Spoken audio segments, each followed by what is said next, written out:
is the Big O Show. This is the Big O Show. This is the Big O Show.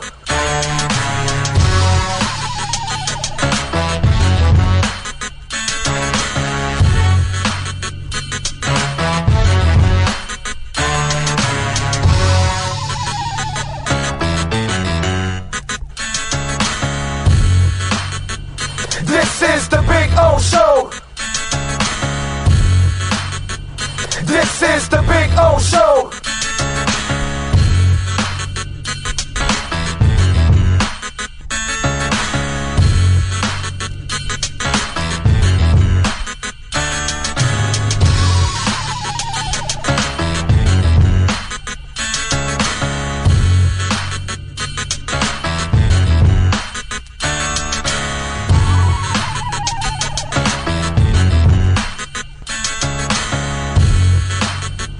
This is the Big O Show.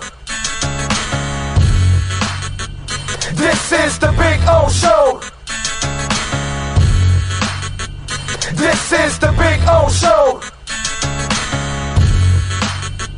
This is Welton Rayom has more than 62 years of litigation experience handling insurance disputes. They're committed to resolving even the toughest insurance claims quickly. Call them for a free consultation. 954-966-4646. At Welton Rayom, they don't get paid unless you win. Property damage claims to your home, business, or condo as a result of a hurricane. Welton Rayom can help. Water, mold, fire, smoke damage, Welton Rayom can help. Call 954-966-4646.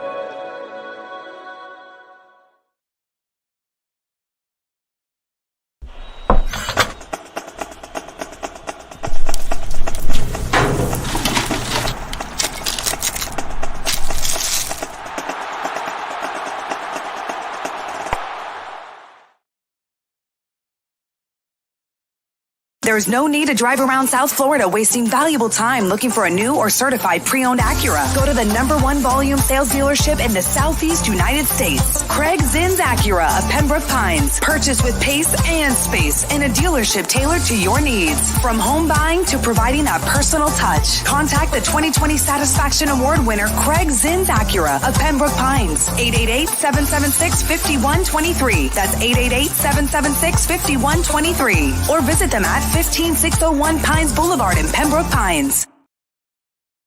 Oh, I think I know what this is. Houston, we have a package. Hello? No matter where you are, the Sloman Shield home security system guards your home. With next-gen perimeter protection, 24/7 monitoring, and interior motion sensing. And right now, get a free Sloman Shield security system and doorbell camera, all professionally installed, for free. Shield your world, the Sloman Shield. Why is it that you get locked out in the worst moments of your life? Where are my car keys? Man, I can't find my house keys. In those frustrating moments, you need a locksmith you can count on. A. Lenny Locksmiths in South Florida, from Miami to Port St. Lucie. In Central Florida, A. Lenny locks it down in Orlando and Tampa Bay. Lockouts or lock changes for home or business, car key replacements, and programming all model cars. 24-hour service. Call them at 855-869-5625. Go to the website at alennylocksmith.com. For over 16 years, EJDconstruction.com has provided South Florida residents quality craftsmanship, accurate project management, and exceptional service. That's why EJDconstruction.com is an A-rated member of Angie's List and the Better Business Bureau. When you're looking for the right custom home builder for additions or home remodeling, please call my friend Eric at 305-433-4843. That's 305-433-4843 for EJDconstruction.com. When you move, you need a reliable company led by passionate folks, eager to assist its customers during a transitional process that needs to be smooth. Call Essential Moving Experts at 844-368-5750 for all your local and long-distance moving needs. You can rely on Essential Moving Experts. Mention the Big O Show and get $150 off. Family owned and operated, they offer free 30-day storage, full-service moving, fully licensed, bonded, and insured. Moving was never so easy. EssentialMovingExperts.com. Welcome to Red Light Therapy, a revolutionary technology perfected by NASA to aid in muscle strengthening and recovery. Red and infrared light has the capacity to penetrate deep into the cell's mitochondria, potentially leading to increased energy, faster recovery, and the optimal performance your body demands. Train, fight, recover.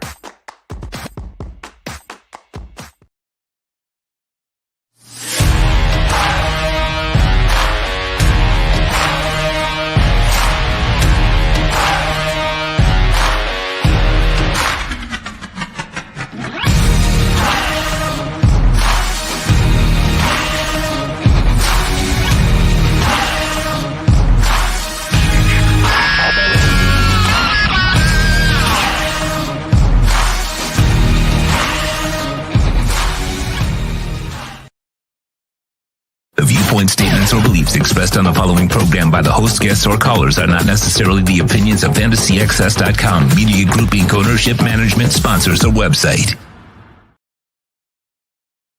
When it comes to South Florida sports teams, very few in the media have witnessed, lived, and covered it like the Big O.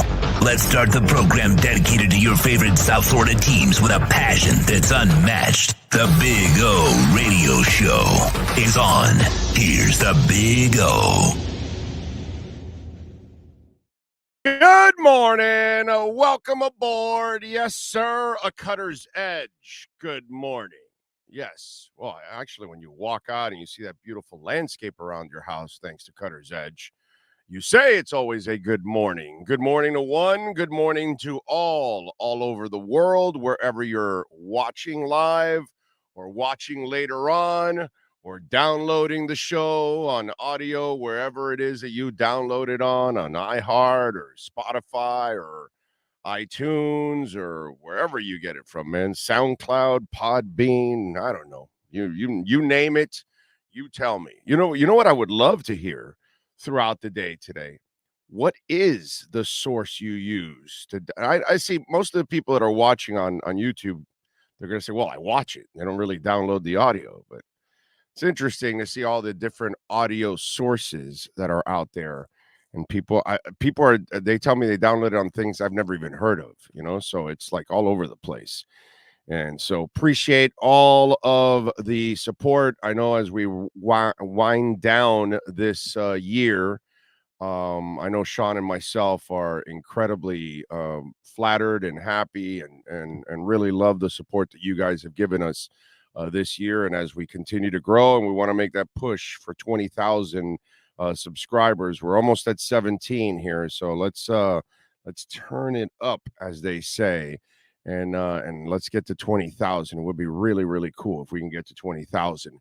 Anyway, it's interesting.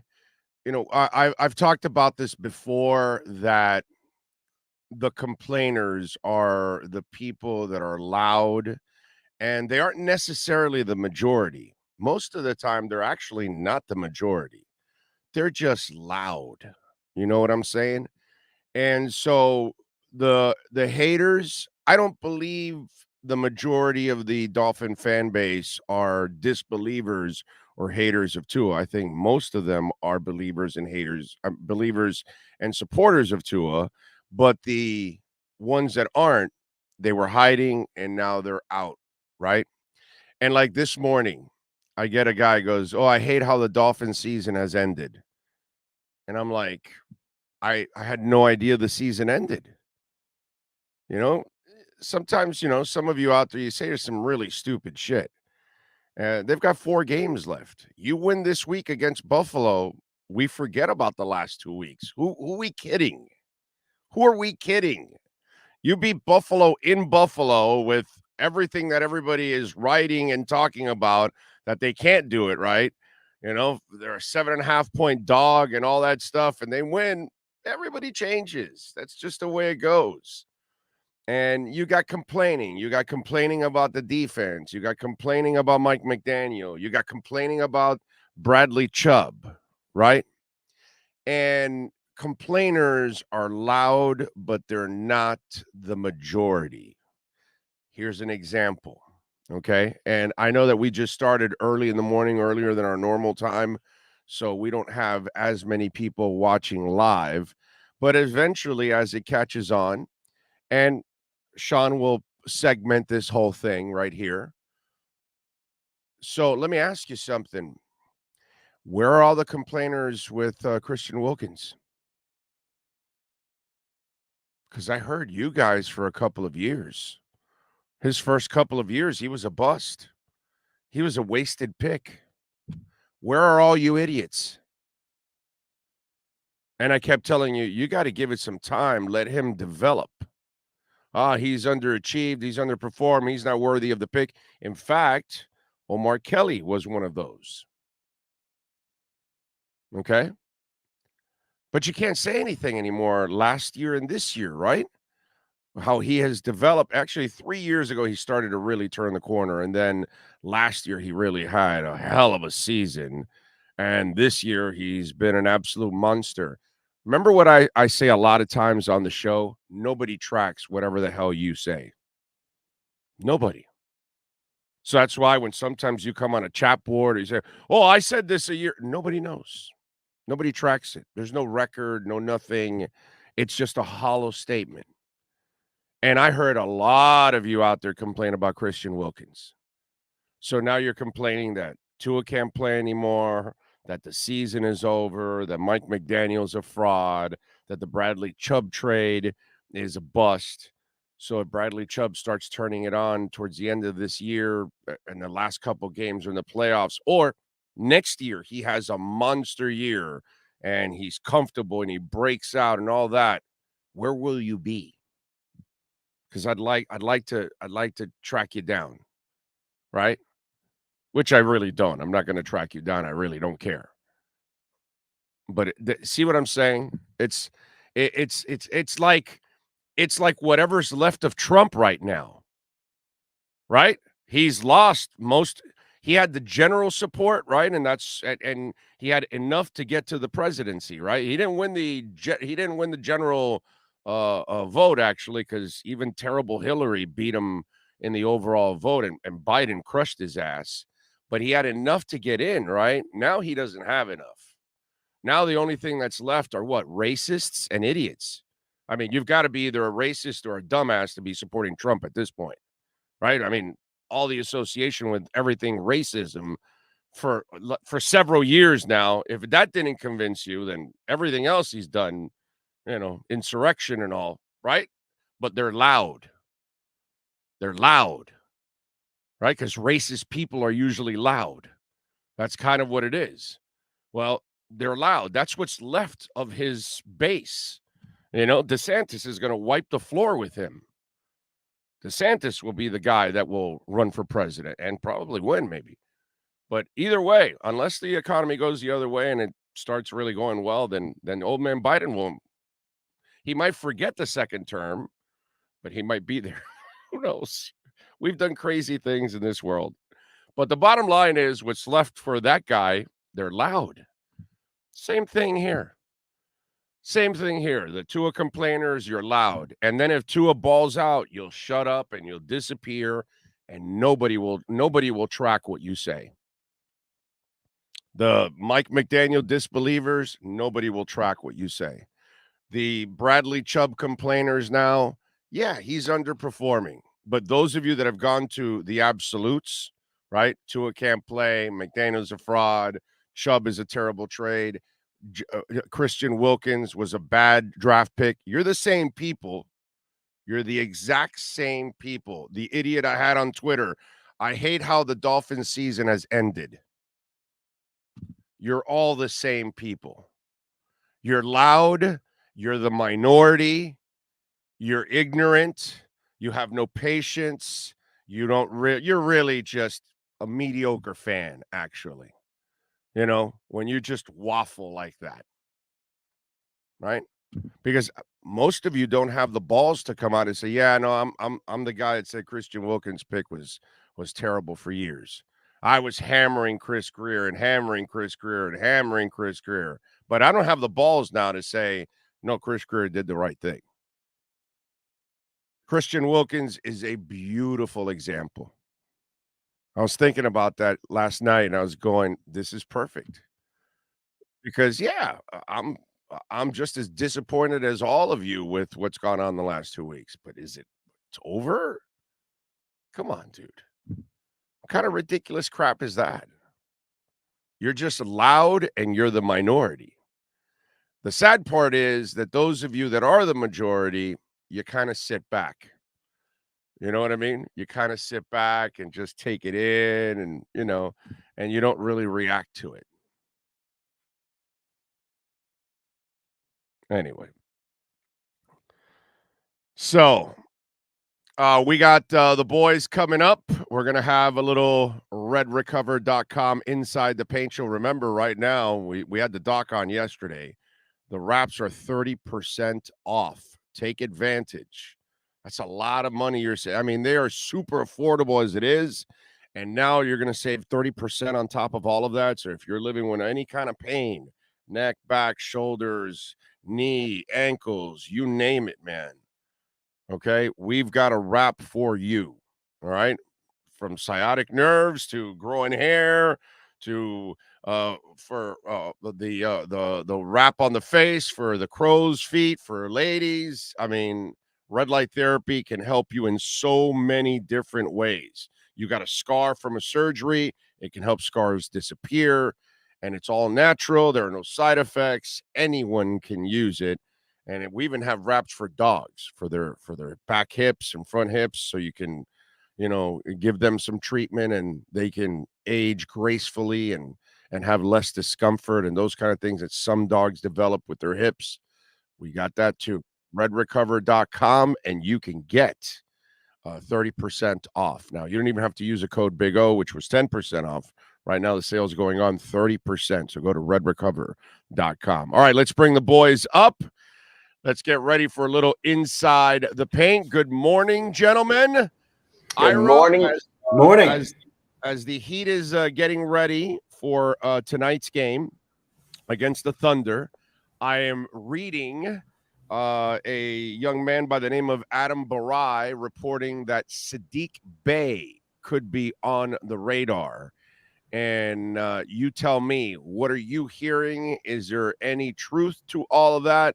Not that this necessarily gets my juices going, but he does have some skill sets there. So is there any tooth to all of this? And there's a gajillion names thrown out by a bunch of people who are just trying to get clicks at this point. So, I mean, I have seen so many names in the last week. Everyone's looking at December 15th as that's the day most free agents signed in the offseason can be traded.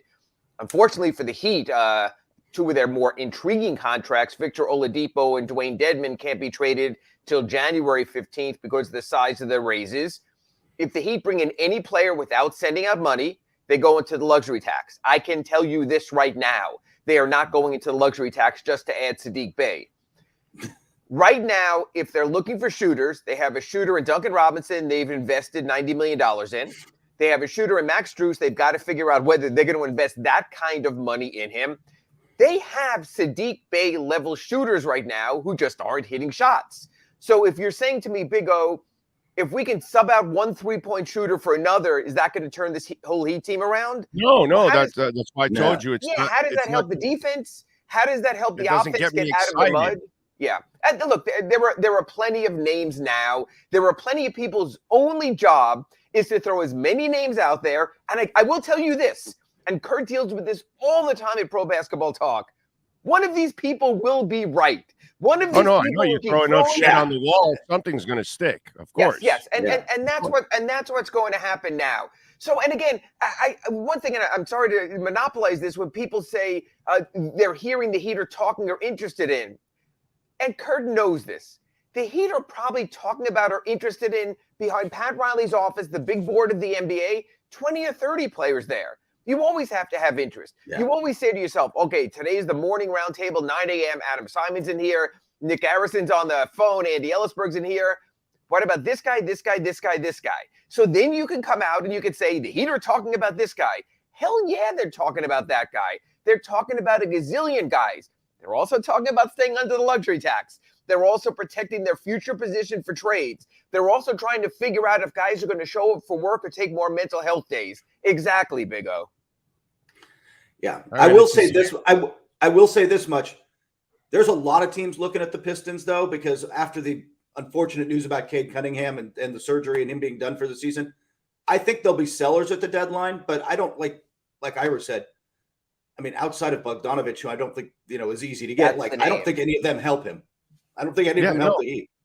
Yeah, no. When I heard that name, I'm like, okay, wow, Right. That's not something that really gets me excited. Is he a little bit more complete than Duncan is as a player? Sure, I've watched Sadiq Bey play. He's got a little more game than him, but still not going to make a difference for the Miami Heat where they're going. It's the Luke Babbitt trade. It's the Luke Babbitt trade this team has made 3 times. Yeah, I'm sorry, Big O. I'm just saying it's the Luke Babbitt level.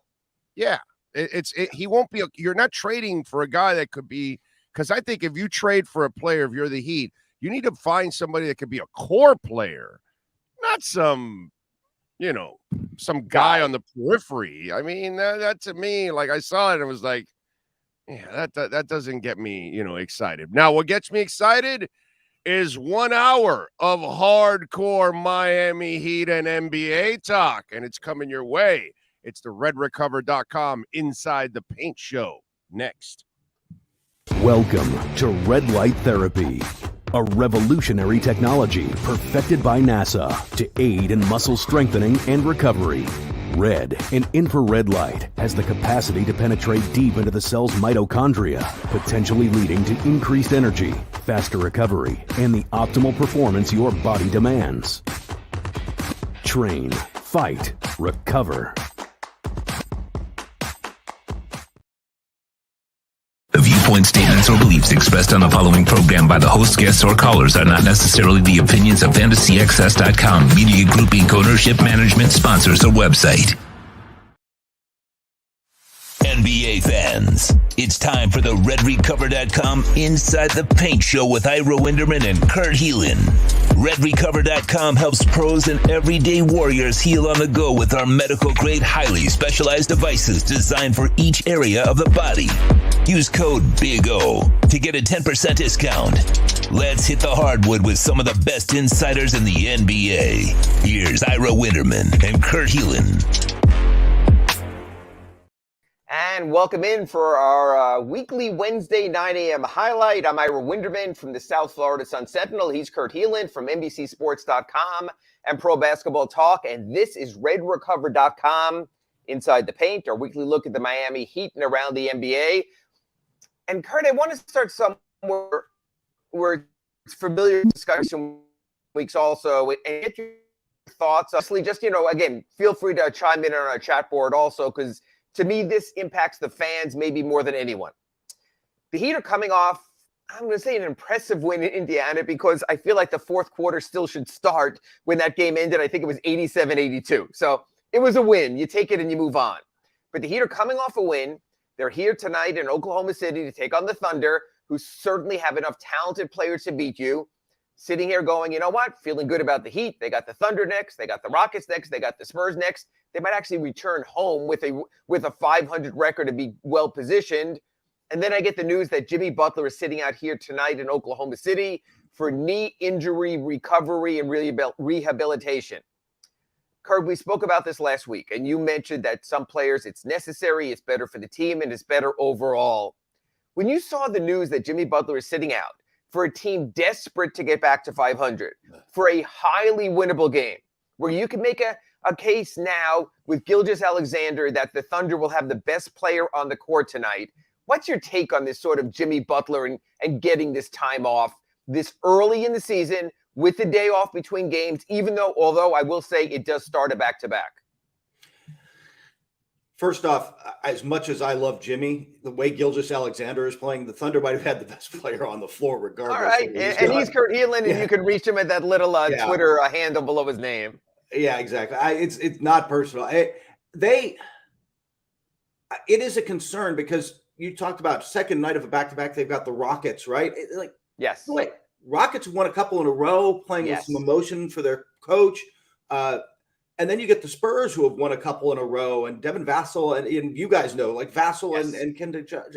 Like suddenly these aren't rolling over. You're catching these teams at a time they're still trying to win games and still focused. And like you said, they need to find wins. And I look, I don't know what's going on with Jimmy's knee, but like this is not a team that can afford Ira to just. We talked about it last week. Where's the urgency? Where's the we gotta win a whole bunch of games in a row right now? Yeah, and again, they're a below 500 team. They're number 10 in the Eastern Conference. I know they're only 3 games out from number 4 or 5, and they're that close and that competitive. But Kurt, especially because someone like you who does ratings around the NBA and looks at the overall teams, let me ask you this question. If I take Jimmy Butler off the roster, just he's not part of the Heat, just saying hypothetically here. So I'm telling you, I have a Miami Heat roster highlighted probably by Bam Adebayo, Tyler Hero, and 36-year-old Kyle Lowry. In the NBA hierarchy of 1 through 30, the Miami Heat with Jimmy Butler, where would you put this team?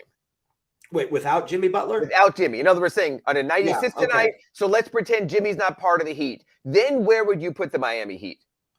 High 20s? Like 22, 23, 24, somewhere there. They're just a bunch of guys. They're just Julius Randle running out there with R.J. Barrett and Fournier and just, and Brunson. They're just a team. I think, well, there's 2 factors here. And I'm going to be honest because we don't always get the full story. And I'm going to be talking to Eric Spoelstra at Shoot Around in a couple of hours. I think this is purely a Jimmy Butler decision. I think this is Jimmy Butler assessing the schedule. And Kurt, you know how this goes. You've been in a gazillion pregame and shoot-around conversations. Oh, yeah. You will talk to a coach and he'll give you, no, this is the team doctors who in consultation and the coaching staff got together and we decided that it's in the best interest of blah, blah, blah, blah, blah. And I've always used this on my radio takes here with Big O and RedRecover.com Inside the Paint and my Acura of Pembroke Pines reports. I would love the concept of a lie detector on these shows, and on these interviews, almost like as if the needle's behind them and we could see the truth. Because that's what they're saying. I think Jimmy is protecting his own self-interest. I think he's concerned at 33 about playing back-to-back games. And I think it's a Jimmy Butler thing more going to the team also for this reason. Often you sit out the second night of the back-to-back. You go all in. Jimmy did this last time in Memphis. He went in. Now, they lost to an undermanned team, but he did his part in that game. Then he sat out the next night, and they lost to the Detroit Pistons. Typically, that's what you do. You play the first, you sit the second. However, the second this time is in Houston, Texas. That's where Jimmy is from. That's his hometown area, a little outside of town there in Texas. And I think that's basically a more meaningful game for him than being in the city that maybe shouldn't even have an NBA franchise, but I digress. Okay, so all of that said, do you think, because I think this is the height of hubris, if I take out Jimmy and I take out the Heat medical staff, and I'll ask you this, because you've been around a lot of great coaches, you dealt with Phil Jackson out there in LA, do you think the coaching staff wanted to sit Jimmy Butler tonight? Oh, I'd be shocked if they did. You're right, by the way. And this is frankly different than what Phil Jackson dealt with, even though Kobe kind of had his own guys. Right. Today's players, especially the elite players like Jimmy, not only do they have their own guys, but those guys just have so much more sway. Just so much more sway. And they kind of dictate. And whether you're talking about, I mean, you guys saw it in Miami with LeBron. LeBron has his guys, and to LeBron's credit, he shows up when he's healthy. Like he plays, but like he's got his guys. All these guys, Kawhi, all these guys got their guy, and they listen to them first. And I think that they dictate to the teams way more than I think people realize what's really going to happen here, and the players control the pace of this. I'm with you. I cannot imagine the coaches looked at this lineup and schedule and situation and said, "This is we're going to bring Jimmy back in Houston, but for the day everybody else's legs are now tired. Bam's going to have played a back-to-back, and everybody else, Tyler." Yeah, that's where I want to go next with Kurt Heelan from Pro Basketball Talk and NBCSports.com is this. If Jimmy's getting tonight off here in Oklahoma City at 33 years old, should I assume Kyle Lowry's getting tomorrow off in Houston at 36 years old?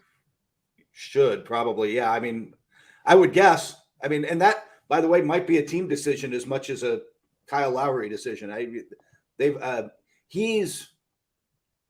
Look, I think we all know this season, he's been fine.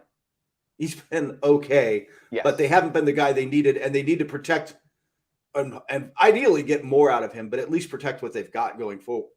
Yeah, and now here's the other part of the equation. So I think Kyle Lowry does sit tomorrow, especially if he get a win tonight here in Oklahoma City against the Thunder. I think it makes it easier. Although I think it's a very dangerous game to play when you're still under 500. The win one, lose one, win one, lose one, because you keep meandering along, and all of a sudden you get to the point of desperation come February, March, where no one gets any time off.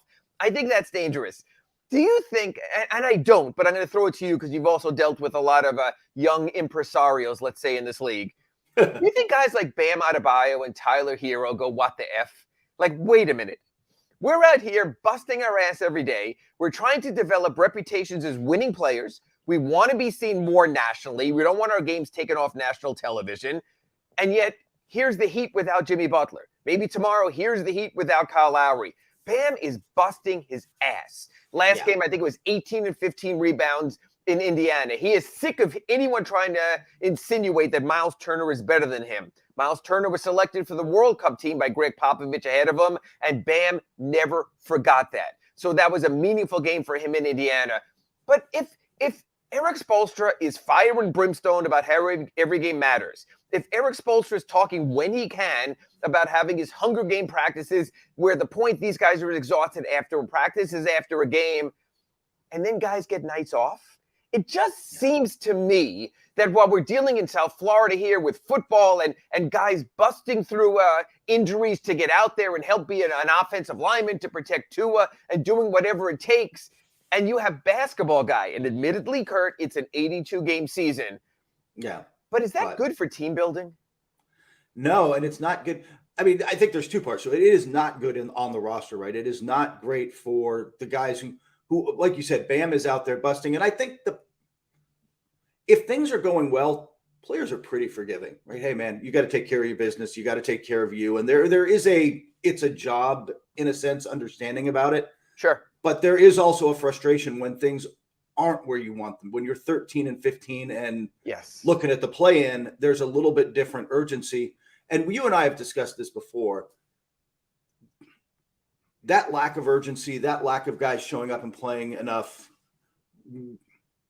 rubs fans the wrong way. And I get it, by the way. Like, as much as I can make a case for rest and recovery and having guys play better, like, it just, when you, like you said, when you've got guys in the NHL and guys in the NFL busting through injuries to get back on the ice, on the pit, on the field, whatever sport, these nights off, all this load management, as much as the science may back it up, it just doesn't play well. Especially when you only make one visit a season to a certain city. In other words, there might be X amount of fans who are coming today here in Oklahoma City to see the Thunder play, who are planning on wearing their Jimmy Butler number 22 jersey, except Jimmy Butler's not playing. And will not play again this season in Oklahoma City unless these two teams, highly unlikely, make the NBA Finals. Yeah. So you're robbing the fan of that. He didn't buy a Thunder ticket tonight. He bought a Jimmy Butler ticket. Now, I know some people say the answer is you should be able to get a refund, just like at a Broadway show. You know, you're not going to, Nathan Lane's not available tonight. His understudy you'll be filling in. You can go to the box office. And that's fine if you drove over from Jersey.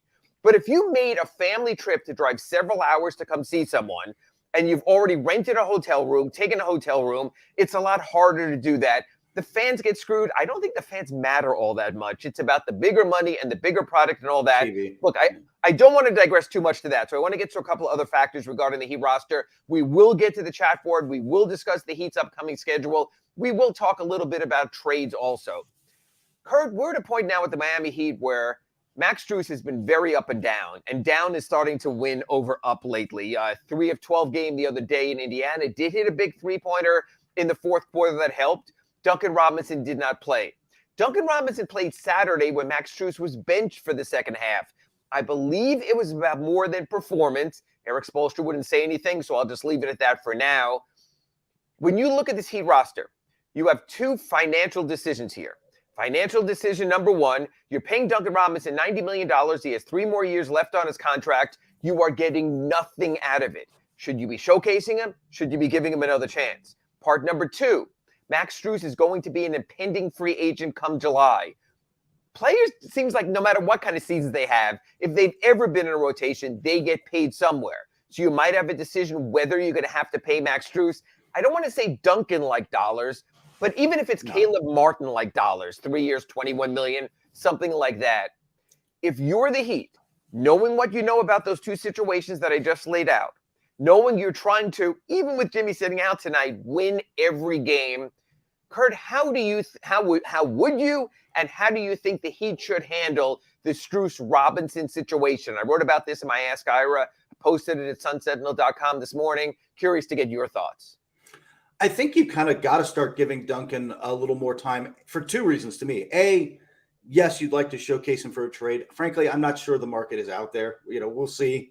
We'll see what's out there. But if he's buried on your bench, it becomes impossible, right? Like, well, if they're not playing him, why am I taking him on? Like, at least remind everybody, like, if he has a couple of good games, he gets a 5 for 7 from 3 kind of night. People are like, oh yeah, remember he can shoot the rock. And at least there's a conversation to be had there.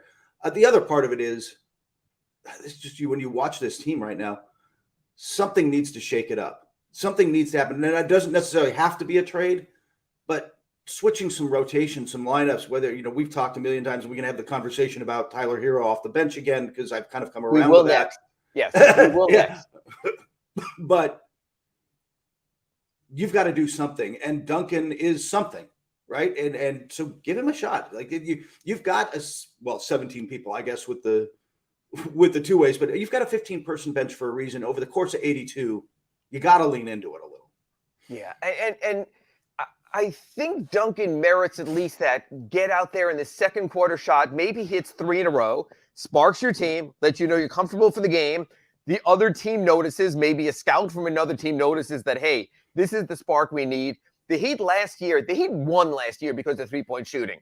They were the top three-point percentage team in the NBA. They're down to like 25 right now. It is mostly the same players.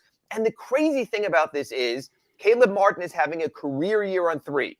Tyler Hero is at about the same percentage he was last year on a much higher volume now, playing as a starter.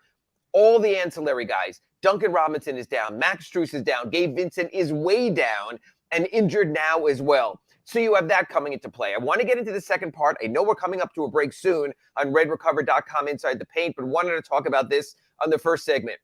I'm going to be honest. I've spoken to people around the Heat. I've spoken to other media, and we wait to get into shoot around. I floated the idea. I wrote about this in the Sun Sentinel today. The Heat's bench is awful. They are 30th or 29th or 27th in almost every bench stat. Bench shooting percentage, bench win ratio, win shares. Just every stat you can come across, they're right near the bottom. Last season, they were right near the top. 2 reasons. They moved Tyler Hero into the starting lineup, gave him the $130 million extension, starts next season, said you start now. They moved Caleb Martin, a great bench energizer, into the starting lineup. Their bench is awful. It has been shortened in recent games, only to Oladipo. Maybe he comes around. Max Strus, as we mentioned, and Dwayne Dedmon. But every time I float the idea of Tyler Hero going back to the bench, I hear this exact same few words. You would lose him, or you're going to lose him. That you can't take Tyler Hero from the position he has strived for 4 years to get to and tell him this BS phrase you always hear in sports, for the greater good. Yeah. Kurt, you've dealt with this. You've written stories about it at Pro Basketball Talk at NBCSports.com about players being told for the greater good and what they really think. It has worked for Russell Westbrook fabulously, but he's at a different point in his career also. Yeah. Do you think there's any way in hell, number one, Eric Spoelstra would dare broach the subject, or even Pat Riley with Tyler Hero, and 2, any way in hell that Tyler Hero would be accepting of that? The first part of it is yes, eventually. I'm not sure, and you're closer to this obviously than I am, but my sense is from a distance, the organization isn't there yet because they know what the pushback would be. So they've got to, you're not playing that card until you have to play that card. And I'm not sure that they're there yet. But the second part of that, I'm not sure Tyler, and I think it's just young, and he's ego, like you said, it's one thing to get Russell Westbrook or somebody. There are very few Manu Ginobili's or Kevin McHale's or guys who are in their prime and willing to come off the bench. That's really the exception to the rule. And it took a year and a half to get Russell Westbrook to realize that, and it took some big games off the bench for Russell Westbrook to accept that could be it also. Yeah, I don't see that. I don't think the Heat would ever broach it, and yet I think it might be the perfect recipe for this team. You move a shooter back in the starting lineup in Strus or maybe even Duncan Robinson. You get back to the formula that got you to the 2020 NBA Finals, that got you to the 2022 within one shot of the NBA Finals. But as we mentioned with players sitting out in an entitlement, and I see already a mention about that in our chat board, and we'll get to that after our break, it's still all about the players and what they want. When we come back after this break on redrecover.com Inside the Paint, I want to go through the standings in the Eastern Conference with Kurt that are very packed right now. We see some dynamos at the top of the conference, but how is the rest going to play out? Where could the Heat fit in? Where could they slide in? We spoke about this before the season on our projections, sort of now a third of the way through. I want to get his thoughts also. That and much more coming up after this break on redrecover.com Inside the Paint. You're listening to the redrecover.com Inside the Paint Show with Ira Winderman and Kurt Heelan. redrecover.com's wraps and pads are designed to deliver maximum benefits with each treatment, anywhere you go. Use the code BIG-O to get a 10% discount. Oh, great. You got a doorbell camera. Now you got a front row seat to your house getting robbed. No. And there's nothing you can do about it. Get out of my house! Oh, Mom's jewelry. There goes the TV. I'm sure it'll turn up at the pawn shop. No! Just because you can see them, that doesn't mean you can stop them. With Slogans, you get 24-hour monitoring, a free home security system, and professional installation. Plus, a free doorbell camera. Free? One that'll actually work for you. It's not total security unless it's the Sloman Shield. Call 1-800-ALARM-ME. There's no need to drive around South Florida wasting valuable time looking for a new or certified pre-owned Acura. Go to the #1 volume sales dealership in the Southeast United States. Craig Zinn's Acura of Pembroke Pines. Purchase with pace and space in a dealership tailored to your needs. From home buying to providing that personal touch. Contact the 2020 Satisfaction Award winner Craig Zinn's Acura of Pembroke Pines. 888-776-5123. That's 888-776-5123. Or visit them at 15601 Pines Boulevard in Pembroke Pines. Hey guys, this is Hayden Hurst, NFL tight end. I'm partnering today with Red Recover. We're going to run you guys through some drills.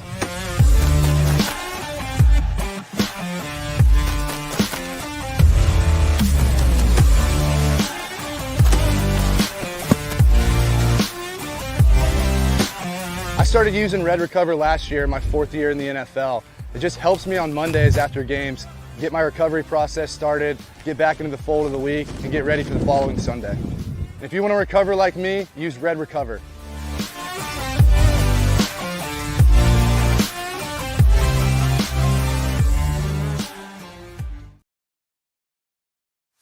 Welcome back to the redrecover.com Inside the Paint program with Ira Winderman and Kurt Heelan.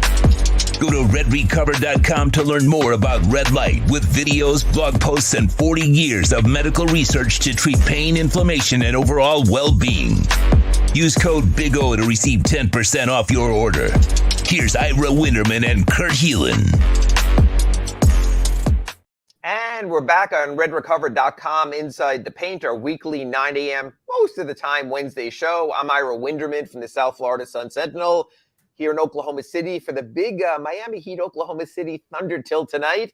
He's Kurt Heelan out in the Los Angeles area from NBCSports.com and Pro Basketball Talk. Our first segment, if you missed it, you can go back to any of the Big O Show's podcast outlets. We spoke about Jimmy Butler sitting out tonight for load management here in Oklahoma City. We spoke about whether the Heat should consider re-injecting Duncan Robinson into the mix.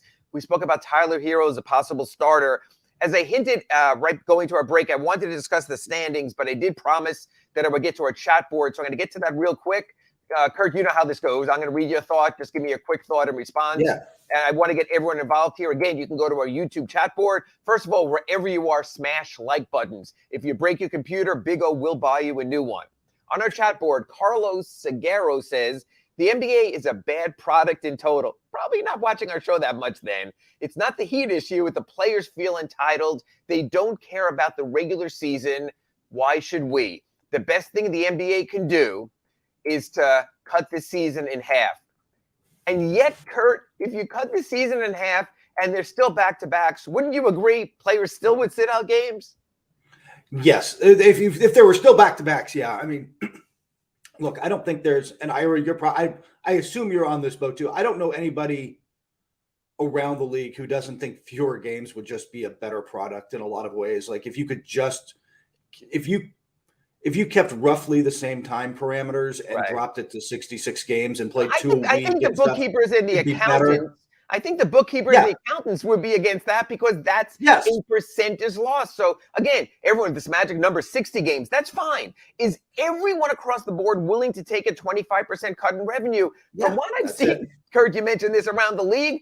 I've seen that people want to take a 0% cut in revenue. People don't want to give a stinking dollar back, including when players get fined $15,000 or some nominal fee on their contracts. They still go protest to the players' union and appeal the fine. So that's the other part of it. I don't think they're willing to give back the money. Want to go on here in the chat board? They do the new TV. Yeah, it's all about the TV. There's no chance. Yeah. Yes. Exactly. People are buying a new TV package and not saying, oh, we'll take 25% less. Walt Dog 1234 says, I say trade Jim. This team is not built for its number one star to be sitting out games while they have bad contracts like Duncan Robinson, Victor Oladipo, and Kyle Lowry. Trade Jimmy for a star, small forward or power forward, to compete with Giannis and Jason Tatum. We need new blood. So much to unpack there. So this is probably not going to be a short response from you. One, I don't know if Jimmy Butler, with his reputation at 33 years old, with a contract that pays him through his 36th birthday, is that tradable. And I don't think it brings back any type of haul like that. I think, I'm of the thought, Kurt, maybe you think differently, that Jimmy Butler is more valuable to the Heat than any player the Heat, on the wild chance that they trade him, can get in return. Your thoughts, Kurt? Yeah, I don't think the market is there. I mean, just this summer, Kevin Bleepin Durant was on the market, and they couldn't get that much back for him. Like, it's Jimmy, because of his age, because of his style of play, is just not going to draw that. Like, you're not going to get back. You're not going to come close to getting back equal value for what he can be. So, right now you're building around him, because the other part of that, Ira, is if you're trading Jimmy, you are having a serious conversation about how far down the rebuild road you want to go. You're not bringing back a star that just flips you. You're not getting back somebody better. So if you're not getting back somebody better and you're getting back lesser players and picks, then it becomes a question of what direction you're really going. Yeah, no, I agree with that. Alex Palenzuela, it looks like here, reading glasses are off, I apologize, said, instead of playing Dedmon, why don't we play Orlando Robinson and see what he has? It's really interesting. The Heat came into the season talking about nothing but their depth. Dwayne Dedmon has been limited by their foot injury. Dwayne Dedmon looks every bit of his 33 years right now. I don't think you go to a G League player you just brought up instead. But I got to tell you, Kurt, I think the injury to Omar Yurtseven is a little bit bigger than we've been talking about. I think the plan all along was to feature him as he heads into his own free agency to see what the Heat could have gotten in return. So my thought is the reason you're seeing a lot of Dedmon is because you're not seeing any of Omar Yurtseven. That makes sense, actually. And how much did we talk before the season about him being I don't want to say key role player, but a guy who was going to have a role because we'd seen it last year, right? Last season, we'd seen the stretch and you're like, hey, maybe they got something here. And then obviously we just haven't. And here's what's interesting there, Kurt. We were talking about players given nights off. Jimmy Butler won't play tonight in Oklahoma City. I think, and I might be wrong, that Kyle Lowry on the second night of the back-to-back at 36 years old could be given tomorrow night off in Houston. I think if Omar Yurtseven was here, that Bam Adebayo might get the occasional night off also. That the Heat would say, we have a guy who for 6 weeks last December and into January, when Bam was out with the thumb injury, started and played very well and have that option. I think without that option, without having someone like Omar Yurtseven available, you can't afford to sit Bam. We always look at rosters and we look at the drop-off between the starter and the backup. You want to have something like this, close enough. If you're listening, you can't see my hands, but close enough so that you can go from 1 to 1A. If Bam Adebayo sits, they go from 1 to 1Z. I mean, they're across the board. It's completely different. So that's where I think the Yurtseven thing happens also. Although, Kurt, I want to ask you this, because you monitor injuries. You do a lot of stories about injuries at Pro Basketball Talk. Does a guy like Bam need or deserve games off, or do you have to be a certain age before we get to the load management portion of our game? Kind of depends. I think more and more you do give a younger player the nights off you can. Not as many as your veterans. He doesn't need the Kyle Lowry treatment here or late Dwayne Wade career or whatever, right?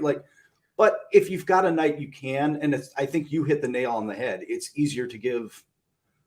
I'll use the easy example. It was easy last year for the Warriors to kind of limit Curry's minutes late in the season because they could plug in Jordan Poole. Yes. And Jordan Poole was not only red hot, but played a very similar style, right? So you're not radically changing who you are and what you are when he comes off the floor. And right now, that's not the Warriors without Bam. If Bam's not out there, they are a radically different team. Alex also chimed in, said Tyler belongs in the starting lineup. The Big O chimed into that. Manu Ginobili also belonged in the starting lineup, Alex. The difference is, I think once they gave the carrot to Tyler by starting him in the preseason, by starting him in the regular season, it's hard to undo that. And I think that's why you wind up in a situation. And again, I think Tyler would look at it this way. Why are you punishing me? I'm producing. I've done stuff in the clutch. I put up these type of career numbers right now. It's nothing I haven't done. It's interesting. Coaches talk about the team concept. Let me ask you this, Kurt, because you've dealt with a lot of players over the years. You're out in LA. You've dealt with great teams. You've dealt with some Clipper awful teams. Is the team's greater good such a priority with players, or are we looking through a little bit of rose-colored glasses when it comes to that? Less than I think fans would like to think. I think there are teams where that and I think the Heat probably more than most over the years have been better just because of the culture. I think they've been better about that. But in general, I don't think most play. Again, we talked earlier about this being a business. There's times that it is a business and they're pretty cold and calculated about it. And I'm not sure that the greater good, let's put it this way, when you're talking about the greater good, when you're getting players to truly buy in and do that, you're already talking about teams that are playing for something, teams that recognize the talent level on that roster and buy in. And that doesn't always happen, Brooklyn, but it does happen in a lot of places. It's harder on a 13 and 15 team sometimes to get that buy-in. Couple of things here. Cap for Life goes through. I'm not going to read the whole tweets here about the new name of the arena. The one thing I will say this, Kurt, the more that comes out about Sam Bankman-Fried or Fried Bankman, whatever it is, and FTX, I think the more the Heat would love nothing more than to get the name FTX the hell off their arena sooner rather than later. Now, they've already been paid in advance by FTX, I believe, through January. So they have that going on also. But from a national perspective, let me ask you this, Kurt. And obviously, you have Crypto.com Arena out there in LA, although that company's not been linked with anything like FTX has. How bad of a look is it that we have to mention in our stories, the Heat have to have it on the court, have it in the front of their building, that they still play at FTX Arena? Like I've said from the get-go, I think something like this, it almost makes it look like the Heat are playing in Bernie Madoff Arena, someone who has cheated people out of millions and millions and maybe billions of dollars. Just your thought on the look that the Heat, at least for now, still have to tell people and put in their game notes and their other publicity things that their games are at, quote, FTX Arena. First off, nobody's staying at his place in the Bahamas now, right? Like you and I can go on vacation. We can get down there and take some time off. Available. And you check, it's available on Airbnb, relatively cheap, although it's interesting because they don't take crypto for payment. Yeah, exactly. I don't know. It's not a great look, and it's not ideal, but I think, is it just me that over the years now, and the advertisers are not going to want to hear this, and it's certainly not true of redrecover.com and situations like this, but with the arena names, isn't it almost background noise? It's the Crypto.com Arena. It is until it's Airlines Arena. It's whatever. Right. Yeah. It is until it slaps you in the face with something like this, where you're literally playing in Criminal Enterprises Arena. So I just think, honestly, the last time that he came home from one of their trips, I honestly thought they would scrub the name at least from the court.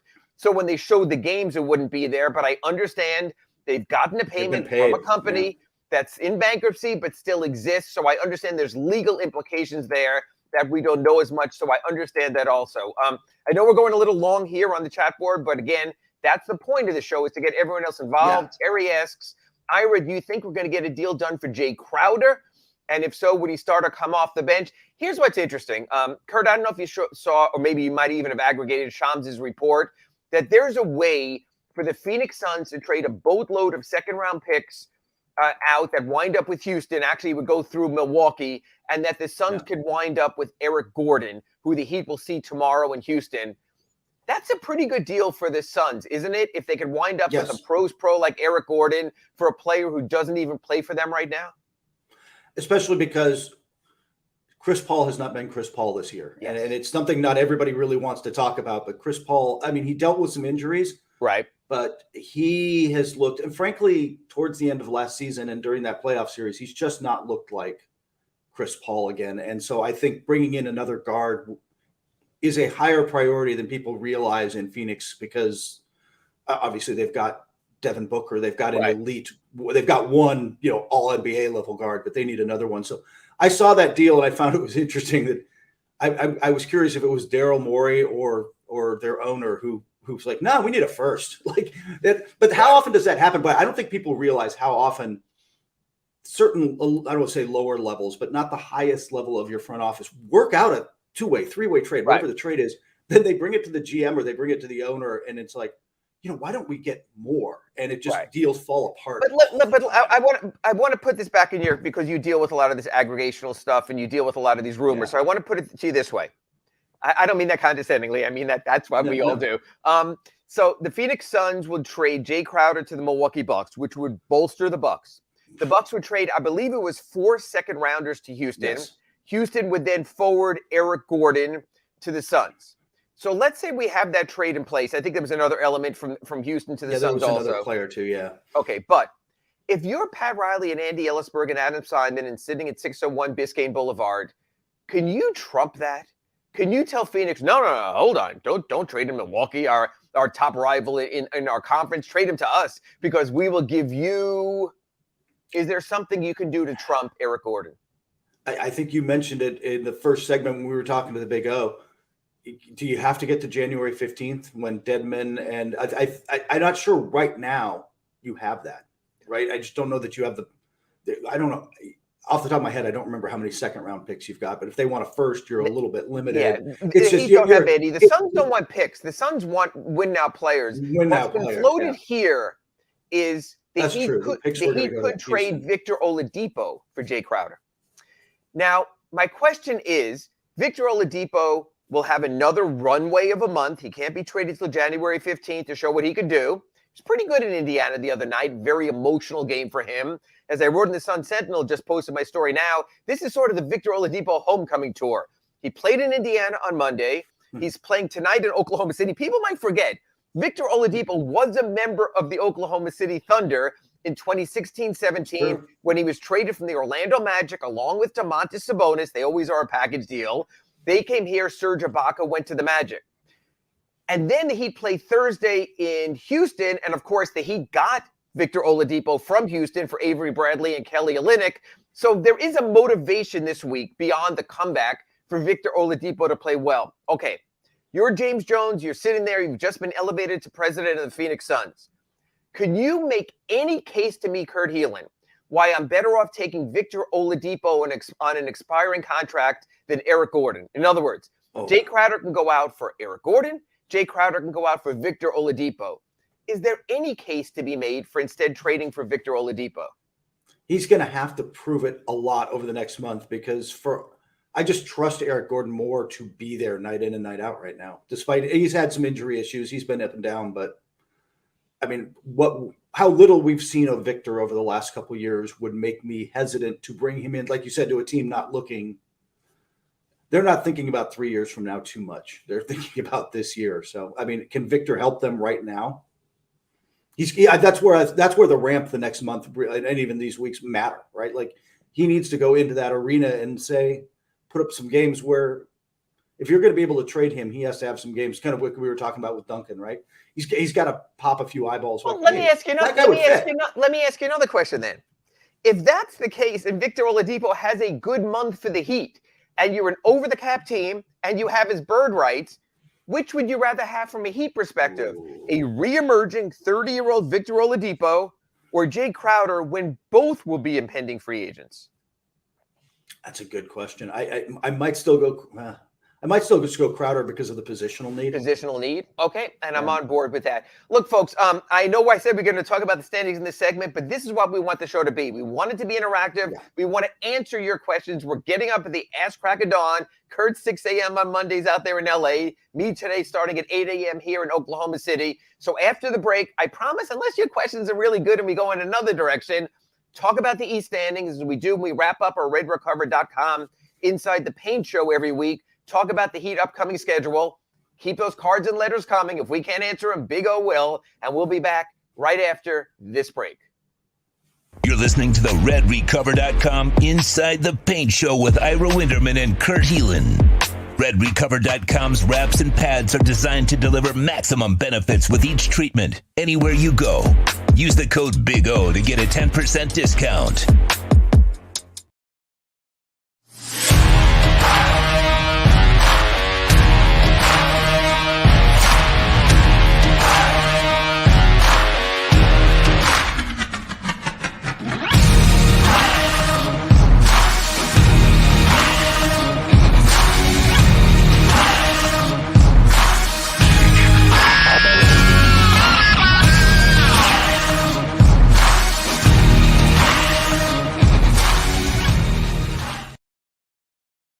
When you move, you need a reliable company led by passionate folks, eager to assist its customers during a transitional process that needs to be smooth. Call Essential Moving Experts at 844-368-5750 for all your local and long-distance moving needs. You can rely on Essential Moving Experts. Mention the Big O Show and get $150 off.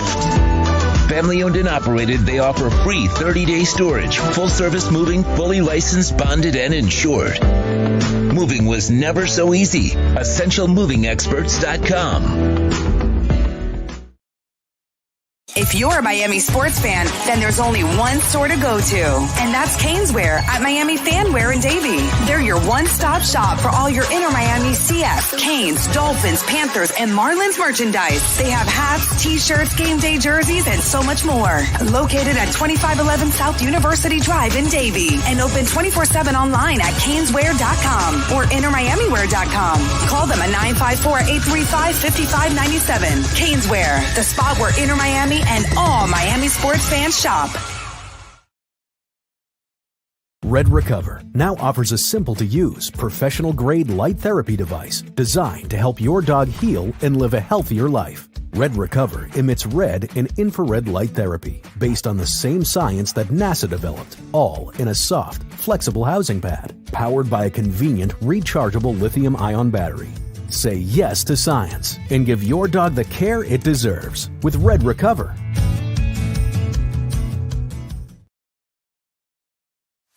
Welcome back to the RedRecover.com Inside the Paint program with Ira Winderman and Kurt Heelan. Go to RedRecover.com to learn more about red light with videos, blog posts, and 40 years of medical research to treat pain, inflammation, and overall well-being. Use code Big O to receive 10% off your order. Here's Ira Winderman and Kurt Heelan. And we're back on RedRecover.com Inside the Paint show. I'm Ira Winderman from the South Florida Sun-Sentinel. He's Kurt Heelan from NBCSports.com and Pro Basketball Talk. We got through a lot, and we haven't gotten through everything I thought we would at this point, but I think that's good also to sort of get a sense. I did mention, we'll get to the Heat schedule at the end of the segment. Wanted to talk to Kurt about the Eastern Conference standings, where the Heat are right now. They're in that coveted number 10 spot in the last play-in playoff berth now at 13 and 15. Kurt, I always do this exercise, and I think I've mentioned this on the show before, to try to say what teams are out. In other words, okay, to get into the play-in, you have to be at least a top 10 team. The teams below the Heat right now are the Bulls, the Wizards, the Magic, the Hornets, and the Pistons. Do you think any of those teams can move back into a top 10 spot, or do you think we're seeing what we usually see around this time of the season, teams sort of settle in and realize a little bit more of who they are and what they are? I think the Wizards and Bulls could, in theory, like put together a run. I don't think they're world beaters, but I mean, get into the play-in. I don't think is wildly out of range for either of them. You know, both of those two teams come up a lot in trade rumors too. So We'll see what happens at the deadline, but both of them I think are capable. I mean, you've still got Bradley Beal, you've still got and Lauri Markkanen's played shockingly well this season. I mean, Kristaps Porzingis, right? Kristaps Porzingis. Yeah. Well, Markkanen has too, but that's a different story. Sorry. Yeah. And the Bulls, and again, we'll see what they do at the deadline, but that's still Zach LaVine. Like, that's still a talented team, man. Yeah. So it's possible. I don't love them, but that's possible. I think Chicago's a mismatched roster. I think they paid such a cost for Vucevic, and they have a free agency decision there that I could see them being sellers. I think the Wizards realize, and they're at that crossroads again, where you cannot continue to sell mediocrity to Bradley Beal. I know he signed the extension and technically is locked in, but I think we know that players who sign those extensions with the agreement that the teams will get better, when they don't, usually get a little bit of a latitude to then choose to go somewhere else, sort of like Kevin Durant said he wanted. The Wizards are 11-17 right now. They've had some bad losses. Yeah. I just think they're a very uneven, awkwardly constructed team. I will say this. I think the Pistons, now that Cade Cunningham is done, as we spoke about in our first segment, are clearly in sell mode, with Bogdanovich being really exactly what they wanted when they made that trade with the Jazz earlier before the start of the season with Kelly Olynyk. They got him to be a chip to get more draft choices. I think that happens.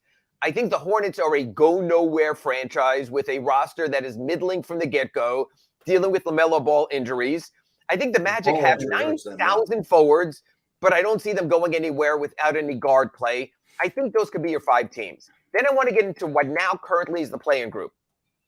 The Hawks are 14-14, and just like I couldn't understand them any other season, I have no idea where they're trending. The Pacers are 14-14 after a very good start. They're coming down to earth. They lost to a Nets team that played no one on Saturday. They lost to a Heat team when all it took was 90 points, and they would have won the game on Monday.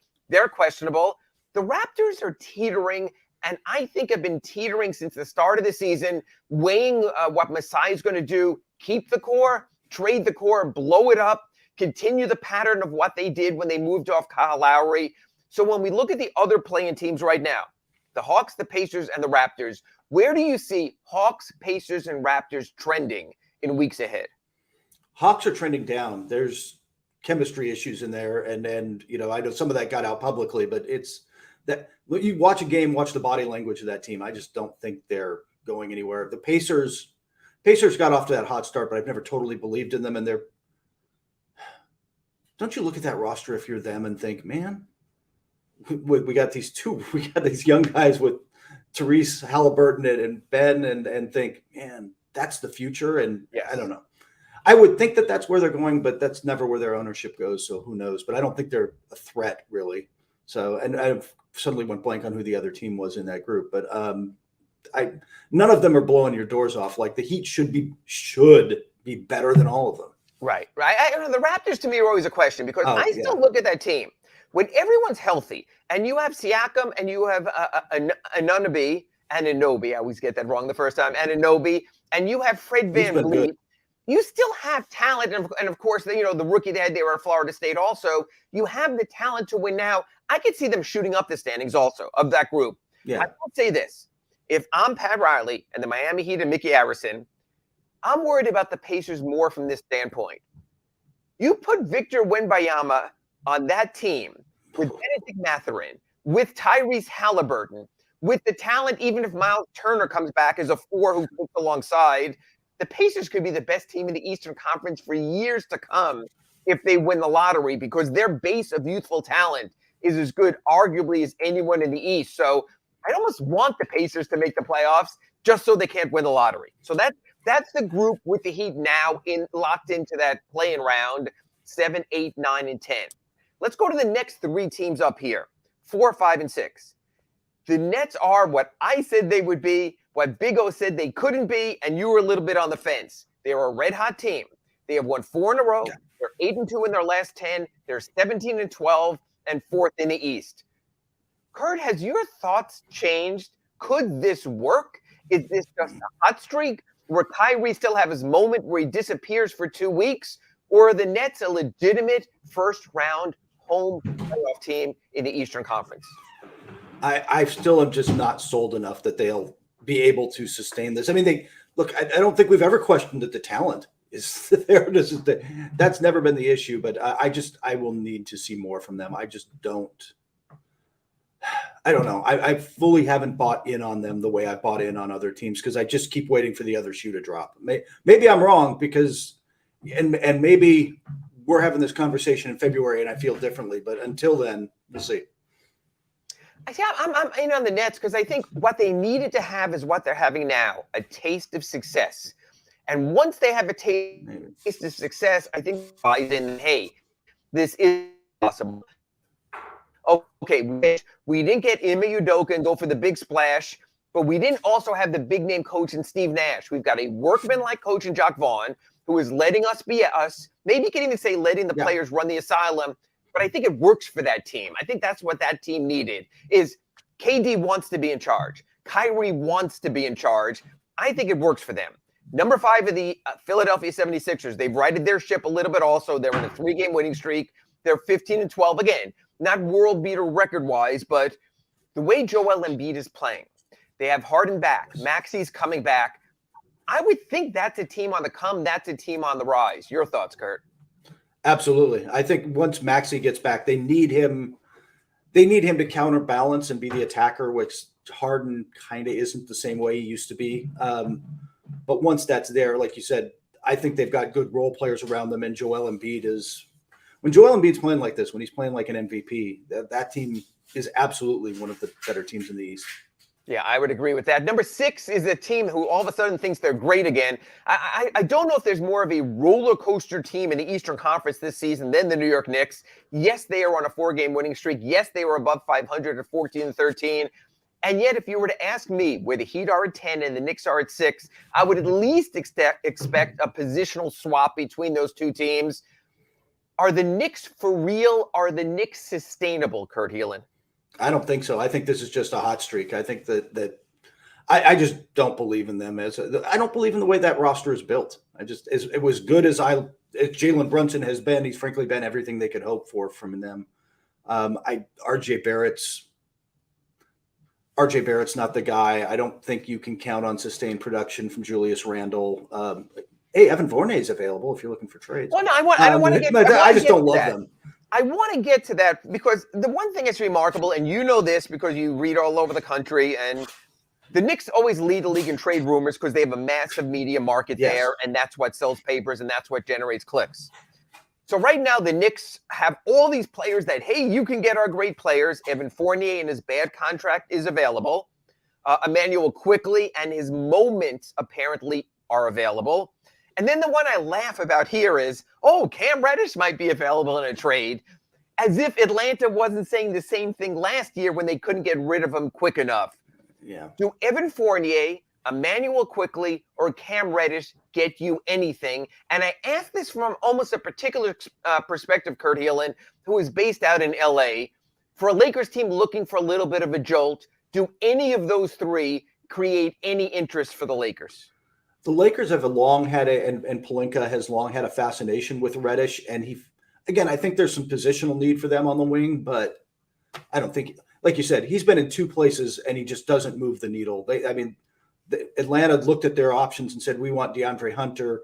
He's getting showcased now, but he doesn't really break Thibodeau's rotation in a meaningful way. I don't think he moves the needle for the Lakers, but I don't think he moves the needle for much of anybody right now. And maybe he's one of those guys who needs to sign in, I don't know, we'll say Orlando, somewhere where he could just get minutes and prove that he's more than that. And that's true because Orlando's a team like that. When you're not playing to win, a Bull can get his numbers because he can't play defense, but it doesn't matter. You're just featuring players. I understand that. I want to go to a team I think is in their own category. The Cleveland Cavaliers are 3rd in the East right now at 17-11. They're 5-5 in their last 10. They're leveling off a little bit. They have this unbelievable swing in their record. They are 12-2 at home at Rocket Mortgage Fieldhouse, or whatever they're calling it these days, Quicken Loans Fieldhouse. They're 5-9 away from home.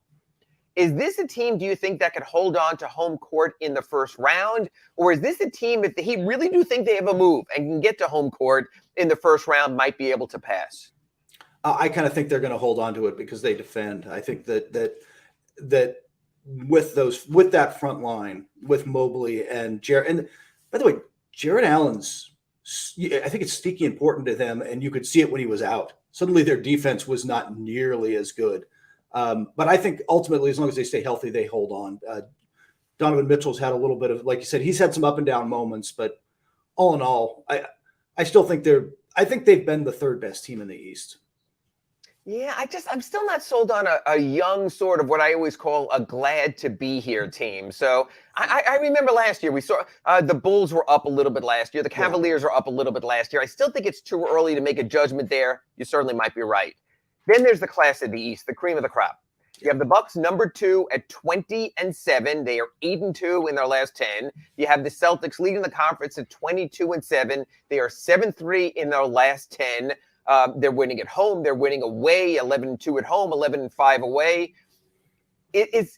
Are either of these teams, I'm going to be honest, I know we're a Heat show here at redrecover.com every Wednesday at 9 a.m. Are these teams catchable by the Heat? Are these teams just simply far better? Remember, it was only a year ago the Heat finished in first place ahead of both the Celtics and the Milwaukee Bucks. The Bucks were eliminated earlier in the playoffs. The Heat were within a game of beating the Celtics and going to the NBA Finals. Or are those two teams just on their own tier?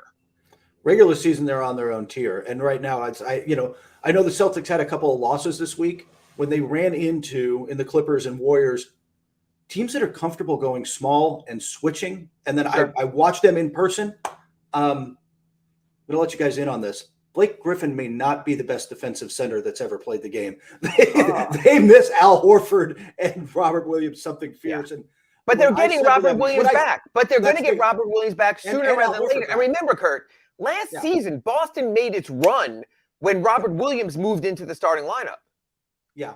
And I actually asked Joe Mazzulla about that. I'm like, hey, these switchable, comfortable team, these teams that are comfortable being small and switchable, like the Warriors and Clippers gave you some trouble. He's like, we need to work on that, but it's not a problem when we're healthy. And I think he's right. No, I agree with that. I think the Celtics are going to get better. I think Brogdon's going to fit in, get a chemistry there. I think when Robert Williams comes in, they could really maneuver that rotation to be both a big team, non-switchable, a smaller team, more switchable, play against big men. I think Milwaukee's been almost pacing itself to this point. And I think the mere fact that they've been mentioned with Jay Crowder shows management is still willing to do even more, to take it to a higher level. So I think those teams might have sort of distanced themselves. Before we get to the week ahead, and man, we filled the show. Going to go back to the chat board really quick. Don't think I can get to all of these. I'll try to go as quick as I can. Trying to figure out now where we left off. Walt brings up the point. He says the Heat should go young and start playing their younger players and move off their older players. One, the Heat don't do that. Two, I think it's too early. Your thoughts, Kurt Hillen? Way too early. Way too early. I mean, that's throwing in the towel a little bit. And as we mentioned, this team can climb. It's not that far from being solidly in the playoffs. And when we said, hey, the Bucks and Celtics are running away with this thing, I can tell you they don't want to see the Heat in the playoffs, a healthy Heat team. The Miami is a team better built for the postseason. And like they would rather not face those teams, so I don't. It's way too early to do that. Willie G says, Ira, it's ironic I hate on the Knicks, but at least they have a point guard that's worth the big money in Jalen Brunson, unlike us with Kyle Lowry. Better player right now if you want to be a playoff winner. Your thoughts real quick, Kurt Hillen, Jalen Brunson or Kyle Lowry for the playoffs? Brunson right now. I think it's just he's younger. And I think it's just where he is in his career, he's in a better spot. Okay, not sold on the Cavaliers, but sold on the Heat being able to turn it around. Come on, Ira. The Cavs are better. That's from Willie also. Kurt, I think you agreed with that. You expect the Cavs to finish ahead of the Heat? Yeah, I still think. I mean, maybe the Nets catch them, but I still think they finish. They're going to be home in the first round. So, some lucky media members are going to get to go to Cleveland for a week. Walt disagrees. He says he thinks that he can pull it together. They know what they have, so I guess we'll see. We always try to end our RedRecover.com Inside the Paint show every Wednesday, looking ahead at the schedule. Got a couple of minutes here, so let's go ahead. Tonight, Miami Heat, no Jimmy Butler against the Oklahoma City Thunder. Thunder have leveled off a little bit. Your thoughts, Kurt Heelan? Still a winnable game, but somebody's going to have to match up on SGA. Don't let him take. He'll put up 30 and 12, and it'll hurt you. You've got to find a way to slow him. Yeah, it's interesting. Caleb Martin will start a power forward for the Heat, but I would not be surprised at all if he's the initial defender and Shai Gilgeous-Alexander. He's their best defender. That's what they brought Caleb Martin back for. This will be another case where positions won't matter. The Heat, they'll take care of something else. They'll have someone lay off Lou Dort, not worry about him. We've seen opposing teams do that. I agree. What I thought would have been, even on the second night of a back-to-back, sort of a cake game, we're seeing different now. The Houston Rockets, who have every reason to play for the lottery, are playing very well, including a victory earlier this week over the Milwaukee Bucks. And I believe last night they beat Phoenix also. I mean, you can't get two better back-to-back wins. Jalen Green showing he's the kind of player who has a real future here. I mean, you look at Steven Silas, what he's gone through with the loss of his father, came back to coach yesterday. Second night of a back-to-back. I think that he might sit Kyle Lowry. What do you think on that game? A little bit of a toss-up. I'm with you. Normally I would say that's a Heat game, but they're playing with some fire, some emotion right now. Look, even the worst teams in the league have NBA players, and sometimes the schedule comes down to when you catch teams, man. Yes, and right now you're catching the Rockets and Spurs at a better patch for them. And you're catching the Rockets off a day off. You're catching the Heat on the second night of a back-to-back. And I just don't see the desperation from the Heat of a team trying to get to 500 and winds up sitting players. No Jimmy Butler today. Quite possibly no Kyle Lowry tomorrow. Even with Gabe Vincent not on this trip, and even with Drew Smith being cut in favor of Orlando Robinson, I wouldn't even know if Kyle Lowry doesn't start who the point guard would be. I assume you'd move Tyler Hero to the one and bring Max Strus in. Not optimal. Last game of the week before we talk again next week. San Antonio Spurs in Mexico City, 5 p.m. NBA TV on Sunday. Do you think the Heat have revenge on their minds after being humiliated by the Spurs last week? Or do you think that's mitigated by the travel of this international game and, as you know, all the ancillary stuff that goes on with these NBA international games? I think it's more the latter. I don't know that there's revenge as much as fans would like there to be during the regular season. I just think it's a business trip. But we'll see how the Heat handle that business. They should be the more mature, seasoned, experienced team that handles all the distractions that come with a game in Mexico City. But I don't know, Ira, can you handle the distractions of Mexico City? Hell, I'm going home. I ain't drinking none of that water, but that's another story for another day. He's Kurt Heelan from Pro Basketball Talk, NBCSports.com. I'm Ira Winderman from the South Florida Sun-Sentinel. This has been RedRecover.com Inside the Paint. But right now, the Big O Show rolls on. You've been listening to the RedRecover.com Inside the Paint Show with Ira Winderman and Kurt Heelan. Go to RedRecover.com to learn more about red light with videos, blog posts, and 40 years of medical research to treat pain, inflammation, and overall well-being. Use code Big O to get a 10% discount. The RedRecover.com Inside the Paint Show is mastered by executive producer Sean Stanley. Please search Big O Radio Show on most platforms. Subscribe and smash the like button. There's no need to drive around South Florida wasting valuable time looking for a new or certified pre-owned Acura. Go to the #1 volume sales dealership in the Southeast United States. Craig Zinn's Acura of Pembroke Pines. Purchase with pace and space in a dealership tailored to your needs. From home buying to providing that personal touch. Contact the 2020 Satisfaction Award winner Craig Zinn's Acura of Pembroke Pines. 888-776-5123. That's 888-776-5123. Or visit them at 15601 Pines Boulevard in Pembroke Pines.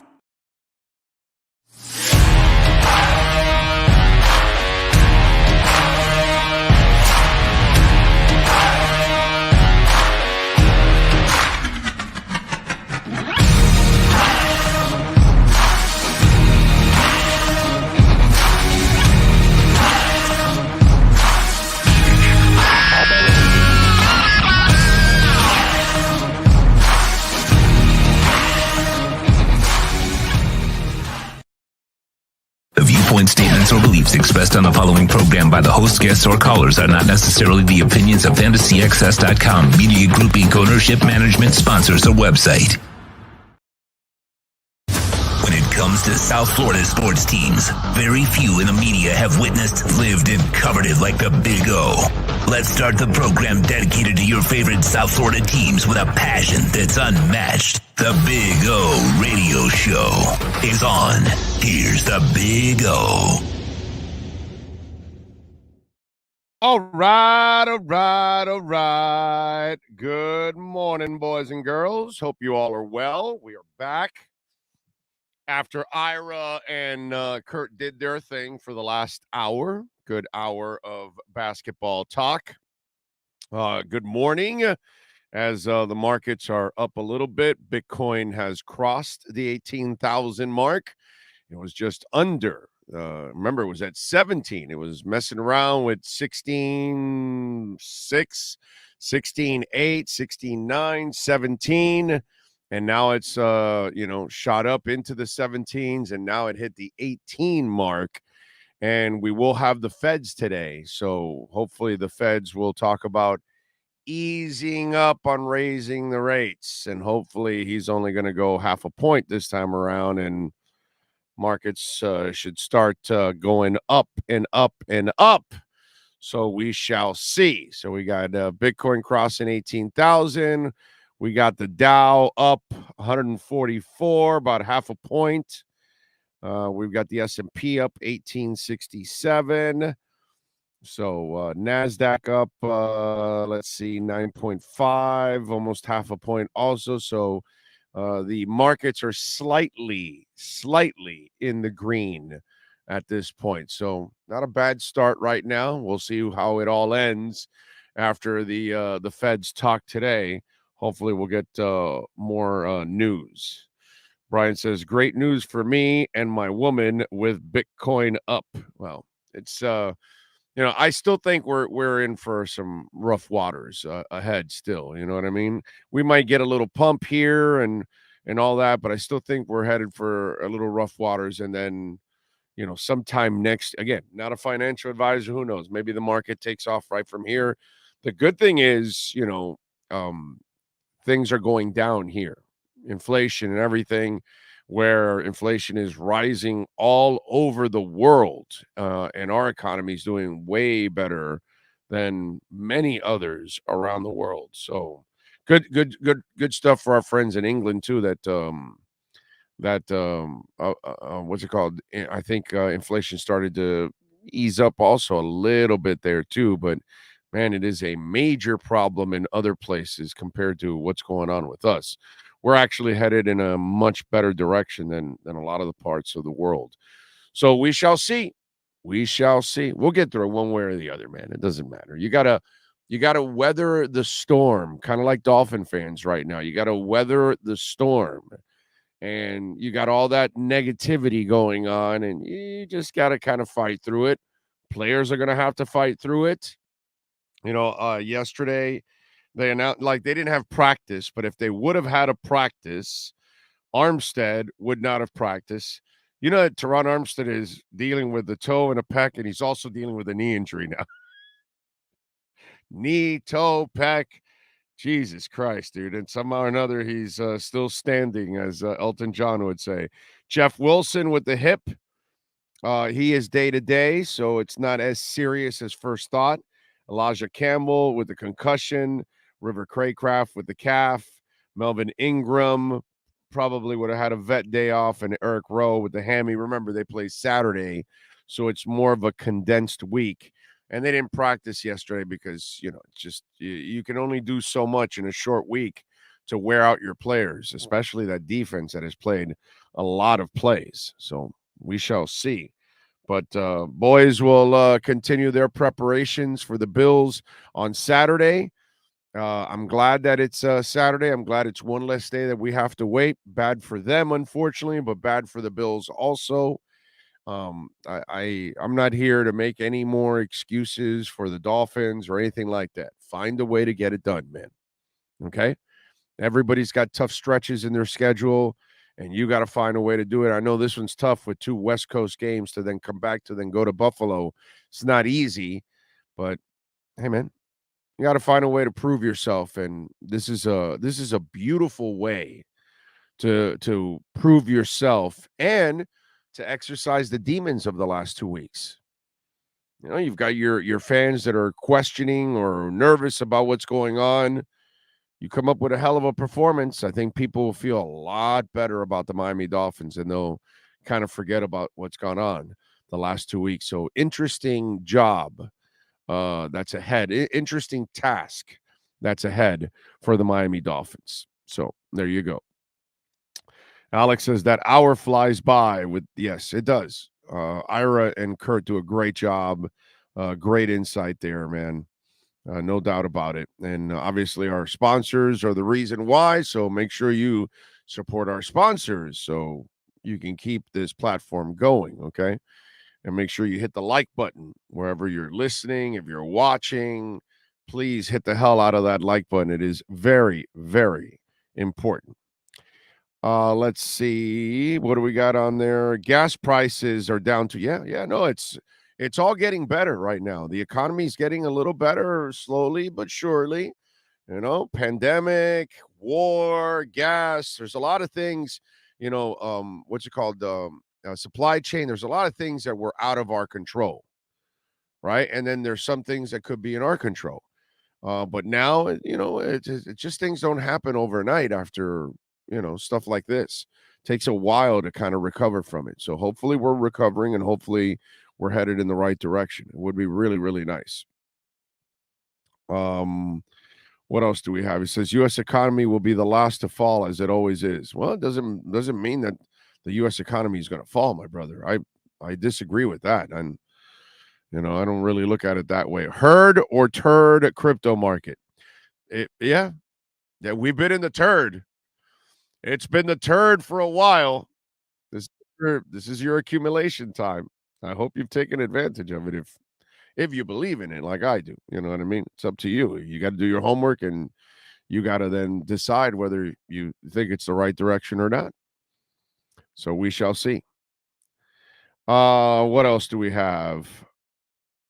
I do red recover with my pains. Well, that's then you have less pain if you're doing it with red recover.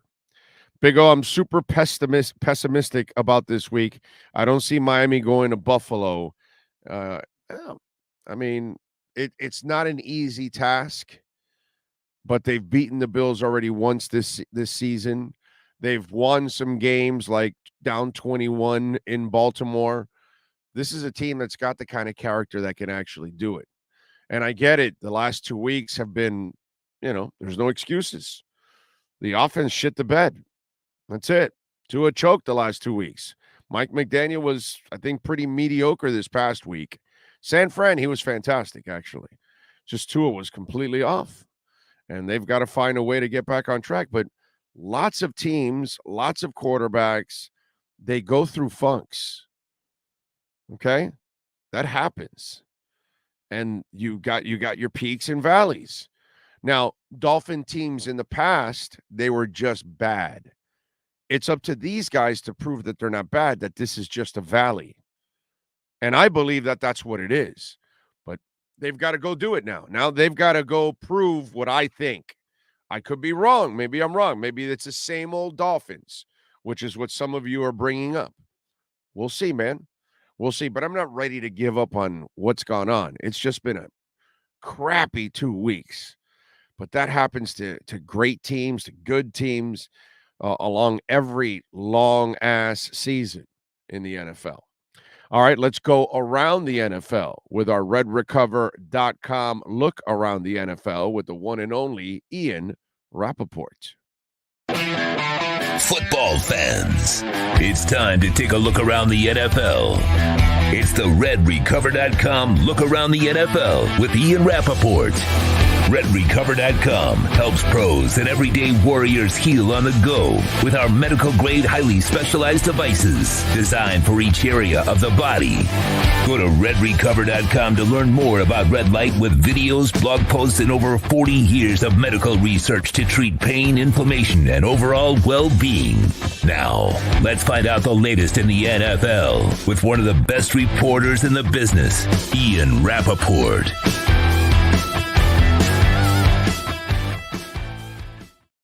All right. Good morning. Don't forget, folks, you got a great sale going on at redrecover.com. 30% off right now. These wraps are incredibly affordable. So shoulder, knees, whatever. You're a weekend warrior out there or just a workout warrior.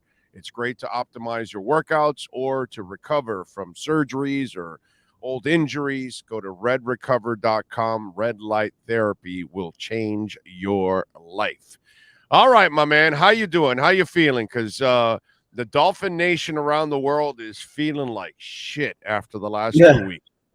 Wow. Yeah, I'm doing good. I am in Dallas for the Winter League meetings. Kind of a, I would say a little bit of a slower meeting. More kind of a perfunctory. Nothing crazy here, but interesting. Some league items on the agenda. The NFL's Accelerator program happening here as well, where we get where a bunch of really good minority and women candidates get to meet some of the owners. Happens here in Texas as well. So some things going on, I would say. Okay. All right. Dallas's decision to go with T.Y. Hilton. Why? He can play. He can play now. He's ready. He is, as my friend Tom Pelissero said, ready, willing, and able, with the emphasis on willing. I think as you get to a point, in the season where there's 4 weeks left, you need people to play. And I think the thought of Odell Beckham Jr. was a really good one. It was fascinating. He was not ready to play. And I think, signing someone for the playoffs at that position is risky because you don't know if they're going to come in and the, chemistry is going to be kind of messed up or they're just going to screw things up and get right in there. So, I think Odell was a really good thought and interesting and definitely took up a lot of our headlines. But when it was unclear that he could actually play now, the conversation shifted for the Cowboys and then for the Buffalo Bills as well. Well, it can't be about baggage, right? Because the Cowboys don't necessarily worry about baggage. They'll take more baggage on. And the good thing for T.Y. Hilton, zero baggage. That is a pro's pro. So, I'm not going to say the same thing about Odell, but even though baggage or not, it's just, are you ready to play or not? And I think, Odell doing this, going on these trips, having this big sort of free agency tour and then not being ready for a month, unfortunately was sort of on brand, but also I think frustrating for teams, honestly, just frustrating. So T.Y. is the opposite. I mean, he's ready. He had a good workout. He's a professional. He turned on a bunch of other opportunities and now lands in a really, really good situation for him. No doubt about it. Speaking of frustrating, but I just started it. What's your thoughts on what's gone on with Miami the last 2 weeks? Yeah, not great. I would say 2 weeks ago was probably worse than last week. I think last week was a really good defensive scheme for the Chargers, a really good way to attack. And I know that they had a lot of good players not playing and I would say, doing what they did to Miami's offense was, sort of alarming, but I think they can go to school and figure that out. Worse was 2 weeks ago when Tua was inaccurate. I think last week, not a lot of guys were open. I think 2 weeks ago, he was inaccurate. It's not the end of the world. This does happen, but, definitely something to watch as we have another month of the season left here. Yeah, I like to see how they respond. I think Mike got a little too cocky. Both he and Tua got a little lazy. They kept settling for bombs, and there wasn't an adjustment to what was going on with what the Chargers were doing.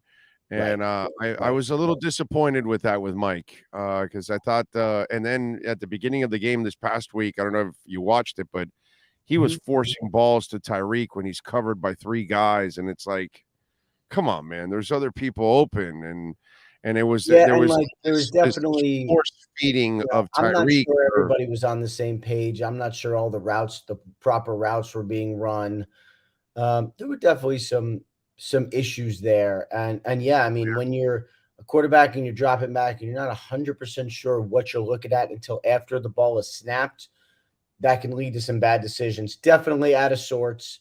The kind of Dolphins team that we have not really seen this year.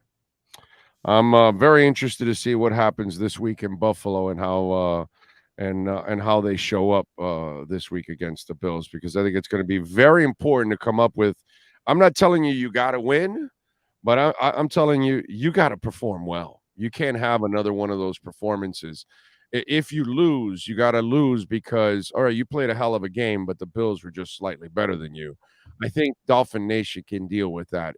Another one of those inept performances. And it's not going to be a good scene around the world for the Dolphin Nation. All right, Mariota. That's kind of petty, right? I mean, it's you weren't really performing at a high level, and Desmond Ritter's a draft pick. It makes sense to go and find out what the hell you got in the young man, and this guy leaves the building. It's kind of weak, man. I mean, you got your shot. You weren't good enough. Shouldn't you be there to support the young guy and help him? I would think.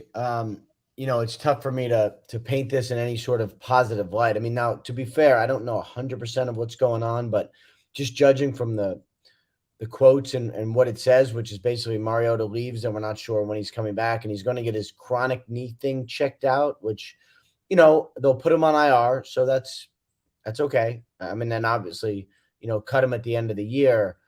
I'm sure it's very hard. I'm sure getting replaced by a rookie is hard. I'm sure finally having the opportunity to start after all these years again and not taking advantage of it is hard.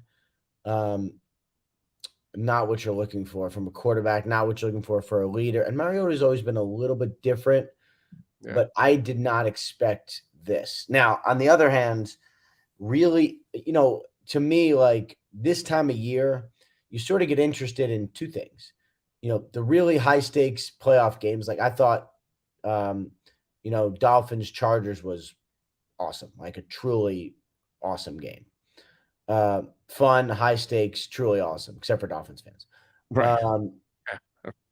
Then I get excited for quarterbacks. Like, who are we going to see? Which new people are we going to see? And being able to see Desmond Ridder has made the Falcons extremely interesting. Like, I have no idea what he's going to be, but I will be watching and fascinated by it. Yeah, and guess what? It's the responsible thing to do by the Atlanta Falcons at this point. You know what I mean? It's Marcus, you had your chance, dude. You had a great opera. Baker Mayfield has gotten a couple chances, and he's been, dissed. And then in a week, he goes over to the Rams and he puts together, a pretty decent performance. And that's the way you got to do it. You got to fight through adversity. We all are going to face adversity in life.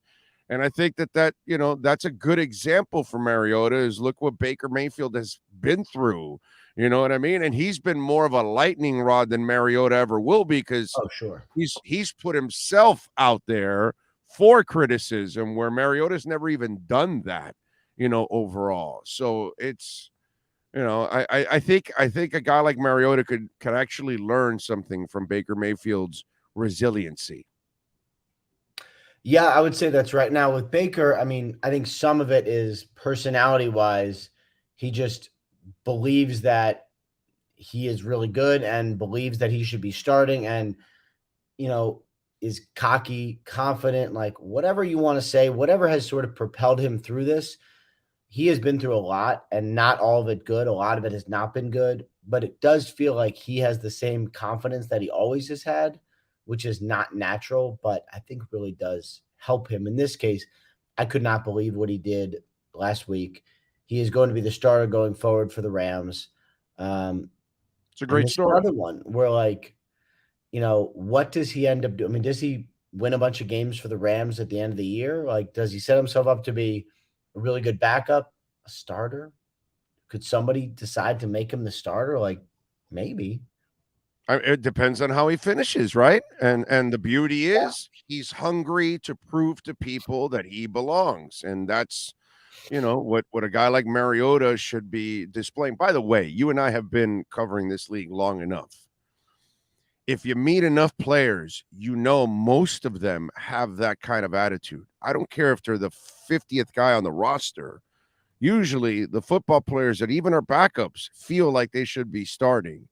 And whether it's realistic or unrealistic, that mentality is so important in what they do, in what you do, in what I do, in what any of us do in life.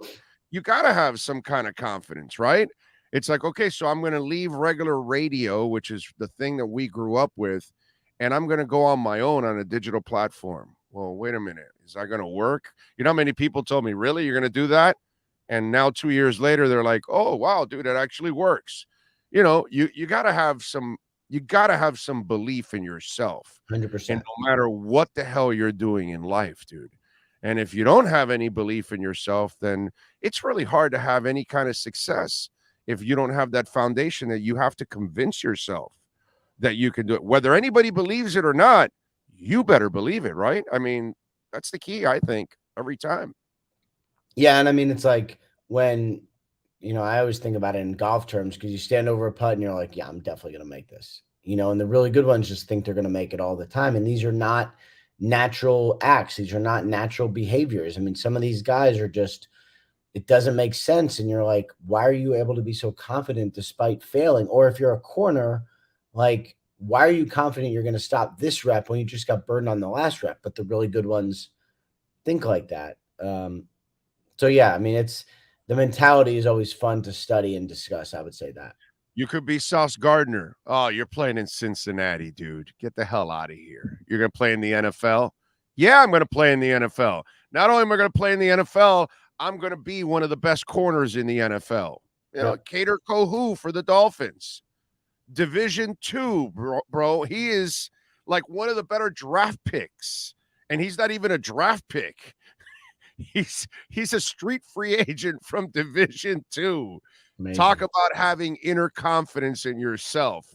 A kid that came from Africa and found the by a lottery ended up in America, and then has had the belief in himself to go play a sport that is completely different from where he came from, and now he's in the NFL and starting.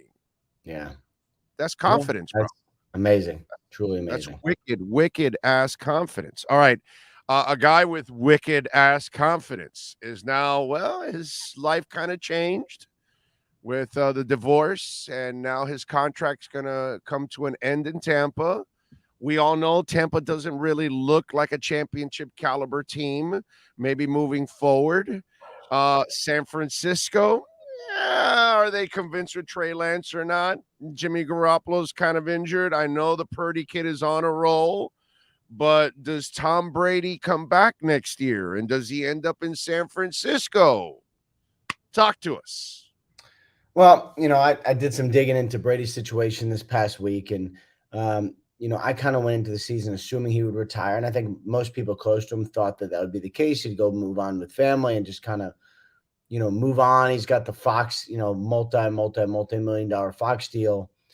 And then, starting to play a little better. I mean, obviously last week wasn't good, but had that dramatic comeback the week before. He's obviously getting divorced now. Maybe things have changed. I think if you look around the league, there's a lot of people that need quarterbacks. And, I think what's going to be really interesting to me is if Tom Brady finishes a year like this, which is not great, how much interest does he have? If you're San Francisco and you say, I have a 31-year-old Jimmy Garoppolo, I have a 24-year-old Trey Lance, I have a 22-year-old Brock Purdy, or I have a 46-year-old Tom Brady, are we sure that Brady is the best option? And I know he's Tom Brady, but he hasn't looked like Tom Brady this year at most times. what market is there actually? It's going to He be a doesn't really have he fascinating doesn't have to offseason. be too special there. That's Well, the beauty of he's got to be that. better He than this, though. has Huh? He's got to be What's better that? than this. Yeah, no, I get you. I get you, but he doesn't really have to be that special there. And one, he's more durable than Garoppolo, more consistent than Trey Lance, and way more experienced than Purdy. Now, let's not get ahead of ourselves. What if Brock Purdy has one hell of a finish for the next 4 games and they make it to the playoffs and he actually plays well in the playoffs? There's no reason to go anywhere because you've already made an investment in Trey. Brock is paying dividends. You probably won't even bring back Garoppolo so you can save yourself money under the cap. So, let's see how Brock Purdy finishes, if this story really is as Cinderella as it looks, or does the shoe fall off Cinderella and then you say, okay, well, he's a young guy that's going to make a bunch of mistakes. Well, this is a championship caliber type team. Do we come back with Trey Lance? Do we come back with an uneven Purdy? Do we come back with an often injured Garoppolo? Or do we put it in the hands of a proven champion? Right. Yeah, and it's going to be one of the more interesting decisions of the whole offseason. And think about how many different teams have that kind of decision. Let's say, what about the Raiders? Do they move on from Derek Carr? Do they get the draft picks? Do they make a run at Brady? What about the Titans? They have Ryan Tannehill. Do they make a run at Brady? It's on. The Bucs are going to try to bring him back. I know that, but one of the more fascinating unanswered questions of this offseason. But by the way, with the Tennessee Titans, so you think they could do something like that and not move on to Malik next year? Because if We'll you made see. The guy who drafted Malik Willis is no longer employed by the Titans. When the GM leaves, it changes a lot. And, we see a lot of the trades we see are when you have a new regime or a new GM and you have old regime's draft picks or players they signed or whatever it is, old system. And those are usually the guys who move. I'm not saying it's going to happen to Malik Willis. I'm just saying it causes an unknown when you have someone like John Robinson losing his job and Malik Willis is still there. Was that a power struggle? Mike Vrabel says it was not. Obviously it is possible that, the owner just kind of felt the direction of the team was going the wrong way and decided to make a move. We may not know. They think they keep things pretty quiet in Tennessee, but I was surprised. I was really pretty surprised. good, bro, for many years now. I get that whole first round thing that he had a little streak here where a couple first rounders didn't work out, but several other picks have worked out all over the place and moved. So it's kind of weird, man. Yeah. It's really weird. Wow. That one it looks to me like what Wanstead and Spielman went through, that it was a power struggle, and that it just kind of reminds me of that whole thing, that they pushed Spielman out because Wani wanted, complete power of personnel. And so, that's kind of the way. And then he went on to Minnesota. By the way, what's going to happen with Rick Spielman? He was sort of in the mix for some of these opportunities last year. I assume he'll be in the mix again, although, in the NFL, once you sort of get out of it, it's tough to get back in. He had some opportunities at the end of last season. I would assume those would pick back up, but he did a good job there. He just couldn't solve the quarterback. I get it, but damn, dude, he did an overall pretty good job on both sides. Pretty good job. They had good contracts. They were in good cap shape.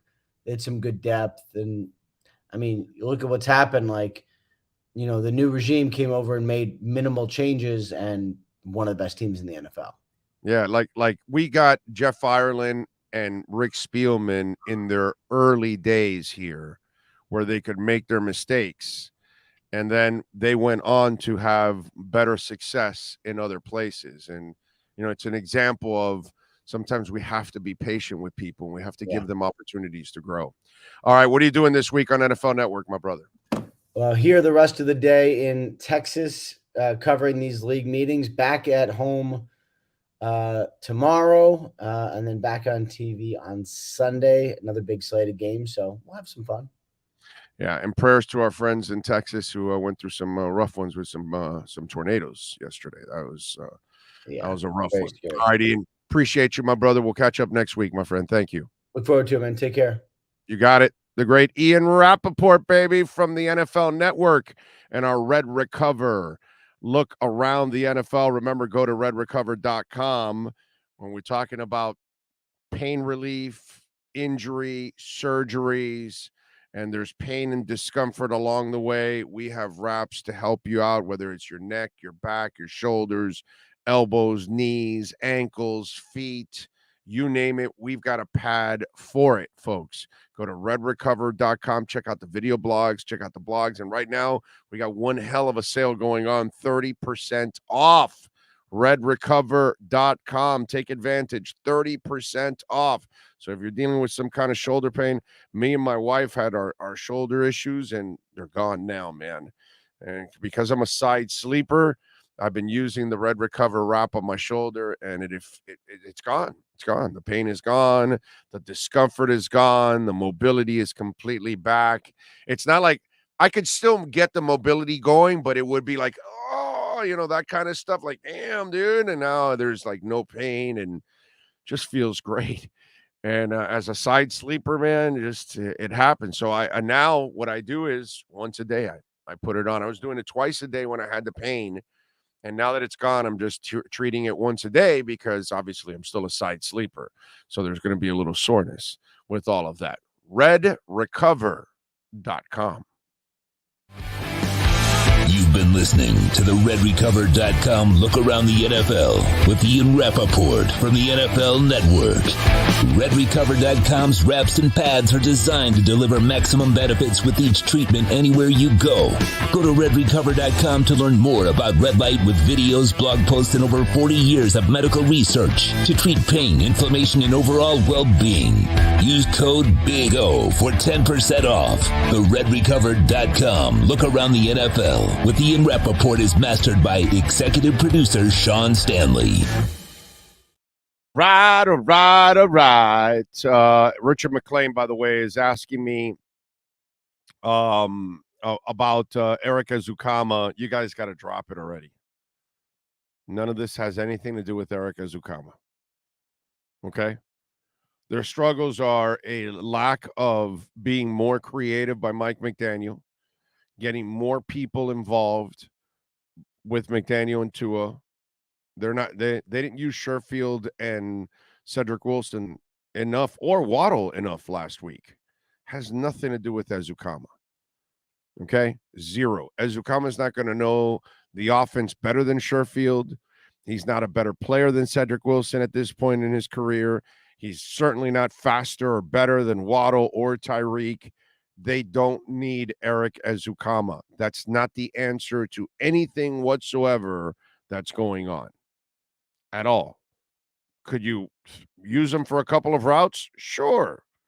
But the difference has nothing to do with him. It has to do with the head coach and the quarterback. And they've got to do a better job of getting others involved. Hell, they don't even throw to Gesicki, and they should find a way to get him involved.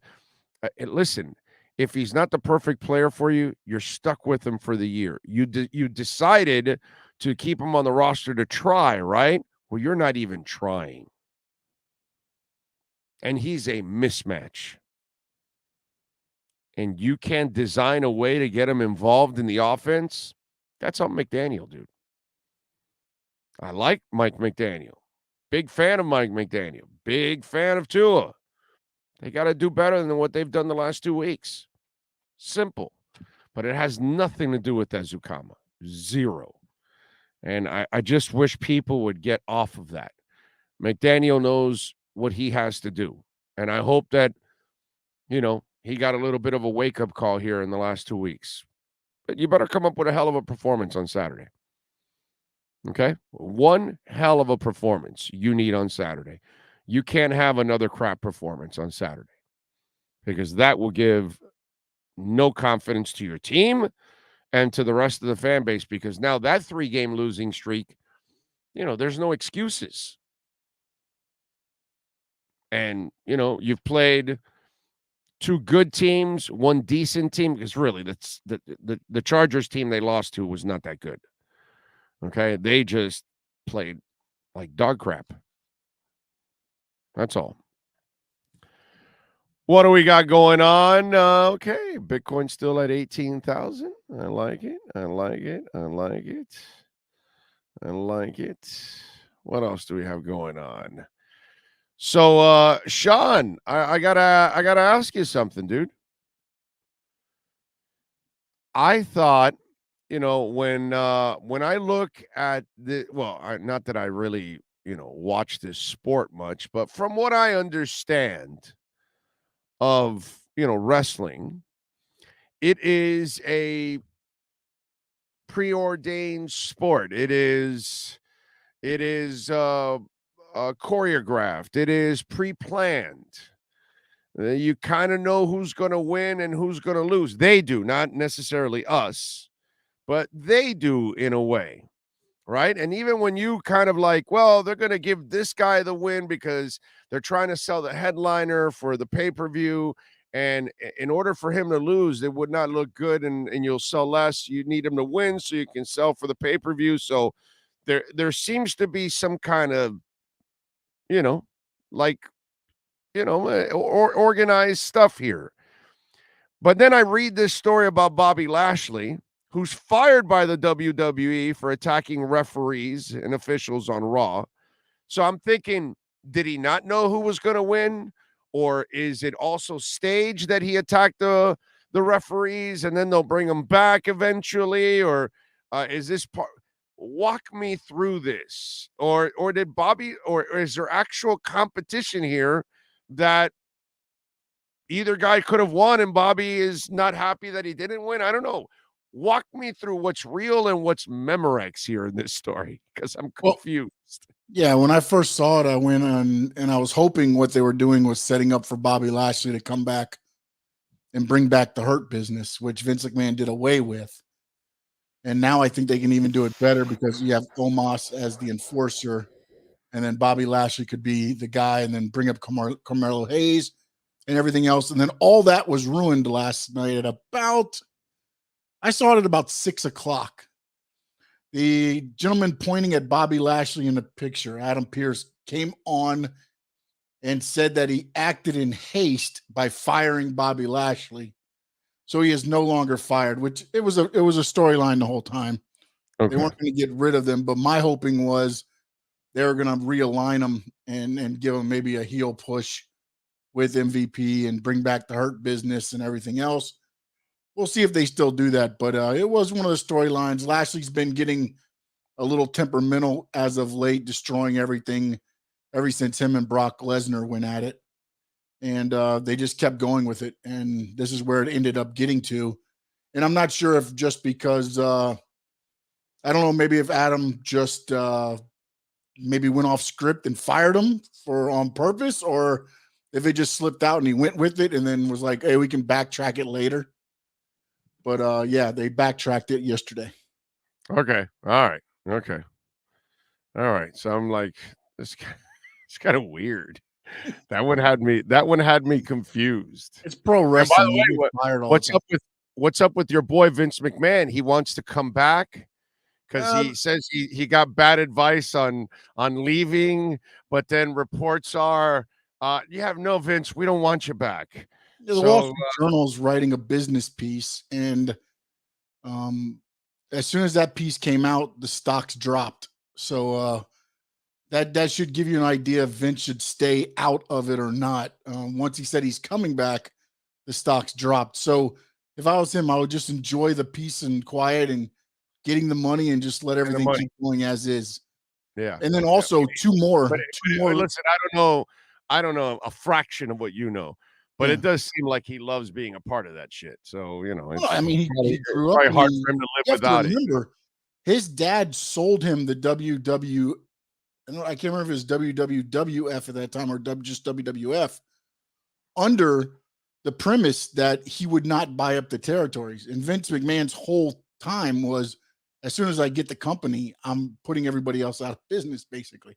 That was his game plan. But his dad was like, if I sell it to you, You can't do it. He didn't do it, I believe, until after his dad passed away, and then he just went and started what is wrestling today. Right. So it's been there. But then also right after the Wall Street Journal piece came out, two more, I believe, cases surfaced. Yes. One from 2011 and another one from, I believe, a little bit after that. I think it was like 2015 possibly. So again, I think since he's out of the limelight, everything calmed down. So he thought, oh, okay, everything brushed over. So now I can resurface. But the only reason they haven't surfaced, I believe, is because he has stayed hushed. Right. Exactly. So now he comes forward and then they come up again with the accusations. Yeah.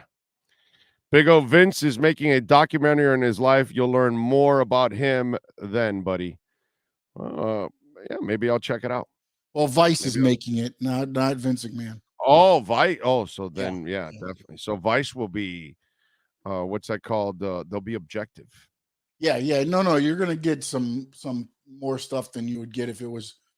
It's gonna be interesting because Peacock or WWE Network is making a Becoming Ric Flair documentary. So I'm interested to see how that goes through all through everything and see what they take out, what they omit, and what they do leave in. So when's the next wrestling show? After the new year, we'll get back into it. There you go. You'll start getting your Squared Circle digest back in 2023. For Karen, he was asking, do you remember when Daniel Bryan choked the guy out years ago? Yeah, that was the announcer. And the reason he got suspended because he went off script and did it. And that was around the time there was a thing with The Undertaker where they hung on Undertaker and all that stuff. And it wasn't the right time. And it was a bad eye. And he was suspended for, I think, like 30 days. And then also Matt Riddle just went into rehab. So there's your updates on wrestling. That's why they wrote him off TV. Rehab. All right. So there you go. There's the wrestling stuff because I saw that with Lashley and I was like, what the hell is going on there? All right. Panthers, nice job yesterday, by the way, blanking the Blue Jackets. Bob with 22 saves. Barkov had a goal and an assist. Reinhardt had a goal and 2 assists. So they got Pittsburgh on Thursday. The Heat are in action tonight. They're favored by 2.5 on the road in Oklahoma City. You just saw Ira Winderman, obviously, in a Oklahoma City hotel. So Oklahoma City is 11-16. The 13-15 Miami Heat. See if they can get one game under 500 with a win tonight. The over and under is 226. We shall check that out. Heat linked to Sadiq Bey, according to Adam Barai. I read that. Does nothing for me whatsoever. If you're giving up something of significance for him, I'm not exactly sure that that's going to put you over the top. So whether that rumor is true or not, I am not necessarily feeling sexy with that rumor. Okay. That one's not one that gets me going, I got to say. So, we shall see what happens in that one. What else do we have going on in the world of sports? Good news and bad news. Obviously, the terrible news is that we lost Grant Wall over the weekend. The good news is that it wasn't murder. And his brother came out and thought that, basically there was foul play. He thought his brother was murdered. And, you could think that considering where he was at and wearing the LGBTQ shirt and then getting obviously called out for it and stopped and forced to change his shirt in that country.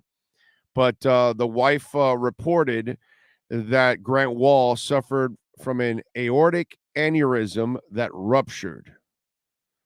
And that's what ended up happening to the 48-year-old, and that's what the autopsy says.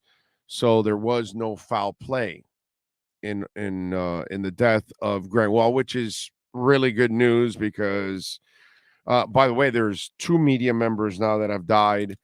The other one was a journalist from Qatar, and he also ended up passing away. So I know that Grant had bronchitis, and he had some nasty cough he was talking about, and he was taking antibiotics for it and all of that. And then again, man, every day is precious, and we have no idea what day, what moment is our last day, our last moment on earth. We don't know if we're going to have some kind of a medical condition or a car crash or something tragic that happens that's out of our control. Every day is precious, man. And we used to have Grant Wall on all the time at Onside when we were doing Onside, because there was a lot of soccer talk on Onside. We had a lot of hosts that talk soccer, and so they would bring Grant on, or I would bring Grant on, depending. And I actually wanted to get Grant on once the World Cup was done and he got back home.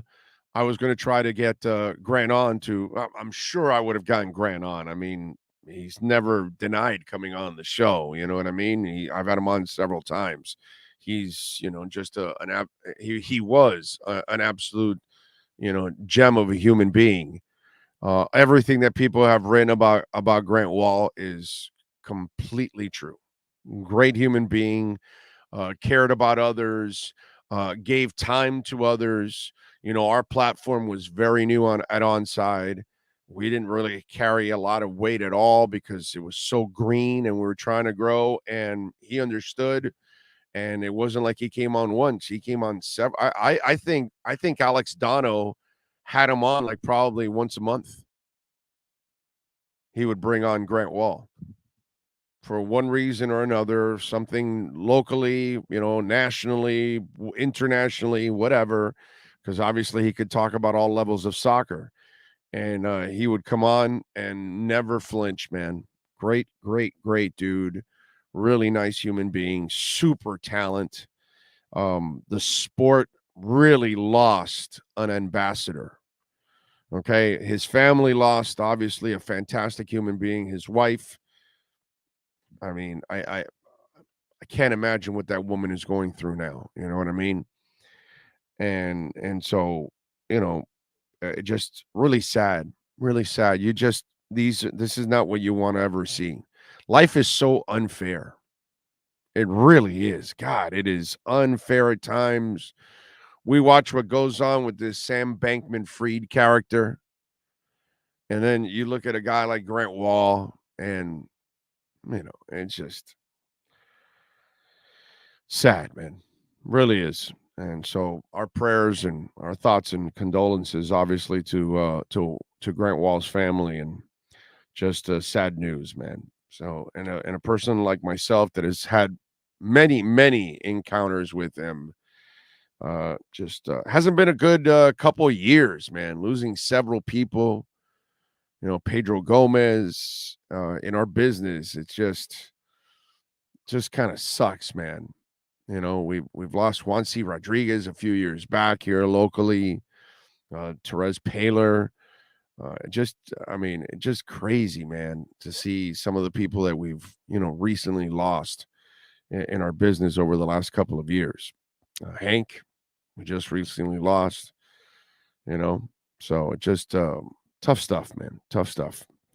All right. If you want to get in on the Welt and Rayom text line, that's 855-912-1056. That's 855-912-1056. If you want to get in on the Welt and Rayom text line, you can also reach out to us on Twitter. That's at Big O Show. Follow us there as always. And you see there, Essential Moving Experts. And we love Sean Williams and the great people at Essential Moving Experts. And they make moving so easy. You see it there, $350 right now. Book it. 2 hours, 2 men, 26-foot truck. You could get $150 off if you mention our name. Long moving services, home moving services, long distance moving, office relocation. Well over 1,600 happy customers have filed it and said it that they have loved their experience with essentialmovingexperts.com. Flat rates and no surprise charges. Of course, customers love that. Safe and efficient. loading and unloading practices all the time. Of course, customers love that. That's what it's all about, folks. Go on the website, make an appointment, wherever you're at. You want to move from one end of the country to the other, from one side of a state to the other, in the county, in the city, office, home, you name it. And even if you're moving from one spot to another, and maybe the new spot, the new office, the new house is not ready for another week or 2 or 3, you can store your goods at their warehouse up to a month on the house. Okay? That's part of their services. So call essentialmovingexperts.com.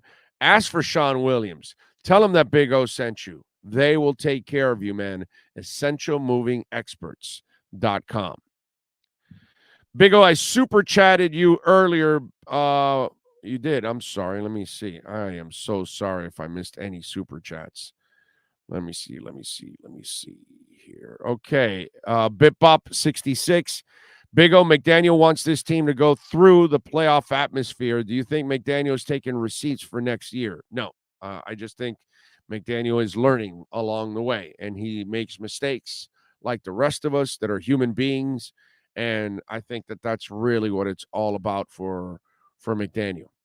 So I don't, yeah, listen, is he trying to figure out who belongs and who doesn't belong? Hell yeah.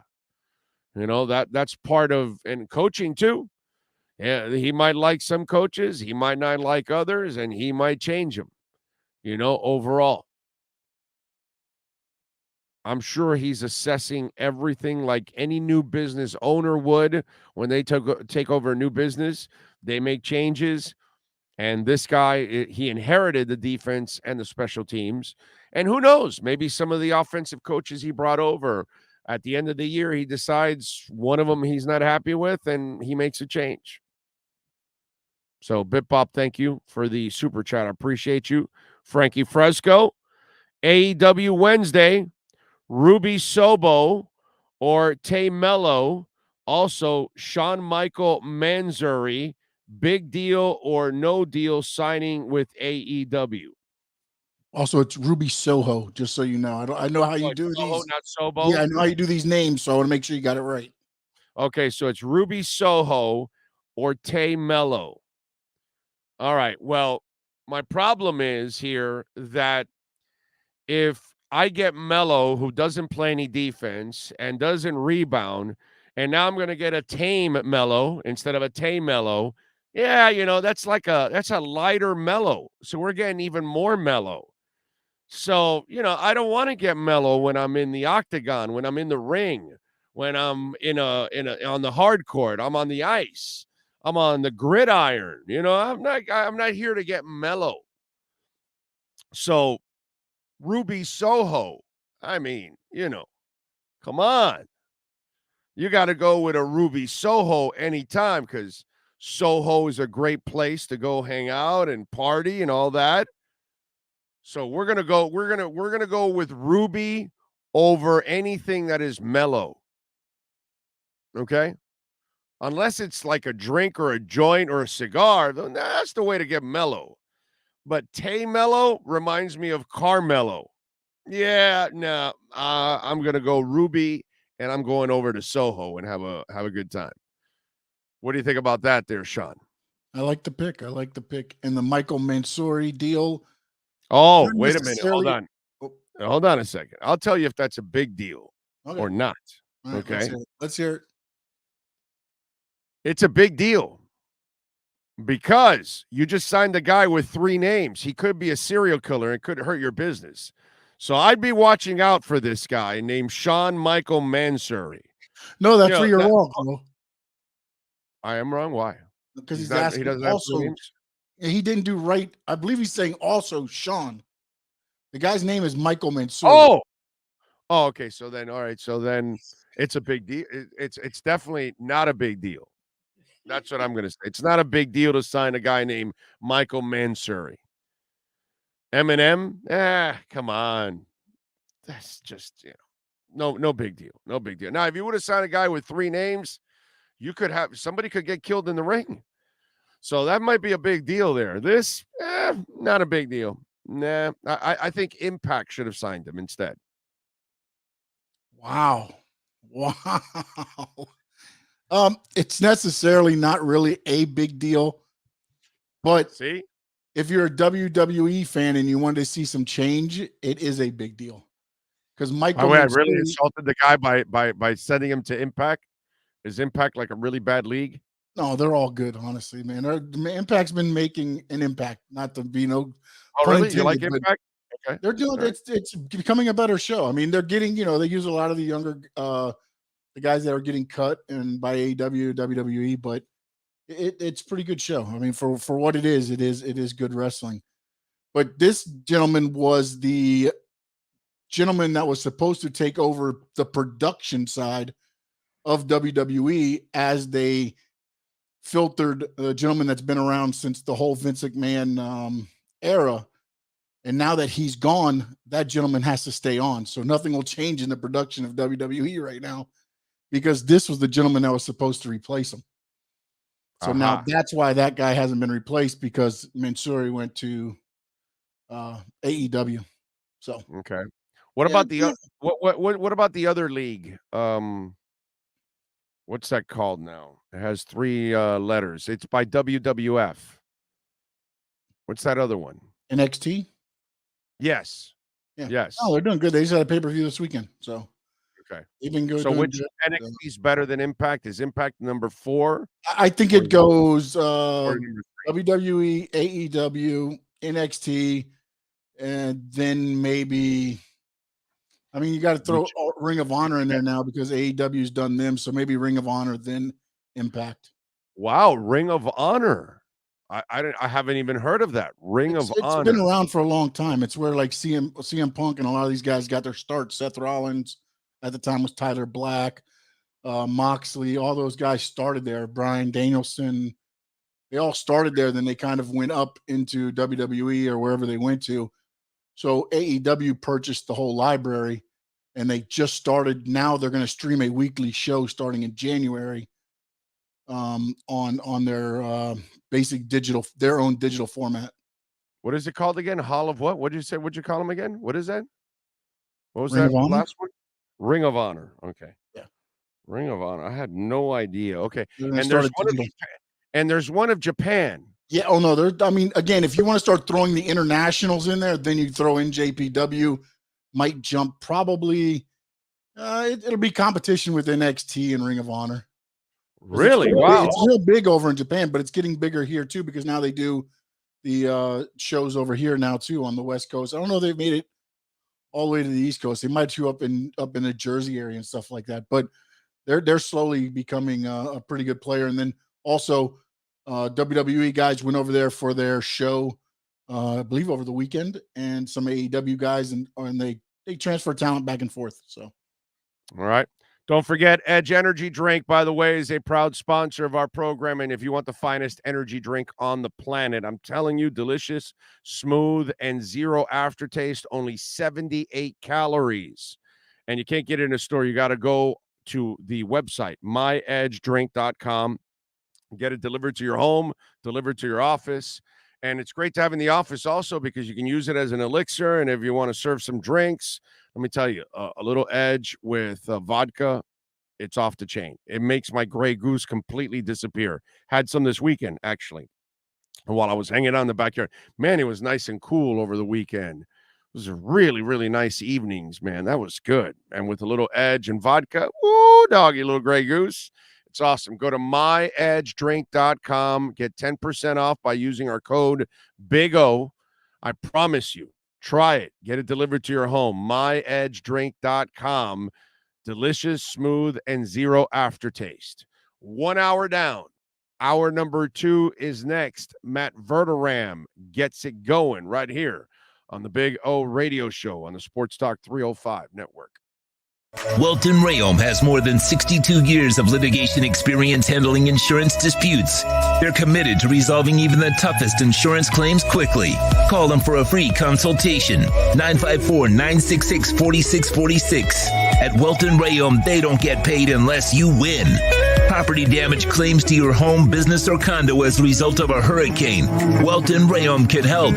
Water, mold, fire, smoke damage, Welton Rayom can help. Call 954-966-4646.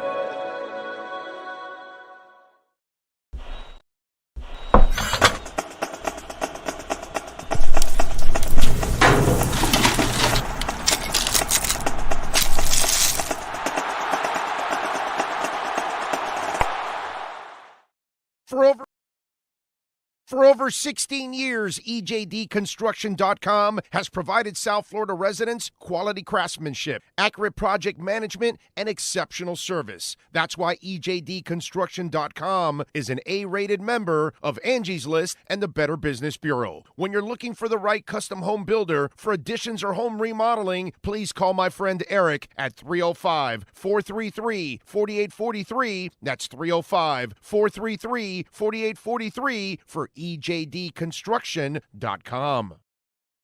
Welcome to Red Light Therapy, a revolutionary technology perfected by NASA to aid in muscle strengthening and recovery. Red and infrared light has the capacity to penetrate deep into the cell's mitochondria, potentially leading to increased energy, faster recovery, and the optimal performance your body demands. Train, fight, recover. The viewpoint statements or beliefs expressed on the following program by the host, guests, or callers are not necessarily the opinions of FantasyXS.com, Media Group Inc. ownership, management, sponsors, or website. Let's huddle up with Fanside National NFL reporter Matt Verderam. The huddle is brought to you by RedRecover.com. RedRecover.com's wraps and pads are designed to deliver maximum benefits with each treatment anywhere you go. Go to RedRecover.com to learn more about red light with videos, blog posts, and over 40 years of medical research to treat pain, inflammation, and overall well-being. Here's NFL reporter Matt Verderam. All righty, there he is. Don't forget, great sale going on right now, 30% off any pad there, and they're super affordable as it is. With 30% off, it's a joke. Go to redrecover.com so you can recover from any pain, any inflammation, any discomfort, any old injury, surgery, scars. You can make them disappear. Redrecover.com. Red light therapy will make a huge difference. How you doing, my man? How you feeling? I'm good. How are you? Terrible. Obviously. Shit performance by the Dolphins the last 2 weeks. Yeah. Shit performance by Mike McDaniel this second week here against the Chargers. I gave him all the breaks in the San Fran game because Tua was off. He designed everything beautifully. Guys were open. In this game, guys were a little bit more covered. Tua was also off. Receivers were dropping balls, and I thought there wasn't enough adjustments there. It was really, really a stank performance the last 2 weeks by the offense. It was. You know, I actually, so look, I think when you're playing the 49ers, and especially on the road against 49ers, it's an understandable game when you don't play well. Like that to me, in my opinion, is the most talented defense in the NFL. When you play like that against a Chargers team that does not have Derwin James, does not have Bosa, does not have, of course, J.C. Jackson, that's a problem. Tua was 6 of 22 before the last drive of the game, which was essentially garbage time. He was awful. And they were, I agree, slow to adjust. I mean, the Chargers essentially just said, look, we're going to be very aggressive with the way we cover you, and you're going to have to adjust to that. And the Dolphins never adjusted to it. So coaching, I agree, slow on the uptake there, but also Tua just, you've got to play better than that. I mean, you're not beating anybody who's any good playing where you're not making tight window throws. I mean, that's reality at this time of year. You're going to have to do it. And they're certainly going to have to do it on Saturday night up in Buffalo. You know, last year, he either led the league or was second or third in tight window throws. Yeah, because he's going to have to do it. because that's all he did last year, because nobody got separation and Waddle could only run short routes because they had no line, no running game, all that stuff, the crap that they dealt with. And it's funky how, you had some of those issues this week, and he was forcing balls into Tyreek early when he's covered by like 3 guys, and you're like, yo, dude, do the math. If he's covered by 3, Waddle's got to be single covered. And that's where I blame McDaniel, that you got to get your quarterback. Yo, you need to spread the ball around. You need to hit Cedric Wilson. You need to get Trent Sherfield involved. You know what I mean? And I get, the whole Gesicki thing. I get he doesn't fit your offense because he doesn't block, but God damn it, dude, he's a mismatch when he runs a route. So you mean you can't find a couple of routes a game for him, even red zone fade with the height he has and the athletic ability? So to me, McDaniel has to get a little bit more creative. And I almost felt like they were stubborn in that game, and they kept taking deep shot after deep shot. And you're like, guys, just look what Herbert's doing to you. It's a shitload of underneath stuff. Bam, bam, bam, bam, bam. He played a terrific game. He fired all over the place. But if you really look at it, he scored 1 touchdown on 370 yards. You didn't challenge him, because if you score 1 more touchdown and win 24-23, the narrative is completely different. They would have said, oh, yeah, Herbert put up a lot of yards, but he didn't score a lot of points. They ended up selling for a lot of field goals.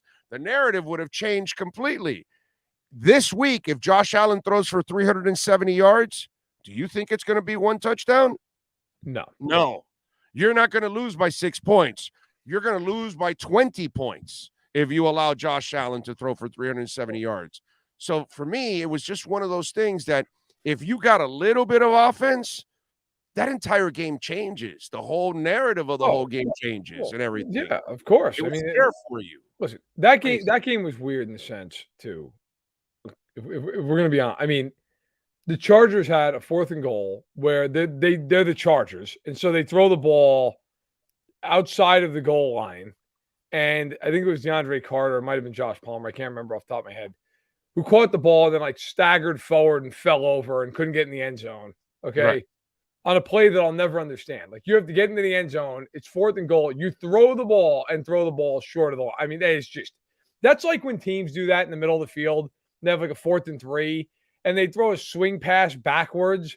So now you have to gain 7 yards. But in any event, the Dolphins also had one of the weirdest touchdowns you'll ever see, where there's a fumble. The ball squirts out into all people. Tyreek Hill's standing there, just grabs it and takes off for 60, 65 yards. An injured Tyreek Hill. Yes, yeah, right. I mean, who's still faster than every other human being alive, even when he's on a one good wheel. My biggest criticism of McDaniel in the game was that they didn't run the ball more. You are in a game where you're actually, if you look at their numbers, now some of this is Tua ran 3 times for 28 yards, okay? But most are not a big game. But Jeff Wilson had 4 carries for 26 yards. Give Jeff Wilson 10 carries. I mean, take some of the burden off your passing game. They were never down big in the game. It wasn't like it was a game where you just couldn't run the ball and you're constantly trying to play catch up. And I think sometimes, the analytics of football have gotten so out of whack, in my opinion, where people just say, running the ball is a waste of time. You got to throw the ball every down. That's nonsense. You have to have some balance in the game. And while the Dolphins didn't have crazy imbalance, I mean, I think Tua dropped back 33 times. They ran on purpose 16 times. I'd like to see them in a game where Tua couldn't hit water if he fell out of a boat for 3 quarters. I mean, run it. The other part of that is, too, the Chargers can't stop anybody on the ground. Anybody. Yeah. No, that's right. It made no sense. The Chiefs, who are allergic to running the football when they play the Chargers, just cram it down their throat the entire game. Because they know that if they get into any kind of 2nd and 5, just hand off first down. I mean, the Chargers can't. I was surprised, considering McDaniel's background in San Francisco and how well they run the ball and how well the Dolphins at times this year have run the football. I was surprised in that game when it wasn't working early that they didn't just say, you know what, screw it. Mostert, Wilson, we're going to hand off. We're going to keep Herbert on the sideline, and we're going to go on these 7-minute drives and just bleed them to death. And by doing that, force them to change the way they're playing their pass coverages. They're going to have to come up. They're going to have to suck into the front seven a little bit more, and then you can hit them for more of these deep shots with Hill and with Waddle and get them one-on-one. They never did it. And so the Chargers never had to come out of that defense. They got to come up this week with one hell of a performance. Yeah, they did. Either win or lose, beautifully. Like a game where you walk away and you say, well, they played a hell of a game, dude, but Buffalo is just a better team, and they were just a little better. But they show up like they did the last 2 weeks in Buffalo on Saturday. Oh, they get killed. They're going to definitely get killed. But not just that, it just does not bode well for the rest of the season. I mean, you've put yourself in a corner now. You know what I mean? It's like you should have won at least one of those 2 games. Both were winnable. Your defense is really not that good, yet they kept you in that game the entire time, and you couldn't finish it off on the offensive end. They did. It's ridiculous. I think looking forward, looking to Saturday again, and not to beat a dead horse here. Buffalo, one thing about Buffalo, like you can run the ball on the Bills. Like, that is one thing. Now, some of that was they gave up more of that yardage when they were injured at linebacker, and Edmonds and Milano weren't there. I understand that. Von Miller, the loss of Von Miller is not just a pass rushing loss. He is very good against the run. If I am the Dolphins in this game, I am constantly testing that edge. Constantly. Like, we are going to make you defend. And one thing the Dolphins are great about, which I'm not surprised considering, again, McDaniel's background, they're very good about using motion pre-snap. I would use that even more than they normally do. Time. Like, every play. Like, I would have Hill fake a jet sweep to him, run Wilson or Mostert the other direction. Same thing with Waddle. Then sometimes give him the ball. Let him run around the edge. Like, if I'm the Dolphins this week, I'm thinking to myself, and by the way, this is not a criticism of Tua, but it's just the reality. I'm thinking to myself, if we get into a game where it's Tua and Josh Allen just gunning it up and down the field, we're probably not going to win that game. Like, no. That's a game the Bills want to play. They want to get into a game where they throw the ball 50 times and the Dolphins throw it 45 times. And that's how Buffalo wins that game 9 times. Brother, you can't allow Josh Allen to throw 370 yards. No, you can't. No, it's not going to be one touchdown. You're going to lose by 20, bro. You're going to get your ass kicked. No doubt. But if I'm Miami, 370. If I'm Miami in this game, my game plan is, look, we have got to run the ball in this game. We have got to run the ball. A, better down in distances. It's going to make it harder for Buffalo to cover you. B, you've got to take some of the air out of the ball on Buffalo's offense. You've got to keep them on the and short passing game, Matt. Yes, the short passing. Stop force. Well, listen, the conditions will probably limit you anyways from wanting to take a lot of deep shots because the wind's going to screw with the ball anyway. But you have dominated inside a 35-yard box all year long. And I know you work a lot of the middle of the field, but you have so much speed on the edges that you can actually, whether it's screens or like you're saying, reverses, whatever it is, crossing routes, work a lot of that stuff. How many guys are actually going to stay with Tyreek or Waddle on a crossing route? No, none. Zero. Less than 1%? I mean, dude, come on, make it easy. And that's one of the things that pissed me off in that game last week. There were just so many empty calories on all these deep shots. And I'm going, what the hell is going on? I know Tyreek lost one in the lights and Waddle also had problems with another one. And so the receivers weren't necessarily sharp either. But still, why not more of a short passing game? Yep. You know, that's what the other guy did on the other side. He chewed your ass up all over the place inside that 20-yard box. He wasn't taking a whole bunch of deep shots. He ate your ass up with everybody underneath, and you couldn't do the same thing. I think that's what you have to do with the Bills. Run the ball and use that short passing game because, again, like you said, that'll keep the clock moving, and that'll chew up a lot of time. Yeah, and look, Buffalo's secondary right now is not what it normally is. I mean, Hyde's out for the season. Tre'Davious White is back from his torn ACL, but he has not been fully back. I mean, they have sparingly they've kind of put him in and taken him out and put him back in. I mean, Teron Johnson's an excellent slot corner, but they're not great outs. I mean, Dane Jackson's fine, but like Dane Jackson's not covering Waddle or Hill. So if I'm Miami, I'm doing anything I possibly can to go at Dane Jackson, to take my chances with that. I would also test Tre'Davious White out and see how physically back are you. Like I would go after him. The Bills are on a 4-game win streak.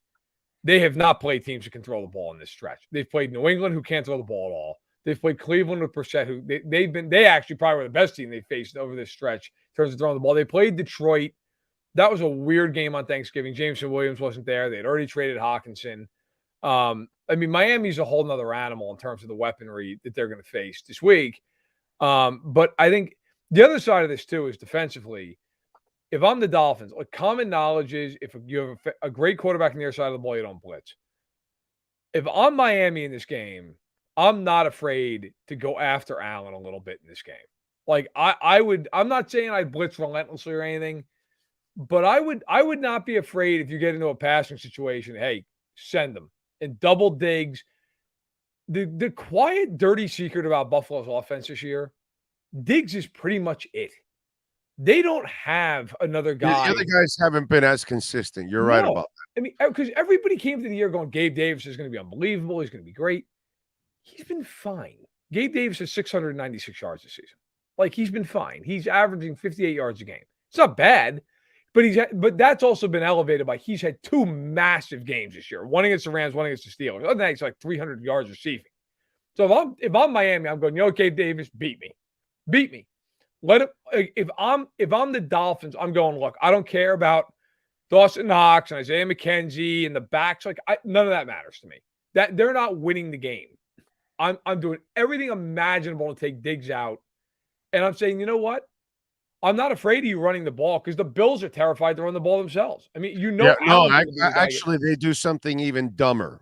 They run the ball a lot with Josh Allen, which to me, and again, I'm a Dolphins fan, so I don't want to see anybody injured. No, but they're just, brother. This is just a matter of time with Josh Allen. The way they're playing him, he takes such a beating in every game.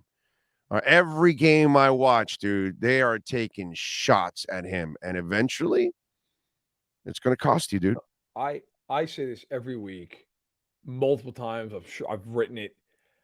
Of all the things in the NFL that I don't understand, and there are plenty, there are hundreds of things. The one thing more than any I do not get is why they are so insistent on purposefully running him into chaos. Like he, and people always say, "Well, what about Lamar Jackson?" Lamar Jackson, he has no choice. He has no choice. Sure, but also I will say this for him: how many times do you see Lamar Jackson get lit up? Like very rare. He's very good about he gets down, he gets out of bounds. Yes. He doesn't take on a lot of contact. Like he's smart in that way. He's very good about I'm going to get the yardage I can get, and I'm going to go down or I'm going to go out of bounds. Dude, this injury came in the pocket. Right. Yeah. Yes. At both times when he's been hurt, it's been in the pocket. Allen. And by the way, to his credit, he has tried to stay in the pocket as much as possible. They have no receiver. You can tell that it's something that he wanted to get over. He can't make it. He can't overcome it, unfortunately. Yep. But I give him all the credit in the world. He has tried. Yeah, he has. They can't move the ball if he's not running the football. Right. The Bills, on the other hand, are just hell-bent on running the ball down. And Allen, I don't know if it's a pride thing or what it is. He never slides. He's all about just going like full tilt into a linebacker. You saw the dive this week. He went up in the air and everything. I mean, I'm cringing, bro.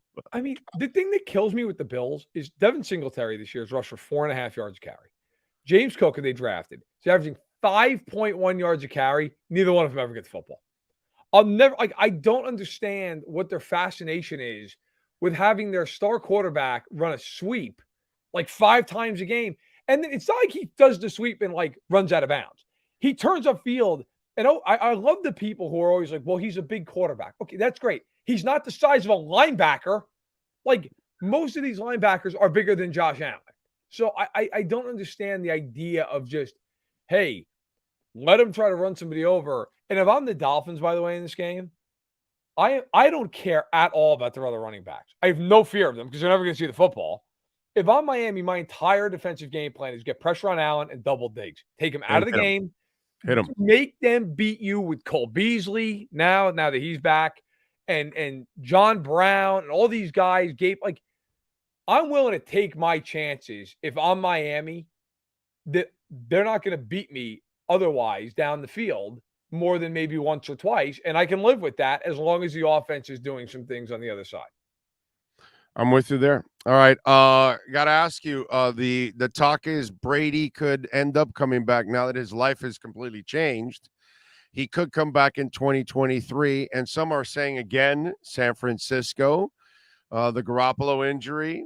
We'll see how Purdy finishes. Right. Trey Lance is still not sure that he's not ready to run that offense. So what do you think happens with Brady? What's your gut tell you? Does he come back? And if he comes back, does he end up in San Francisco? You know, it's hard to say because this season's been such a nightmare for Tampa and for Brady. I'll say this: if he comes back, he's not going to be in Tampa. I'll tell you that much. I think if he comes back, like I think we talked about this a little while ago. Like, there's not that many spots where you go, that makes a ton of sense. The Niners make all the sense in the world because if you're the 49ers, first of all, he's a hometown kid, right? I mean, I'm sure he'd love to play there. Yeah. They have an incredible defense. They've got all these Super Bowl team. They're a No Super doubt. Bowl team with a quarterback. And I've had this conversation. People say, well, he's older. Do they want to go that right? Yeah, if you're them, unless you love Trey Lance to the point that you just have to get him out on the field. The whole idea of this thing is to win a Super Bowl.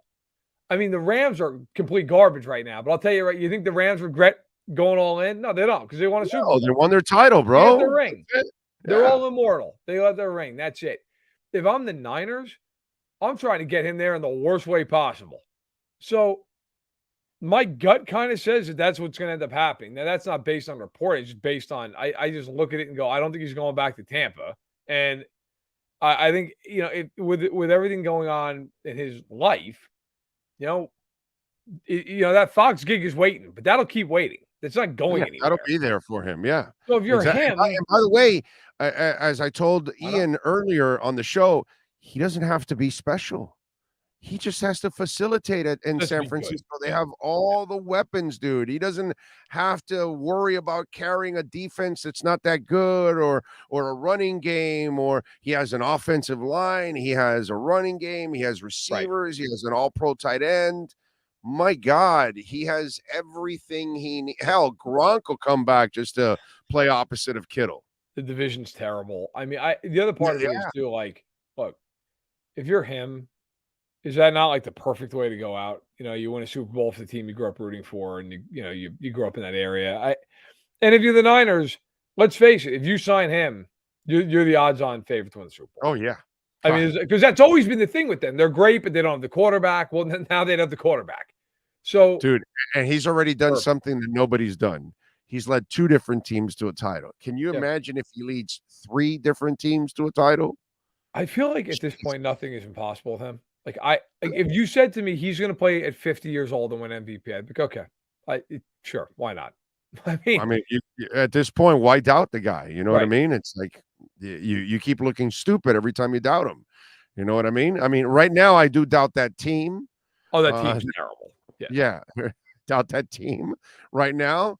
But yeah, and I think you know what his retirement and then unretirement is probably really what derailed everything for them. Actually, they might have had a better mindset and kept everybody. And if he would have just from the get-go said that he was coming back, but that retire and unretire, he lost his team and his wife. Those guys that are that great, like a lot of times you have to kind of drag them kicking and screaming off the field. I mean, that's just it's their whole life. I mean, you're not that great by accident. You're that great because that has been everything you do. I mean, I look at Michael Jordan, who, people always like, oh, Washington, what did it? He was good till the day where he was averaging 20 points a game. Like, he wasn't him. He wasn't like 1988. And he was playing 82, by the way. He was playing like 81, 82 games also. Yeah. I mean, there was no load management in 2003. Okay. Like, he was still really good, and that's the thing. He wasn't peak Michael Jordan at that point, of course, but he was still a really good player. Like, Brady maybe isn't like Brady of 10 years ago, but he's still pretty damn good. Like, you watch him play, he's not the problem in Tampa. Okay. No. By the way, the Buccaneers, They are the perfect example of coaching matters in the NFL. Okay. That offense, if you watch them week in and week out, you could just start calling out the plays. It's unbelievable how predictable they are. They don't even try to hide what they're doing, like 3/4. They're like, yeah, what the hell? It's a sail route. There it is. It's going to Evans. Like, okay. I mean, if you're a defensive coordinator, you watch an hour's worth of tape, you're good to go. That's where if he goes to San Francisco, he also has to say, that's where Shanahan's going to say, Tom, we'll run the offense. Yeah. You do your job, we'll run the offense. And he doesn't have, and by the way, he should keep it that way because you have somebody very capable running the offense. So chill out, relax, do what they want you to do. Hell, if they can make Brock Purdy and coach him up and make him look good, you know that's a pretty damn good staff overall. I'll give that kid a lot of credit, man. Okay. By the way, the Baker Mayfield story, what'd you think of that this week? I selfishly root for him just so he could get his commercials back. That's it, bro. That's all I'm rooting for. That was one of the most ridiculous games I can remember seeing. I mean, the Rams were deader than hell for 56 minutes, and then just all of a sudden, bang, bang. I got to tell you, I'm actually going to go the other way on this. Like, that to me is just more about the Raiders and what a clown show that is on a week in, week out bait. Like, the Raiders are 5-8. They have blown that game to the Rams, 16-3 with 4 minutes left. They're the only team to make Jeff Saturday look good. Okay. They lost a 20-0 lead to Cliff Kingsbury at home. They lost a 17-0 lead to Jacksonville, and they lost a 17-0 lead to Kansas City. And those are 5 of their 8 losses. Well, okay, but the Kansas City one's understandable. Okay, the sure. other, yeah, fair enough. I mean, you're playing a team that can score 17 points in a minute. Sure. Right, But, like, it's a game where you look at them and just go, like, Jacksonville and Arizona. The Arizona one, to me, is the most egregious. That's just insane. That's impossible. But you look at these games, you're like, oh, my God. It's coaching, man. It is coaching. It's just – I remember writing about that Arizona game when it happened. I went back and looked, and I don't have the numbers in front of me, of course, but, like, it was something ridiculous. Like, when the Raiders got up 20 points, they only ran, like, 4 times the rest of the game. Like, it was just some asinine statistic. That you're like, who – like, a kid playing Madden would know to do better than this. Like, right. And it's just – but the Raiders aren't going to fire Josh McDaniels because Mark Davis doesn't want to pay 2 coaches. So, they're going to have – And it wasn't that Baker played great. He just made a couple of throws, and then his receivers – the Swanick guy or whatever the hell the kid's name, and Van Skowronek or whatever, that he jumped up in the air, and that was an unbelievable catch. Yeah. But that game, let it be said, that game also credit to them. That was all backup receivers, not just a backup quarterback. It was also backup receivers. It was making a that run roster for the Rams. So kudos to all of them. It was a preseason roster. Also, quickly, let it be said, that game is over if Jerry Tillery doesn't just knock the ball out of Mayfield's hands and give him not only 15 yards, they stopped the clock. Yeah. The Raiders, look, everybody at this point knows I grew up a Chiefs fan, and I used to watch Chiefs and the Raiders play all the time in the 90s as a kid. And my dad used to say something that remains true to this day. If you hang around with the Raiders long enough, they will beat themselves. You just have to wait. And it's true 95% of the time. All those games as a kid watching those teams, it was like, look, just stay close because at some point they're going to do something that just tanks themselves. And 90% of the time, the Raiders just invent ways to lose, and they sure as hell did on Thursday. And you know, the interesting part about your statement and your dad's statement, which is again 100% true, they've always been that team, even when they were great. Yeah. But because when they were great, they were like the University of Miami football teams, that they were so good that they could have 80 yards of penalties and still beat you by 42 points because they were so much more loaded than you that they could do all kinds of crazy shit and still get penalties and win. Those days that when the Raiders didn't have one, they still were the same team. They were always one of the most penalized teams. They were always doing all kinds of stupid stuff. But in those years that they won, they were really, really talented and they were able to overcome it. The problem has been now for decades is that more often than not, they're not really talented and they can't overcome all the stupidity.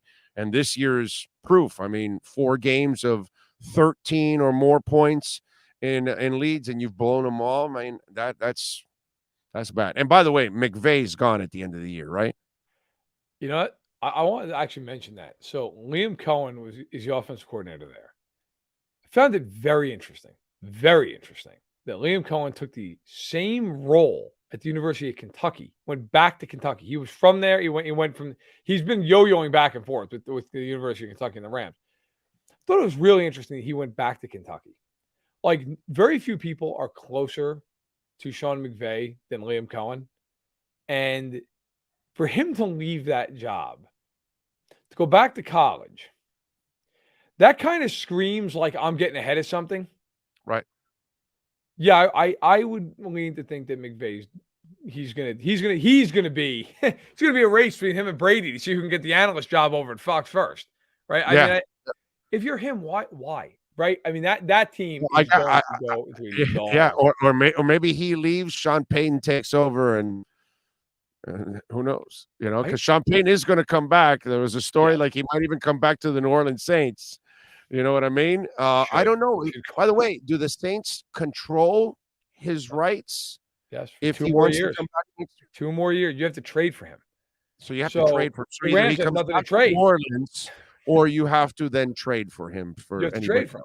I wrote a whole column that I think that the Chargers should go out and do whatever it takes. But if they make the playoffs, I'm sure they'll keep Staley. I wrote that column like a month and a half ago. I think the Rams, like, if they got to trade for him, what are you trading? What do you even have? No, they don't have anything. How could you even do it? Yeah, But if you're McVay, if you're Sean McVay, why would you stay at this point? You've won your championship. You're young enough. Look, you could take a couple of years off and go back. I mean, and have 20 more years. It's not like he's 65 years old. So if I'm him, I'm also looking at the roster and going, you know what, man? This is not going to get any less painful going forward. Stafford, who knows what's left in that arm, and if he's breaking down physically. Donald, I mean, he almost retired. Now he's got the contract now. How long is he going to play? You know, Ramsey, how long is he going to be at the peak of his powers with no draft picks? Yeah, if I thought the Liam Cohen going to Kentucky as an offensive coordinator, those guys are very, very close. That tells me a lot about what might happen here moving forward. All right. Tell them about Fanside. Tell them about the podcast, baby. Sure. So every Tuesday at noon, you can check out Stack in the Box. We go live, noon Eastern, 11 Central. We cover the whole league. We actually led with the Dolphins this week, although Dolphins fans might not quite enjoy what we led with this week. In fairness. It is what it is, dude. We sucked. It is what it is. It was the biggest game of the week, and, you know, we had to talk about it. But crap the bed. Yeah, it happens, man. It happens. But yeah, so Stack in the Box.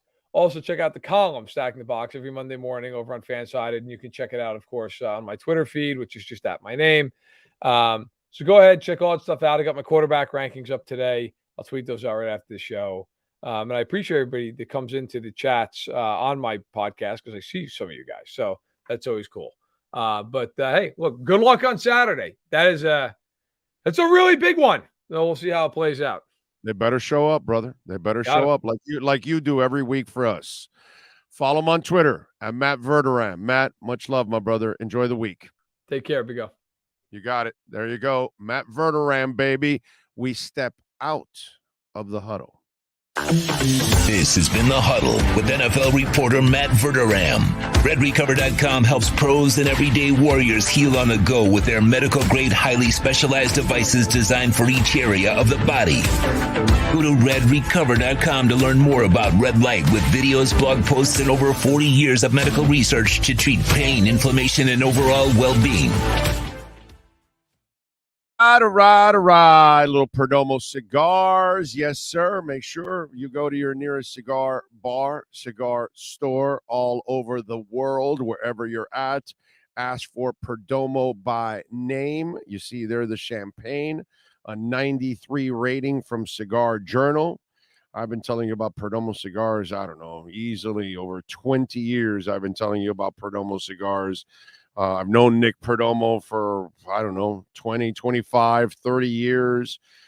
Billy Perdomo, all the great people out there, man. Arthur does an excellent job. They're just a great staff when we talk about Perdomo cigars. And if you can check out their factory, if you're in South Florida, right off of the Palmetto and 57th Avenue. You can check out the Perdomo factory there. And that's where, all the cigars come from Nicaragua. And sometimes they can give you a little bit of a tour also. But they've got a cigar lounge there, big ass couch, a leather couch. It's probably one of the biggest leather couches I have ever seen in my life. And it stretches out for, I don't know, like, I'm not crapping you, like 30 feet. It's like a 30-foot shoehorn, not shoehorn, horseshoe shape. And it is awesome, man. That's why when you go out there, they got a big ass TV. It is nice and comfortable. Go check it out for yourself. Perdomo cigars. They've got the full line of Perdomo cigars. They got a giant humidor with all the different cigars. So if you can, it's right off of the Palmetto and 57th Avenue, perdomocigars.com. And they're also hiring. So if you're looking for work and you want to go get a job, there's some jobs out there. Well, Perdomo Cigars is also hiring all kinds of positions. Tell them that Big O sent you. perdomocigars.com in Miami Gardens. Big O Matt, please ask his thoughts on players that leave two other teams and use us after 4 years just to win 2 Super Bowls elsewhere. Is that considered ride or die? Udonis has them for president.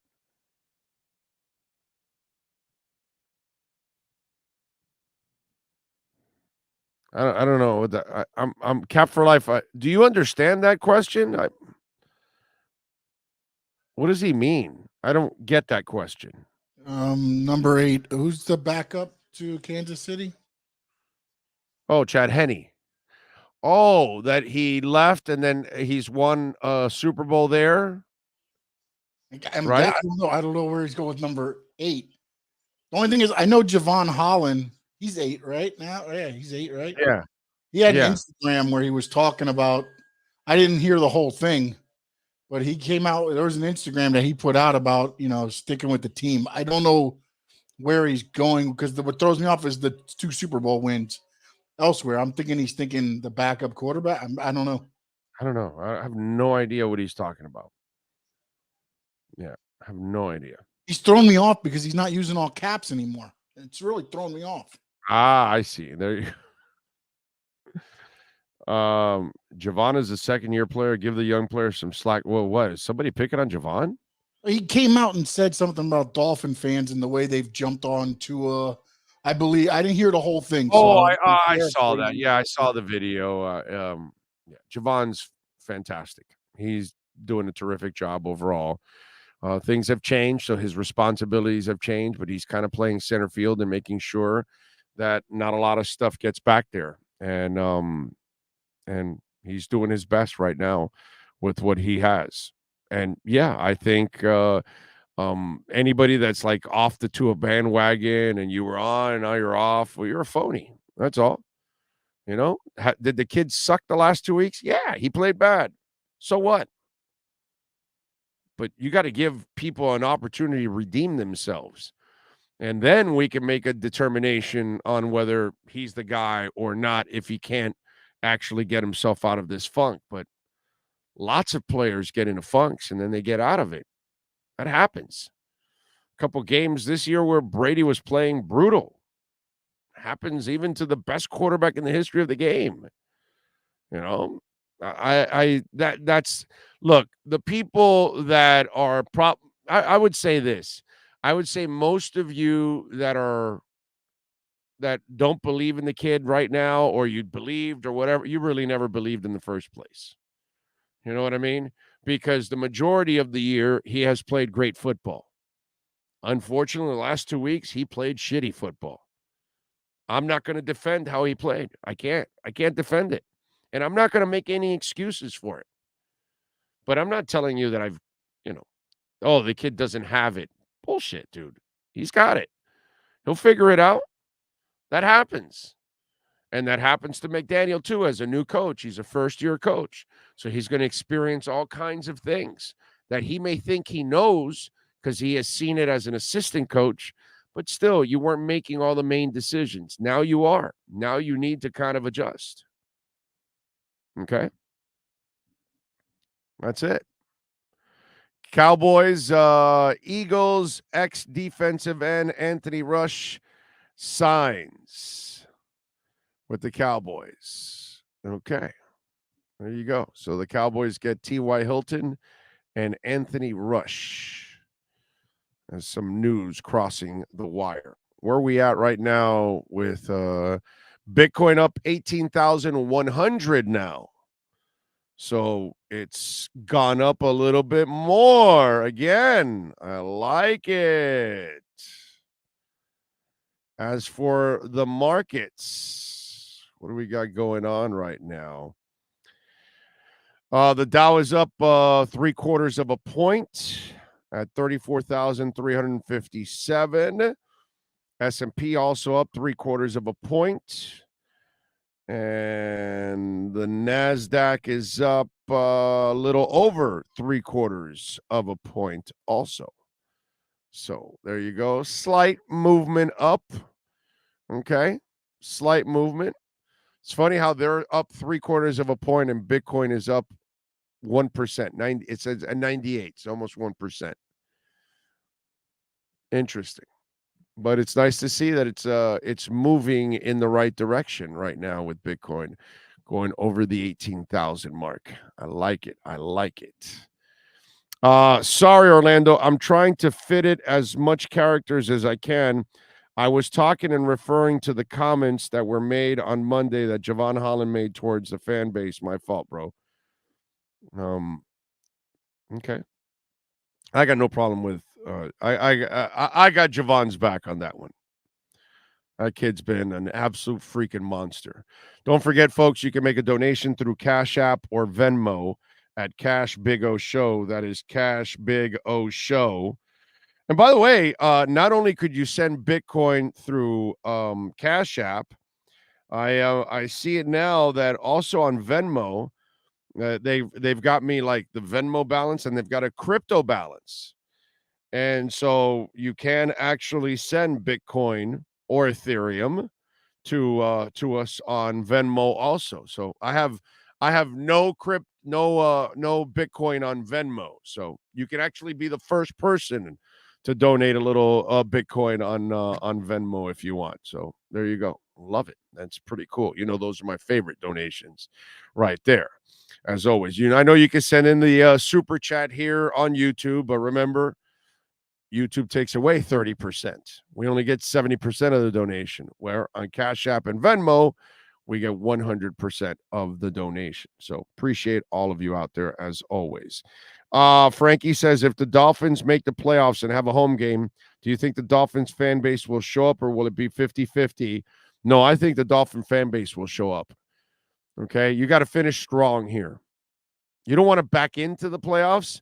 You want to finish strong here, but I think the Dolphin fan base will show up. Mike says, I wouldn't say the whole fan base. It's always the squeakiest wheel that gets the attention. I guarantee that there are fans like that for every team. It's the loud, obnoxious ones that people notice. Exactly. Yeah, I agree with you. They're usually the minority. They're just loud. I was talking about this in the first hour of the show when I compared the Wilkins thing to like the Trumpies now, right? Like the Trumpies that are left now, right? It's not really the base he had. The normal people have left, right? They're like, yeah, no, this guy's too whacked out, too racist, the normal people are leaving Trump now, okay? Now what's left is what? The loud, obnoxious, like the racists. Obviously, if he's hanging out with anti-Semites and all that stuff, racist people love Trump because he opens the door for hate. So he allows those people. So you're going to have that fan base of his. And what are they? Loud as hell. That's all that's left for him. That's all you'll hear. That's why they'll be loud. They're the minority. The Trump people have always been the minority. Always. They lost to Hillary. They lost badly to Biden. And they're going to lose even worse now because they won't even get, DeSantis or somebody's going to, I think it'll be DeSantis that'll squash him when it's all said and done. But that's kind of what's left, right? Same thing here. Same thing here. The people that are dishing on, on Tua and all that, I think it's a small part of our fan base. And anybody that's mad at Javon Holland or something, again, loud but small. They're not the majority. I think a lot of the Dolphin fans are still behind the team overall, but those that complain, they're the minority and they're loud. Doesn't mean that they're the majority. Doesn't mean that that's what most people think right now. It's just you're more used to complaining. People don't take the time to compliment. That's just our society. That's the way we are, unfortunately. What else do we have? Kevin G says, he's talking to somebody else. All Javon says was that it's super lame for Dolphin fans to be jumping off the bandwagon after. Yeah, exactly. I agree with him, Jermaine. 100%. Any Dolphin fan jumping off the bandwagon, you're not a real Dolphins fan. You're not. You're a fake Dolphins fan. That's all. If you're like, oh, the season, like that idiot today on Twitter, oh, well, I hate how the season has ended. Like, if the Dolphins win this week, I don't care what happened in San Francisco and the Chargers.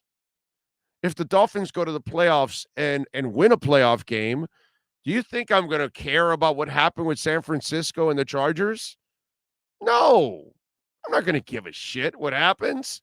If they get into the playoffs, that's a hell of an accomplishment. If they can win a playoff game, my God, I can feel really good about this team. Nothing has ended. It's just a bad stretch. You have an entire season. You have more than enough time to make up for it. But like I told you in the first segment, where are the Christian Wilkins complainers? I heard you wussies for 2 to almost 3 years. His third year, he was turning the corner already. But I heard you guys loudly for 2 years. I'm just wondering, where are those Christian Wilkins people? You see what I'm saying? It wasn't most of the fan base that was complaining about Christian Wilkins. Most of the fan base is smart enough to say, he's a young guy. Let's give him some time to develop. Doesn't happen in the first year. But where are you? I never hear from any of you out there that complained about Christian Wilkins. And I was defending him, saying he's doing fine. He's a young guy. Give him some time. Defensive tackles take time. I compared it a lot to Paul Soliai. Paul Soliai was useless the first couple of years. And I know he's a fifth rounder, but it took him a while to kind of figure out the league, and then he became a really good player. Well, guess what? Christian Wilkins took him a couple years to kind of figure things out, and now he's a Pro Bowl type player. Hell, Christian Wilkins is trying to be an all-pro right now. So where are you people that complain? There's over 300 people on the chat board right now. I guarantee you there was at least 20 of you that were complaining about Christian Wilkins the first couple of years. Where are you cowards? See what I'm saying? The minority is loud. Doesn't mean they're right. They're just loud. That's all. What's left of the Trumpies, they'll be loud. But they were always the minority. Now they're going to be really the big time minority. Same thing. Same crap. You're a minority. That's all. You're just loud and obnoxious. Doesn't mean you're right. Because none of you, anybody sending in any apologies about Christian Wilkins.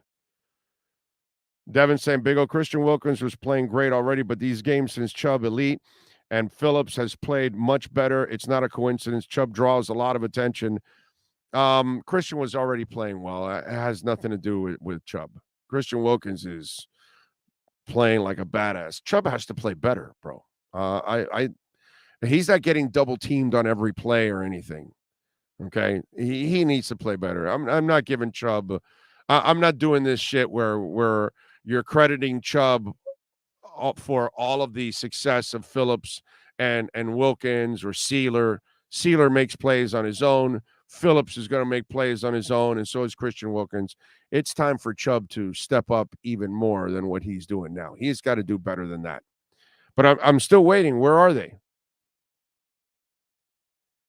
Where's just don't celebrate with Wilkins. Exactly. I really hope we keep Christian. Damn right. He's a very important guy.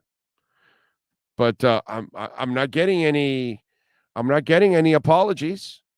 I'm not getting any mea culpas. Where are the mea culpas? 313 of you right now. Some of you are lying. You were complaining about Christian Wilkins. Why don't you put there that I was one of those people complaining about Christian Wilkins, that it was a bad pick by Chris Greer? Where are you? I heard so many of you minorities. But where are you, minorities? You got a lot of balls, a lot of guts to complain, right? And see, this is why I tell you guys all the time, nobody keeps a track of what you're saying. So when you come back and tell me, oh, I said this a year ago, nobody believes you. I know I don't. Why would I believe you? I don't keep track of what you're saying. Everybody keeps track of what we say because they're dying for us to be wrong so they can tell us that we're wrong. But nobody kept track of all your comments about how bad Christian Wilkins was and what a terrible draft pick that was, and that was a mistake. See what I'm saying? So that's the phoniness. So those of you that got off the Tua bandwagon when you were really never on it and you're really not a real fan, in the end, nobody's going to remember that you got on or got off, or that you can say he can play or that he can't play, because nobody's tracking anything you're saying. So you're in a safe zone. So you can be wrong about Christian Wilkins and be wrong about Chris Greer, and you'll be wrong about another guy, and nobody will find out. And the Wilkins thing is a perfect example right there. Trying to get rid of Jets game, least expensive, 152 nosebleed. Okay. Two Extreme says, I never complain about Wilkins because I always thought of the DT position as more of a supporting player to the DE, not as dominant player on the line like Wilkins has been. And well, but they can be. I get what you're saying. You expect him to be like Tim Bowens, taking up tackles and all that stuff and allowing everybody else to make plays. You're right. You're right. There's some defensive tackles like that, but he's a special player, man. He's a special player. So, why are we complaining about our players? We should be real fans that are still fans, win or lose. Yeah, no, you're right, Brian. I mean, but I've seen you already for a while now. You're a real fan no matter what. But those people that are like, oh yeah, no, Dolphins suck. Yeah, they don't know how to pick players. They, whatever. This guy will never play. And then, the Dolphins all of a sudden are good, or the player's good, and they're not there going, damn, I was wrong on that.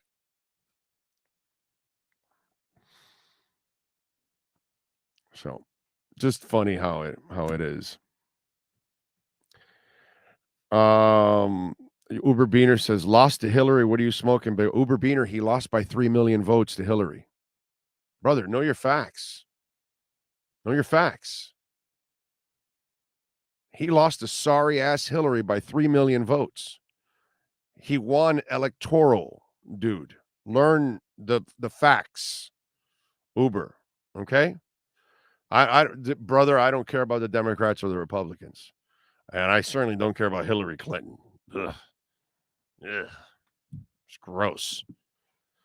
The fact that we even made her a presidential candidate to run for office. My God, it's pretty gross that we even were thinking of putting that woman in office, and that's and that the Democrats would think that that's a good suggestion. But she beat him by 3 million votes. She won the majority. Those are facts, bro. Go check it out, Uber Beaner. My brother, do your homework before you talk. Okay? He's never won any race.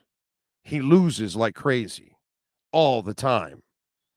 It's fantastic that he had that your fired show and Biggest Loser, because he's the biggest loser. Okay? He lost to Hillary, the majority vote. And he got wiped through the floor with Biden. Lost by 7 million votes to Biden, 3 million to Hillary. He won by electoral, sir. Okay? Learn. And he had his 7 dummies in the midterms, and they all lost now. Because the country's getting smart, bro. Republicans are figuring it out. They're actually figuring out what he is. So drop the Republican Democrat stuff, Uber Beaner. I don't play that shit here. I crush both. Okay? I don't care about either side at all. So learn your facts, my man. He lost to Hillary. Sorry ass Hillary, he lost to. Okay? So Kevin G, my brother, go tune to another platform. I talk about whatever the hell I feel like talking about. Okay? So if you're butthurt Republican or Democrat, I don't give a shit, dude. I don't give a shit. You got that, Kevin G? You got it? I talk about whatever I want, bro. Crypto, politics, sex, women, sports, dogs, whatever the hell I want to talk about. It's called the Big O Radio Show. When it's called the Kevin G Show, you can talk about whatever you want. You got your warning. You may want to ask the others what happens after. Okay? So, anyway. Sorry, Big O. Trying to get the Jets tickets, San Diego game, $59 for the Jets, $152 in the worst spot. I thought California was expensive to live in. It is expensive to live in. I've lived in California. It's expensive. It's really expensive. Who is a good matchup for the first round of the playoffs? Let's just get to the playoffs first. Don't worry about matchups. They need to show up this Saturday. Worry about this Saturday for the Miami Dolphins. Don't worry about no playoffs. Don't worry about any. Worry about this Saturday. Live in the moment. Okay? It's silly shit to be even thinking about the playoffs. Macro music question. For the past year, my music listening has been by decade. If you had to pick one, which do you think collectively is the worst? 60s, 70s, 80s, 90s, or 2000s by miles. It's not even close, dude. The 60s, the 70s, and the 80s are the best decades of music. Okay? Then we can argue between them. The 90s was the last good decade of music. The 2000 and on is garbage in every way, shape, and form, except for country. Because country turned more into rock and pop and less twang. You know, the Conway Twitties and the George Jones and all that, stuff that it does nothing for me from back in the day. You got to get me to, what's it called? Charlie Daniels. You got to get me to a, what's the dude that wears all black and Folsom Prison and Walk the Line. Damn it, what's his name? Johnny Cash. Johnny Cash. To get me to something like that of prior country to really listen to it. Okay, because for me, that country was so freaking boring. But now country is actually entertaining. So I would say country has improved. Rock has taken several steps back. Very few really good rock, but there's still some good ones. Rap has, oh my God, it's not even close to 80s and 90s rap. Pop music is also way more garbage now than it used to be. I don't listen to enough Spanish music to know if it's any better or not. So I would be a terrible judge of that, I think. But yeah, I would say, 2000s is garbage compared to the 60s, 70s, 80s, and 90s. Those decades are way better, bro. And here's the other thing. Think about this. From the 60s through the 90s, we created genres. From the psychedelic to beach rock, to acid rock, to heavy metal, to classic rock, to pop, to electronic, disco, house, rap, thrash metal, speed metal, all kinds of new wave, you name it. All of that was created between the 60s and the 90s. What new version of music has come up in the 2000s? I'm sorry, I must have missed it. What? Dance electronic came before. What? There's nothing new. There's nothing creative. There's no grunge. Nothing whatsoever. Think about that. So you think about those genres, they all were created in those 40 years. Since then, nothing else has been created. Nothing else has come up. So I would actually, by miles, tell you that from the 60s through the 90s is real music. From the 2000s and on, it's kind of mediocre. Omar Kelly, baby. He gets ready to start off hour number 3 right here on the Big O Radio Show on the Sports Talk 305 Network. Welton Rayom has more than 62 years of litigation experience handling insurance disputes. They're committed to resolving even the toughest insurance claims quickly. Call them for a free consultation. 954-966-4646. At Welton Rayom, they don't get paid unless you win. Property damage claims to your home, business, or condo as a result of a hurricane. Welton Rayom can help. Water, mold, fire, smoke damage, Welton Rayom can help. Call 954-966-4646. I think I know what this is. Houston, we have a package. Hello? No matter where you are, the Sloman Shield home security system guards your home. With next-gen perimeter protection, 24/7 monitoring, and interior motion sensing. And right now, get a free Sloman Shield security system and doorbell camera, all professionally installed, for free. Shield your world, the Sloman Shield.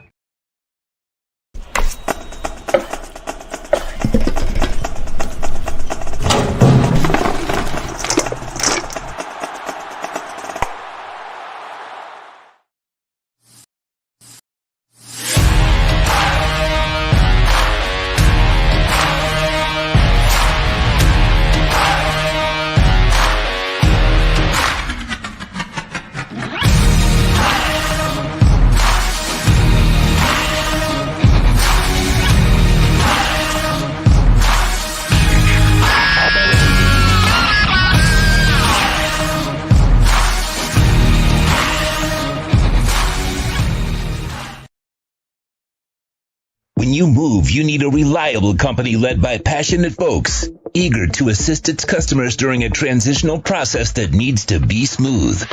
Call Essential Moving Experts at 844-368-5750 for all your local and long-distance moving needs.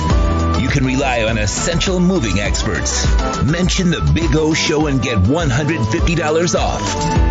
Family owned and operated, they offer free 30-day storage, full-service moving, fully licensed, bonded, and insured. Moving was never so easy. EssentialMovingExperts.com. The viewpoint, statements, or beliefs expressed on the following program by the host, guests, or callers are not necessarily the opinions of FantasyAccess.com, Media Group Inc., ownership, management, sponsors, or website. Time to talk Aqua and Orange, Miami Dolphins fans. It's the Essential Moving Experts Miami Dolphins Exchange with Omar Kelly.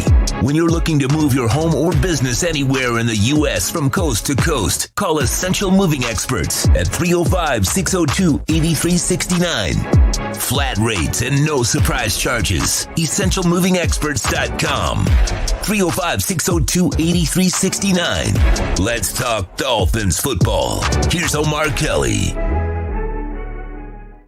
All righty, there he is. How you feeling, my man? You feeling good? I'm all right. Can't complain. Well, I can, but nobody would care. That's true. That is very true. Because I complain every day and nobody gives a shit. So, yeah. They're just like, shut up and go do your job and pay the bills, okay? That's it. That's what we all have to do. Shut up and pay the bills is all that matters. By the way, would you agree with the music question that 60s, 70s, 80s, and 90s are the decades? 2000s. Think about it. No genre of music created in the 2000s. Although they did mention some stuff during the break, auto-tune and mumble rap that was kind of that is the 2000s. I mean, it's the evolution of music, and we listen. Work when I am athlete. We talked to one of the titans of the music industry, and he made a great point during that show. I wasn't on the show. I haven't been on the show. That's titan of music. That's come on. Yeah. Right, he made a phenomenal point that I hadn't thought about, and really he is just at the verge of beginning to articulate this.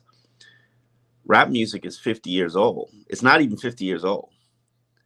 And it started late 70s. So yeah. And it hasn't had time to evolve and mature and grow. And while people are sitting there saying, these guys aren't relevant, or these guys, were yesterday's rap. That's true. Rap music is still a toddler in terms of when it comparison to a lot of the other genres of music. No, it's not. It's around no, it's not. It's about the same as some genres, or just a little newer than other genres. Yeah, but it's a huge. Look, rap started in the late 70s. Electronic started in the early 70s with Kraftwerk. So it's just a little older than that. Dance and freestyle or disco started in the mid 70s, where rap started in the late 70s. And so, dance, rap, dance and freestyle electronic is just a little bit. Actually, electronic is a little newer than rap because it started with house in the 80s. That's where electronic music kind of started in the 80s. So there's lots of genres that are grunge came after and it died. Yeah, I'm talking about things that are powerhouses, like rap and hip hop music is probably one of the most influential cultures. But it hasn't evolved anymore. It hasn't really evolved since the 90s. The newer style is nothing that is. No, it evolved. It evolved in the Ludacris, Nelly era of music. It evolved in the Atlanta, South era of music. Because remember, rap music in the early 90s and 80s was New York based. And regional rap started really growing and becoming more popular in the 80s. In the 80s, we had regional rap because obviously Two Live Crew down here. Yeah, but it became more popular. It became more acceptable. Yes, and this generation, the mumble rapping and this generation of artists, we don't relate to them, but that doesn't necessarily mean that we're supposed to relate to them. No, I know, but it's still not better than 90s or 80s or 70s or 60s. I don't disagree with you. Those were groundbreaking decades. Okay, it's based on your perspective. Drake has sold more albums than Michael Jackson. Actually, he hasn't. He's probably actually downloaded more, not sold albums, but that's all right. I mean, yeah, you don't sell albums anymore. The way people are digesting music, yes, I hear what you're saying. But the way people are, nobody's buying an album anymore. I don't think you can literally go to a store and buy an album in Miami. Like where can you go buy a CD? Yeah, buy a CD. And and actually it's a thing now. You can actually, people are buying albums now, dude. Like all these bands are taking out their CDs, or actually their streams, and they're putting it on albums now, actually, because it's kind of a thing now that people are kind of getting back into. I don't know if you know that, but album sales have now started to go up over the last couple of years. That's crazy. But if you play an album and you play a CD and you listen to the sound, it's fuller on an album than it is on a CD. It actually is. It's a better way of listening to music, even if it's not digitally perfect. You know what I'm saying? You really kind of hear the whole way over my head. Yeah. Ask any musician, and they'll tell you that they'd rather, as retro as it is, the album is probably the best way to listen to music, to really be able to enjoy all of the instruments at once. All right, let's get to a little football. Obviously, stank city the last 2 weeks. This week, I gotta say, last week I laid it all on Tua. This week, gotta lay some on the receivers and some on Mike McDaniel. I thought those guys also didn't come to play, and then obviously Tua off again. On top of all of that, your thoughts on the loss on Sunday night? None of it's good enough. Amen. And yes, they've got 8 wins, and they lost to one of the hottest teams in the NFL in the 49ers, and a team that's trending upwards, that's getting healthy in the Chargers. But are you a good team or not?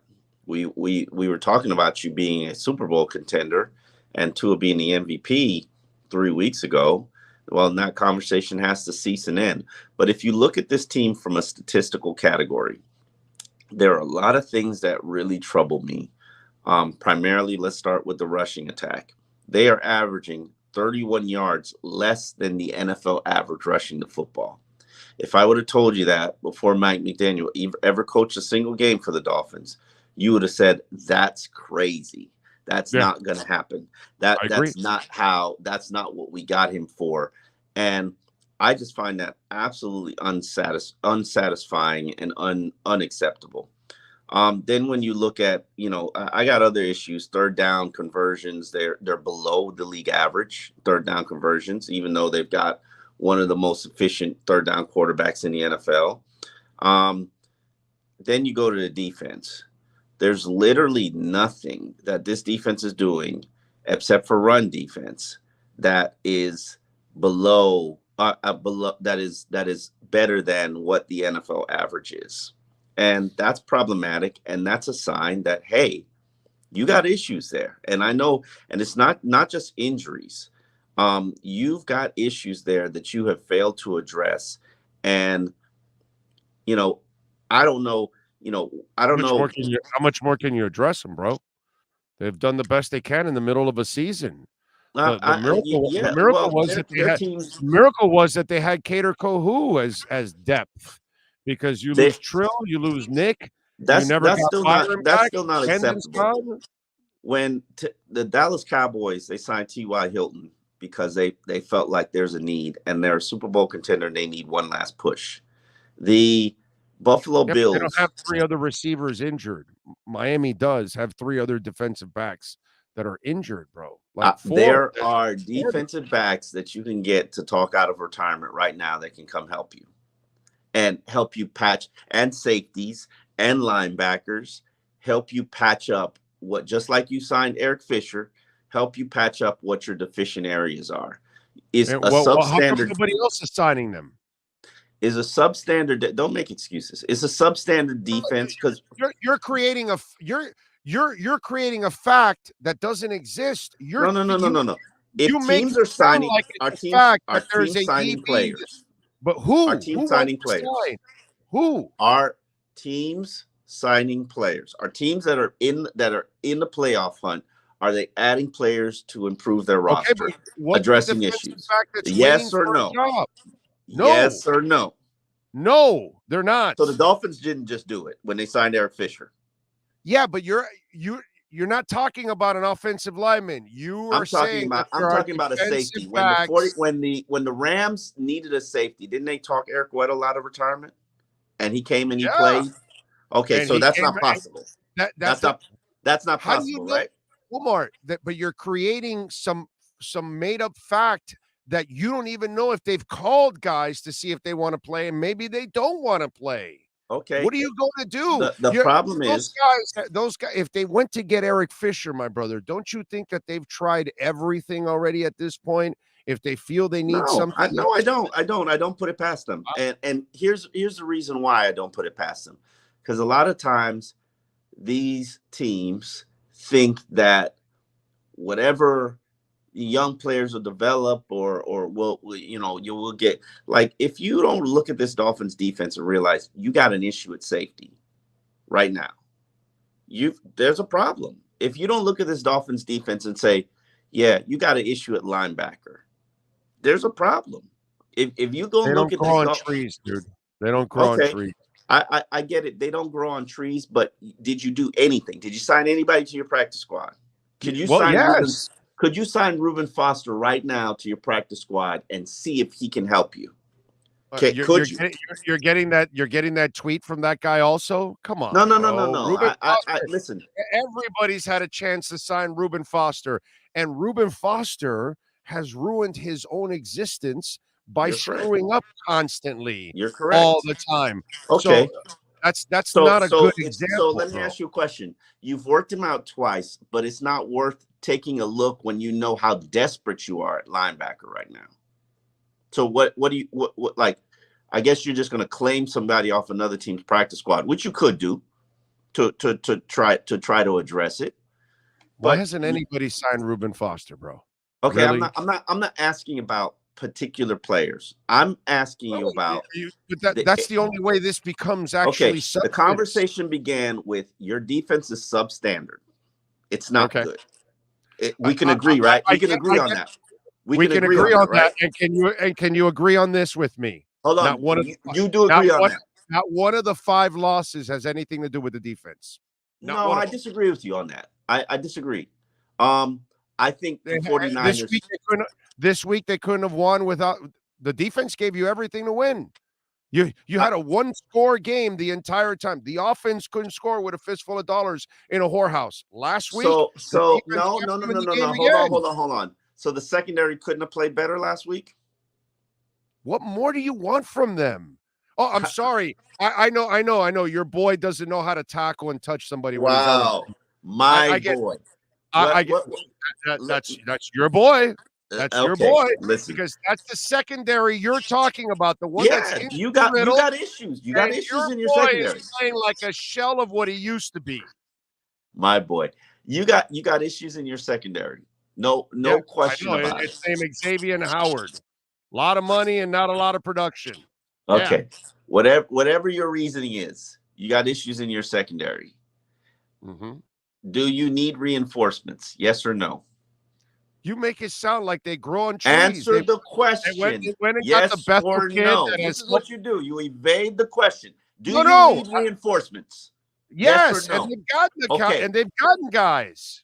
Okay, they've gotten guys. Do you need reinforcements right now to finish out this stretch of games well and make it to the playoffs?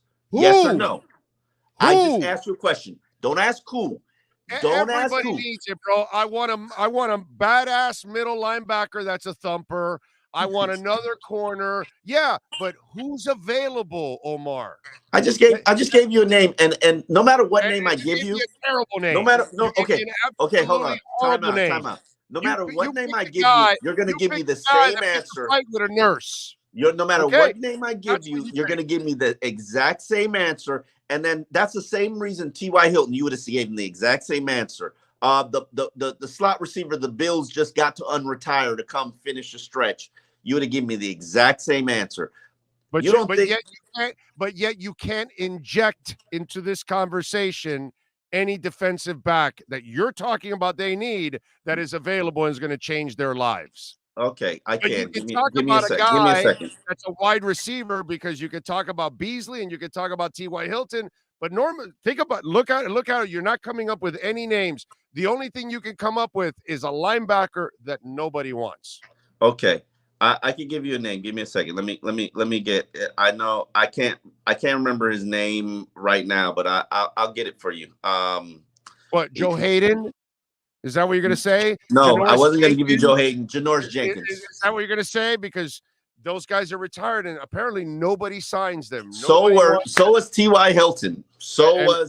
Hilton has been wanting to play the entire time. He's been waiting for the opportunity because he's been choosy about this. So was Cole Beasley. Cole Beasley was retired too. Cole Beasley was retired. Yeah. And magically he unretired. You didn't pick up on the injecting part, but go ahead. I'm sorry. Wow. Now it's what he picked up on. Wow. I'm not even going to slander that man who is the gold standard of FIU productivity. And Mario. No, I'm talking about Cole Beasley, bro. That he was an anti-vaxxer. So okay. I used play on words on you, and I said you can't inject into the conversation a defensive back that they need. I thought we were talking about T.Y. Hilton. No. I just gave you one. T.Y. Hilton's pure class, bro. He's awesome. He's awesome. That's what I'm about to say. I was like, I thought you were, anyway. No, that was a smart move on their part to go T.Y. Hilton instead of Odell Beckham. Go with somebody reliable, somebody healthy, and somebody who is actually a true professional. And as for defensive backs, Vernon McKinley is a kid that they added from the practice squad that was part of their draft class. Keon Crossan was extra. Is he good enough? Also. Is he good enough? Answer the question. Is he good enough? Who's better right now? I didn't ask you that question. Is he good enough? Is he good enough to get your team? Who's going to be good enough right now, Omar? They've got a whole bunch of injuries. I didn't ask you that question. I asked you, is he good enough to get his team to the second round of the playoffs, to win a playoff game? They lost Brandon Jones. What do you want them to do? Move on. Every team loses players. Listen, stop making excuses for this defense. You've been doing it all season, Big O. You have been doing it all season. Every single week I come on here with you and I tell you the defense is not playing good enough, and your line is we gotta recalculate our brains and change our standards. You got to recalculate our brains. If you're gonna back up, because now it's offensive team. Dude, and we if you're backing up the argument, you got to give me a name. And you just did, Janoris Jenkins. I just did. No, I gave you that name because I couldn't remember his name. And nobody is signing him. He was on the 49ers practice squad and playing well. Okay, understand, Big O, that a lot of guys, and I know a bunch of them. A lot of guys can still play. They just made enough money in their career that they're not doing it just for any reason because you want them to play. Janoris Jenkins, you don't like what Kader Kohou's doing on the opposite side. I didn't mention Kader Kohou. Okay, I did not mention Kader Kohou. Janoris Jenkins is not coming here to play the slot, my man. You do know that, right? Listen. Maybe Kader Kohou could play the slot. That's where he practiced. Well, that's what. If you kind of look at what's going on, that's why Byron Jones also will not come back. That will be your starter. Kader Kohou will be battling for that side. That will be his side. Listen, you have acknowledged you need help. You do need help. You need help. Of course they do, bro. They lost Nick Needham. Byron Jones never came back. Brandon Jones is out. Of course they need help, my brother. Can you say it's not good enough? Can you use the words in your mouth to say this defense is not good enough for us to be a playoff team? That's right. And name Say those words. Say those words. And name one game that it cost them the defense. Name one game that you say, wow, the offense was awesome and the defense cost them the game. Please name one. No, we don't have that. We don't have that. But we do have performances. So you could be 13. So what you're saying is you could be 13-0 if your offense actually was good. on all those other 5 games. No, I'm not. I'm saying it's a complete team game. Your special teams unit has been mediocre. Your defense has been mediocre, and your offense has been good. And can we at least get the defense to average? Did you lose San Fran and the Chargers because of special teams or the defense? I think defense had just as much to do with it as Tua. And I know Tua was misfiring. It's all Tua's fault. And I know you're on the Tua bandwagon. Well, I didn't. When I spoke to you last week, I didn't put that loss on Tua. I put the San Fran loss on Tua. This past week, I put it on Tua, McDaniel, and the receivers. They were all discombobulated. And Mike Williams and Herbert just carved you up because I know 370 yards and 1 touchdown. I know. Listen, oh boy, that was really carved up, man. God, every time they got to the red zone, they settled for field goals. Wow, that's a really bad defense. Listen, man, they allowed 1 touchdown in the air. 1 touchdown. That's a really bad defense. In the air, what was the final score? Won by 6 points, 23-17. Okay, what was the final score? 23-17. Okay. 6 points. So the final score was it? All it was, after all those yards, the guy threw 1 touchdown and you won by 6 points. And Miami couldn't score with a fistful of dollars in a whorehouse. They score 1 crappy touchdown extra, and the entire narrative of the whole game changes. Wow, Justin Herbert threw 370 yards, but he only led him to 1 touchdown. They don't say that now because they won the game. How many sacks could they not close on? But if Tua throws 370 yards and only 1 touchdown, boy, they'd be slicing his ass up going, but wait a minute, dude, he was in the red zone all these times and they settled for field goals. How could you can't do that? Third down efficiency. Nobody mentioned sack production. How many sacks did Miami miss on? How many pressures did they get, and how many sacks did they deliver on against? All I know is all you saw was in the backfield all game. The defense played well enough to win the game. You're not going to get a great defense because they don't have great talent all over the place. So you can't be great. Excuses. I'm not interested in excuses. You started talking about the defense, and you said what about them against the run? I said that's the only thing that they've actually been above average at. Okay, and by the way, where are they? Where are they strong at? In the defensive line, interior defensive line. I don't even know if they're. That's why they can stop the run, because that's where their strength is right now, at the D line. And the linebackers you're averaging. Jerome Baker's got a bunch of tackles the last couple of weeks. I got to give him credit. He's actually let's not sit here and I'm going to look this up. Let's not sit here and pop our collar. No, look it up. You barely even knew the score of this week, that it was only 6 points. You thought they blew them out or something. They edged the Dolphins. They didn't. You're 7th against the run. Okay, clap it up. 7th against the run. But that's because that's their strength, Omar. Their strength is not the pass, because they don't have Byron, they don't have Brandon, they don't have Nick Needham, and X is playing with either 1 or 2 bad wheels. I'm not exactly sure if one of the Growens has been fixed, but clearly he's a shell of himself. So how are you expecting them to become great back there when you don't have 10th against the pass? Which 10th against the pass? No, I'm sorry. No. 22nd against the pass. 22nd. That's more like it. I was going to say that's not the 10th worst team against the pass.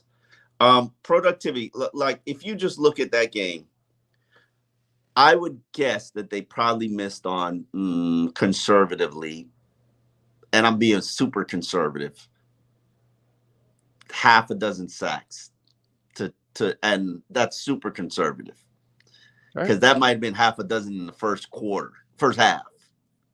Like, you don't think that unit can perform, or that unit should be held to a higher standard than what they don't have? They don't have the secondary to help them out, unfortunately. And just do nothing about it. Okay. What else can you do? They even blitzed as much as possible this past week, more than they did the week before. Yeah. And they still tried. They did their best. And with all that said, they allowed 1 touchdown. 1 touchdown. They kept you within a score. Through the air. It was all offense this week. They did not carry their weight. Period. End of story. Damn. That's it. You can't score 17 points in today's NFL, bro. Cannot score 17 points in No, today's no, you're going to lose practically every single time in today's NFL. In the 90s, you can get away with that. In today's every NFL, single time unless the defense steps up. yeah, unless you have Jason Taylor and Sam Madison and Pat Surtain, and unless you have an excellent secondary with an excellent front seven, then yeah, you can limit teams. I remember those teams, but they couldn't score. And this team, they allowed only 23 points, and you couldn't go for 24. All you needed was one more touchdown. That team couldn't muster it. Come on, dude. Come on.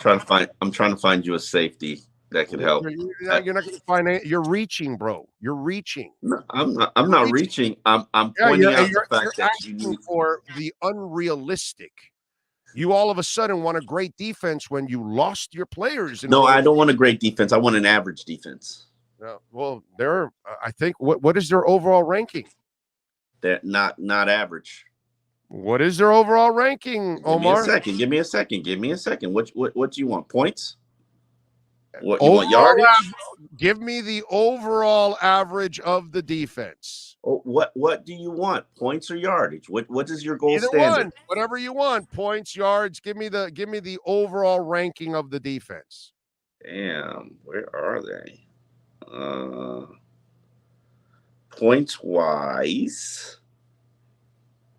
Give me a second. 1, 2, 3, 4, 5, 6, 7, 8, 9, 10, 11, 12, 13, 14, 15, 16, 17, 18, 19, 20, 21, 22, 23. Okay. Little off average in points and yards. You want yards now? Okay. Yeah. Give me a second. Yeah. Third from the bottom. I mean, third. No, I'm sorry. My bad. Yeah, no, actually. Give me a second. 1, 2, 3, 4, 5, 6, 7, 8, 9, 10, 11, 12, 13. So they're ranked 13th from the bottom, which is 19th. 19th. Yeah, 19th. They're just off of the average.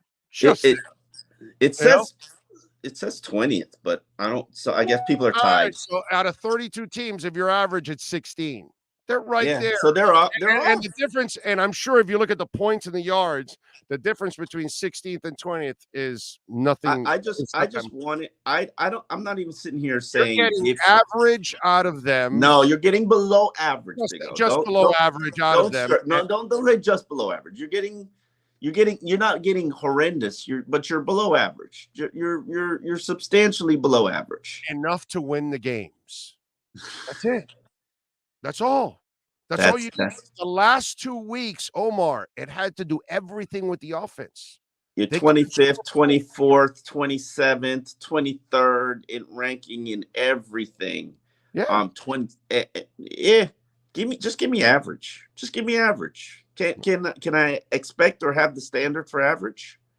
You can if you had enough to get there, but you obviously don't. But they got injuries, so that's our excuse. So with substandard defense, that's the reality, my brother. Last year you were below average on offense. Why? Because you didn't have a line, you didn't have an Armstead and a Connor Williams in there, you didn't have Frank and Applebaum and other guys. Playmakers, running backs. You didn't have playmakers. You didn't have running backs. You didn't have a scheme. You had no play design. And oh my God, Omar. All of a sudden, now you've got talent, you got coaches, you got play design, and oh my God, you got one of the best offenses in the NFL. What a shocker. Not an excuse. It's a fact. It's a fact. Just like I would tell all these idiots last year, throw deep. You can't throw deep when you have no time, morons. But now they can throw deep all the time. Well, guess what? It's changed. You got a little bit more of a line that can actually pass block. They can't run block, but they can pass block. And you got receivers now. You got a couple of guys that are deadly. Top 10 offense in points scored and yardage. Not an excuse. It was a fact last year. And now you see it. Same thing here.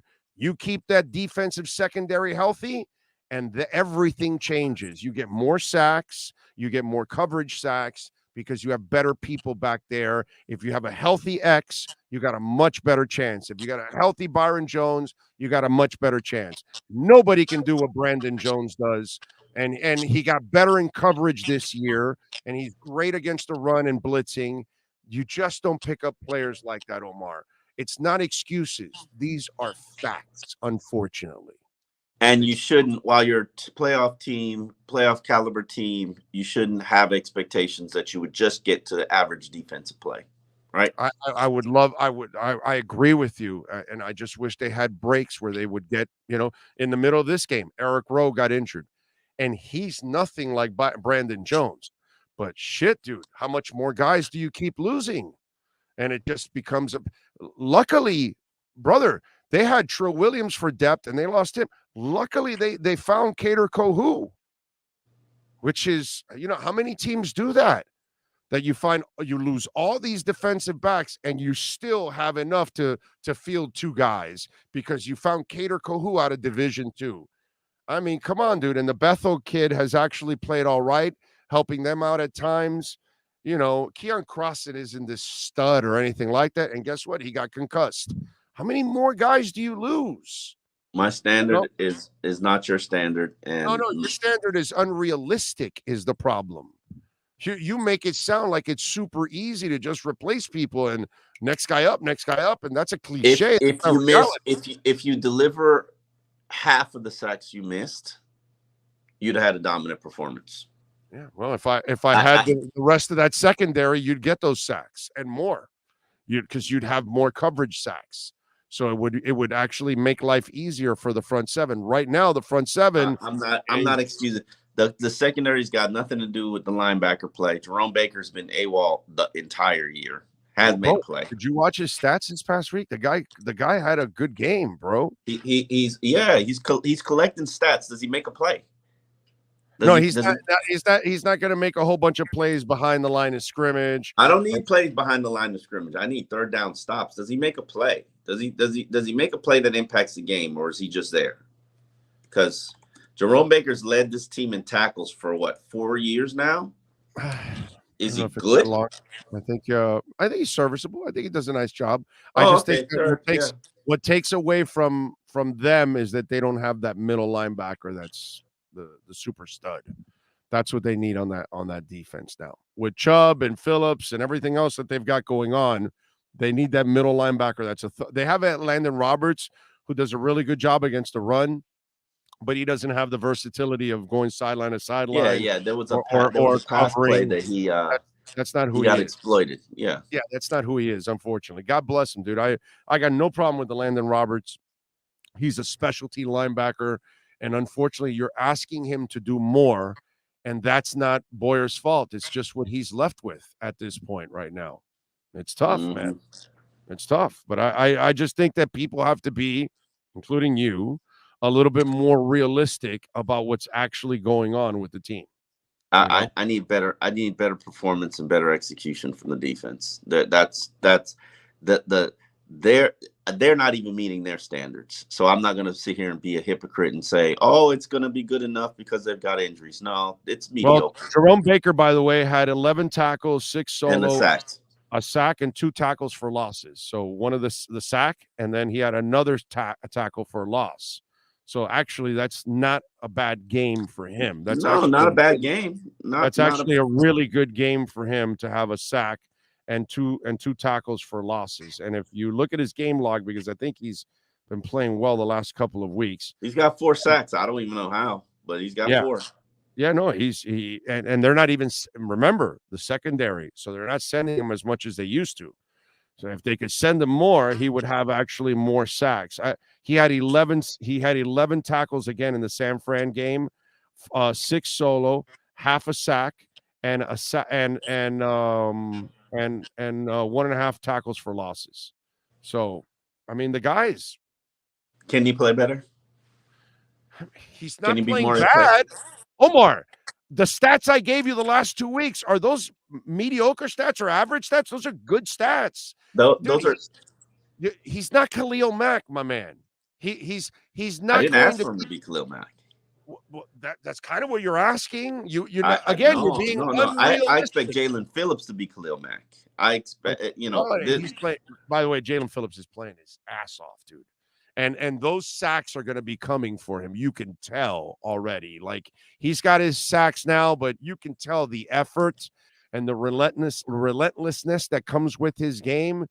It's only a matter of time before, a heavy amount of sacks come with him, even without the secondary helping him out, because him and Christian Wilkins are playing at another freaking level. Yes, Okay. Christian Wilkins, I applaud him. He's playing he's elevated the level of his game. He's in the backfield consistently. It's like, props to him. He's taking that next step. Hopefully Jalen Phillips takes that next step. Hopefully a lot of players on that team take that next step. Remember, Jalen is only in his second year. Okay. I keep telling everybody, Jason Taylor didn't become Jason Taylor till year 3 is when he started to really show the signs of it and become that guy. And then year 4 was the year that he really, like, absolutely. He's got to finish the year with double-digit sacks. If he doesn't, he hasn't met expectations. Wow, he's a better player than what he's shown right now. I gotta say, man, Jason Taylor didn't have double-digit sacks. I'm not comparing him to Jason Taylor. Madison and Surtain. Okay, listen, with Madison and Surtain. Okay, I mean, not comparing. Come on, man. And Madison Surtain, Zach Thomas, and Tim Bowens, and he didn't get 10 sacks in his second year. You just, like, man, you are one tough and unrealistic customer, bro. Oh, no. I'm not a tough and unrealistic customer. All I'm saying, and as I've consistently said, every single week I sit here and talk to you, need better play from the defense. Yes, you got a fancy top 10 offense and high flying. Your run game sucks, booty cheeks. But and I don't know if you can fix that right now. But your defense, they are what they are. They are what they are, just like the secondary. They are what they are, bro. That's just it's not good enough, and we're gonna have a That's So Dolphins ending to this season. Then if that's 8-5 is not so Dolphins. Usually they're 5-8, but no. It's usually 5-8. The That's So Dolphins is the belly flop at the end of the season. That's the That's So Dolphins situation. What do you got happening on Saturday? What happens? Beat down. So you got the Dolphins losing badly. Yeah. Okay. Bro, I've been there. I've been to Buffalo in December. Yeah. When's the last time the Dolphins have beat Buffalo on the road in December? Oh, God. I think it's that long ago, but because Buffalo sucked, No, it's the Jay Ajayi game in 2016. Yeah, that's what I was saying. That's why I was telling you that they sucked just a few years back. So I'm sure Miami won in Buffalo at one point. I thought it was the Ricky Williams snow game, but it's actually the Jay Ajayi game in 2016. Yeah, it's the last couple of years where the Bills are the monsters, bro. I mean, give them credit. Yeah, but trust me, even before that, like you should look it up. In the last 10 or 20 years, how many times have the Dolphins beat Buffalo in Buffalo in December? Oh, not a lot. But it wasn't as bad as it's been the last few years where they've been a freaking monster. They're awesome. They're a great team. You got to tip your hat to the Bills, bro. It sucks, but that's the reality that we live in. You just give them the credit. There was the Charles Clay drop at the beginning in Josh Allen's rookie year. Was that at home? I think that was at home, not on the road. But yeah, I remember the drop, and now, yes, it was at home. Actually, it was at home. Yeah. So the last time the Miami beat Buffalo in December would be Jay Ajayi in 2016. Probably. Yeah. Yeah. So, but the Bills in those days weren't. They were like a mediocre team at that time. Not this team now. So that's why a win this week would erase everything that happened in San Francisco and in Los Angeles. Absolutely. If you can pull it off. Absolutely. Absolutely. Do you buy into Tua and he can't throw in cold weather? No, I don't buy any of that shit. I don't buy any of that crap. You scheme and you go back to they threw the ball way too much last week deep. I don't know why they kept throwing deep. Meanwhile, that's what the other guy. you're playing the other guy who has way more arm than Tua, and he's killing you inside a 30-yard box. And he's playing the smart game. And meanwhile, these guys were just idiots. I mean, really, McDaniel had the worst game as a coach this past week. This week, I cannot give him any breaks whatsoever. I thought he called a really crappy game. They did not adjust. They're about to hit. They're about to hit adversity, and it'll be fun to see how they react to it. All right. It will be. It will be. Follow him on Twitter at Omar Kelly. What do you got going on I Am Athlete, bro? Promote. New sponsorship with FanDuel. We're doing parlays and creating the media content for that. So betting is not legal in the state of Florida. Must give that disclaimer. But if you are listening to Big O Show outside of United States, FanDuel is your way, and we've got tour content up all from the Atlanta show. So if you're interested, you can go to iamathlete.com and see all the highlights and good moments and good discussions from the tour. Follow him on Twitter at Omar Kelly. And, of course, subscribe to I Am Athlete there also on YouTube and everywhere else. And check it out on all platforms. Omar, as always, thank you, my brother. Appreciate you. All right. Appreciate you. You got it. There you go. Omar Kelly. And, of course, our essential moving experts, Miami Dolphins Exchange. You've been listening to the Essential Moving Experts Miami Dolphins Exchange with Omar Kelly. When you're looking for local, home, long moving services, or office relocation, call Essential Moving Experts at 305-602-8369. Flat rates and no surprise charges. EssentialMovingExperts.com. 305-602-8369. Miami Dolphins fans, follow Big O Radio Show on all platforms and keep up with your favorite NFL team. Right. Love Omar, but he is as unrealistic as it gets. And I think a lot of you sometimes have been unrealistic about the defense. I think they've done a terrific job overall, considering what they have to deal with, the fact that they have kept this team in all the games and given them a chance to win all these games. I have been incredibly impressed. Don't forget to smash the hell out of the like button, folks, please. Smash the hell out of the like button. It is very important. Nature B is for me. We love Nature B. Those 2 golden capsules every single day. They boost my immune system. They give me the energy every day. And folks, right now you can get 2 months for $66. But here's the special. We're going to give you the 3rd month for free and free shipping. How about that? So get down there, get on, go to natureb.com, find out why I've been taking it for over 20 years. My wife, my daughter, the entire family. For you ladies out there, your nails will grow stronger, your hair will grow fuller. By the way, it's great for your digestion, great for the creaky bones and all that kind of stuff. I mean, when it comes to plant pollen, you can just read up on it on your own and find out the incredible benefits of plant pollen. And it's all natural. It comes from Clean Green, New Zealand. No chemicals, not made in some lab somewhere. It is straight from Mother Nature. So it's great for the kids. And, they bring all kinds of nasties back home because they're dealing with all kinds of other kids. So in this virus-filled world, give yourself a little extra protection with those 2 golden capsules. And take the test. Break open the capsule. Drink the powder straight up. And you'll see, normally you'll go, you'll get disgusted. Any powder, not Nature B. No. It tastes good. And you're like, okay. All natural plant pollen, man. And it's potentiated, which they go right into the cells and they break it up. And that way it gets absorbed into your body as soon as possible. Go to natureb.com. 2 months for $66. The 3rd month for free. So that's pennies a day that you're going to be covered for 3 months and free shipping. natureb.com. Use our code BIGO. Get that special, baby. All right, what else do we have? Frankie says, I see Miami winning the Packers and hopefully the Jets and Patriots, which gets us to 11 wins, enough to make the playoffs. Yeah. It will be. Sal says, Bills have the game circled, but won't hear anything, and you're winning. LOL. Big O Omar, take that position because it gets him more content from the listeners.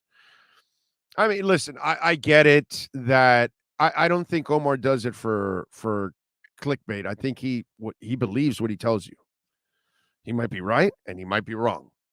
Okay, but he believes. Now, are there people that write articles for shock? I'm sure there are YouTubers all over the place that just want to, play the game of hammering the team or hammering Tua or whatever in order to get the people that like Tua just to watch, because you guys do it all the time. Like, you may not like Skip Bayless, but you're watching. Me, I don't care about Skip Bayless, so I never watch.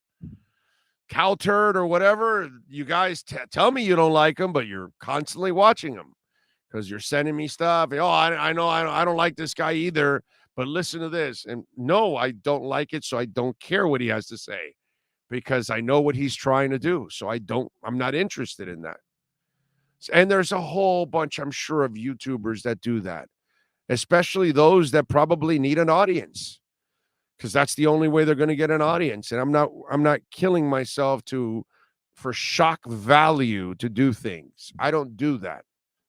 I don't care about that. I tell you exactly what I feel. If I don't like something, I'll tell you I don't like it. If I believe in something, I'm going to tell you I believe in it. And whether I'm going to be right or wrong about it, we'll find out. Time answers all, dude. That's fine. We end up breaking it all down, okay? In the end, everything gets answered, and we'll figure it all out. What else do we have on? By the way, Marcus Mariota now, new breaking news out of this. Arthur Smith reports that he's now going to have knee surgery, so he's done for the year. He assured the media that it had nothing to do with the decision. So there you go. So apparently knee surgery now. I don't know what to tell you. Okay. That part I can't answer. We got France and Morocco today at 2:00. Watch that. France is favored in the money line -180, Morocco +600. If you want France minus a goal and a half, it's +155. If you want France minus 3.5 goals, it's +1100. If you want Morocco a plus 3.5 goals, it's -3,500. If you want Morocco plus a goal and a half, it's -195. And by the way, for Morocco plus half a goal, +150. For France, minus half a goal, -185. Okay. The draw is +295. Yesterday, Messi hit a penalty kick in the 34th minute. That's all they really needed. But Julian Alvarez added 2 more goals in the 39th and 69th minute. And Argentina walloped Croatia 3-0. So we lose out on the Croatian babe in the checkers. She looked good, by the way. Got to give her credit. I was surprised she didn't get arrested looking like that in that place, because that dress was sexy hot, I got to say. And I got to tell you, I love the Croatian uniform. I think it's one of my favorite kits that's out there. Messi is going for the only piece of hardware missing in his resume. It's interesting because there's lots of people that hate Messi. There are people that don't like him. They think he's a whiner and all that kind of stuff. And sometimes the way he's handled his career at times has kind of pissed some people off, I guess. Argentinians, of course, are going to love Messi, and they should. And then this whole thing with Maradona and the comparisons. Well, the one thing that Messi needed in his career was he had never won a World Cup for Argentina. And France and Morocco will play. France probably has the better chance of beating Argentina. But it's an interesting dynamic. I personally don't give a shit. Actually, I don't follow Messi enough to dislike him or like him for personal reasons or whatever. Because, I follow international soccer, but I follow it very casually. I'm not a hardcore international soccer guy. I follow my Arsenal, but I don't really follow everything. I follow Barcelona. I follow the U.S. national team. I follow Inter Miami, but the rest, I don't really know everything going on in each league and all that kind of stuff. But I'll tell you this, Messi's one of the great players of all time. I'm rooting for Argentina, and I'm rooting for Messi.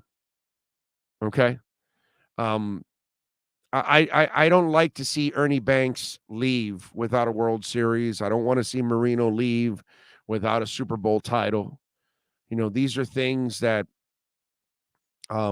sometimes some of these great players, they deserve to celebrate that moment because they were truly that player. It's just they weren't put in that position. And it's not I don't blame the player a lot of times. You know what I mean? And Messi's in this position now. His team is playing well. A lot of the guys around him are playing absolutely fantastic. And it's the one piece of hardware he needs to complete his resume. That's what Marino needed. That's what we're always going to say, man. Damn it, Marino didn't get that Super Bowl. And he deserved it, I remember when what's his name? Ray Bork, who had a Hall of Fame career for the Boston Bruins and just could never, ever celebrate that championship. And it wasn't his fault. It's just his franchise was never going to be great enough. And then at the end of his career, they trade him to the Colorado Avalanche, and he's able to enjoy that championship. And that was a fitting end for a great, great player. You know what I mean? And not every great player gets that part of it. You know what I'm saying? Messi has had all kinds of great success with club teams. Let's not get this wrong here, but he has not had that World Cup. And that's the one thing that he needs. I'm sure Argentina's fan base is dying to get there too, because they haven't enjoyed one in a long, long time. But I'm rooting for Messi, man. I'm rooting for the great player to complete his trophy case and complete his resume, where people can't poke that hole anymore and say, yeah, you did everything, but you didn't win us a World Cup title, because that's what our Argentine friends are saying right now. That's the knock that they have on their own guy. And I don't care about the Maradona, Messi, and Pele comparisons and all that silliness or whatever. Those are discussions, and they're subjective, and you can go back and forth, and you can do whatever you want and say Ginger Baker or Neil Peart or whatever, and you're just arguing drummers, and you're going back and forth, and you're really not getting anywhere, because another guy thinks it's Keith Moon, and it's just like, hey man, none of you are wrong. You know what I'm saying? It's just one of those deals. But I'm hoping that that Messi wins, whoever it is, France or Morocco. I hope he gets that World Cup title. I think it'll be a really cool thing, for him. And listen, let's be honest now. If Messi proves that he's good enough to win a World Cup title, I think Jorge Mas will be more than open to give him a contract here, for Inter Miami. What's left? Forget the rest, Messi. Now that you've won a World Cup title and club titles, now you can come to the real league in the MLS and, come win a title for Inter Miami. And then that would be the most precious title that Messi has ever won. Yeah, an MLS Cup. That's right. In an Inter Miami CF uniform. That's right. So I'm just telling you, Messi, if you want to play for Inter Miami, you got to win the World Cup, bro. We can't accept you unless you won the World Cup. It's just the way it goes. I'm just telling you. So wake the hell up, Messi. You want to be in La Rosa y Negra. Get that World Cup, baby. Then then we'll offer you a contract. Okay? You lose the World Cup, you don't get La Rosa Negra. Sorry. We don't want chokers on this team. Brooklyn Rob says, if you want to believe in something, believe in Bitcoin. And where are we at? Still at 18,100 now. Okay. You are correct. Big O is the dragnet of today. Just the facts. Just the facts, ma'am. Oh, these are teams and players. It sounded like a menu at a dispensary. Yes, I'll have the Morocco plus a little of that Messi strain. William is hanging out at True Leaf. If the Dolphins establish a no-huddle running game on Saturday night, we win the game. No-huddle running game. I like it. Big O, just joining you. Yes, I am rooting for Messi also. Bork, 22 seasons, over 1,800 games, and ends with the cup, retires. I know, it was so cool, right? It sucked it was against our Panthers, GP Trap. Okay, that's the part that sucked. And then we also have to give Ray Bork a little love, right? Because the Bill Lindsay goal was on Ray Bork. Wasn't it? I think so. I want to say that Lindsay goal was on was it on Ray Bork? Somebody help me out there. I think it was. That's still one of the best goals ever. That Bill Lindsay goal. He'll never have to live down that, at least for those of us that are old enough to have lived it and experienced it and all of that. You know, that's just one of those great moments that we'll always remember as Panther fans. Those of us that are old enough and we lived that moment, that was just so awesome. If Messi comes to Inter Miami, I still think we need a number 9 to win it. Well, first of all, it's not if Messi comes to Miami. If, he wins, then we'll offer him a contract. He may want to come if he loses, but no, the door's going to be closed. No, we don't need you, Messi. You don't win World Cup titles.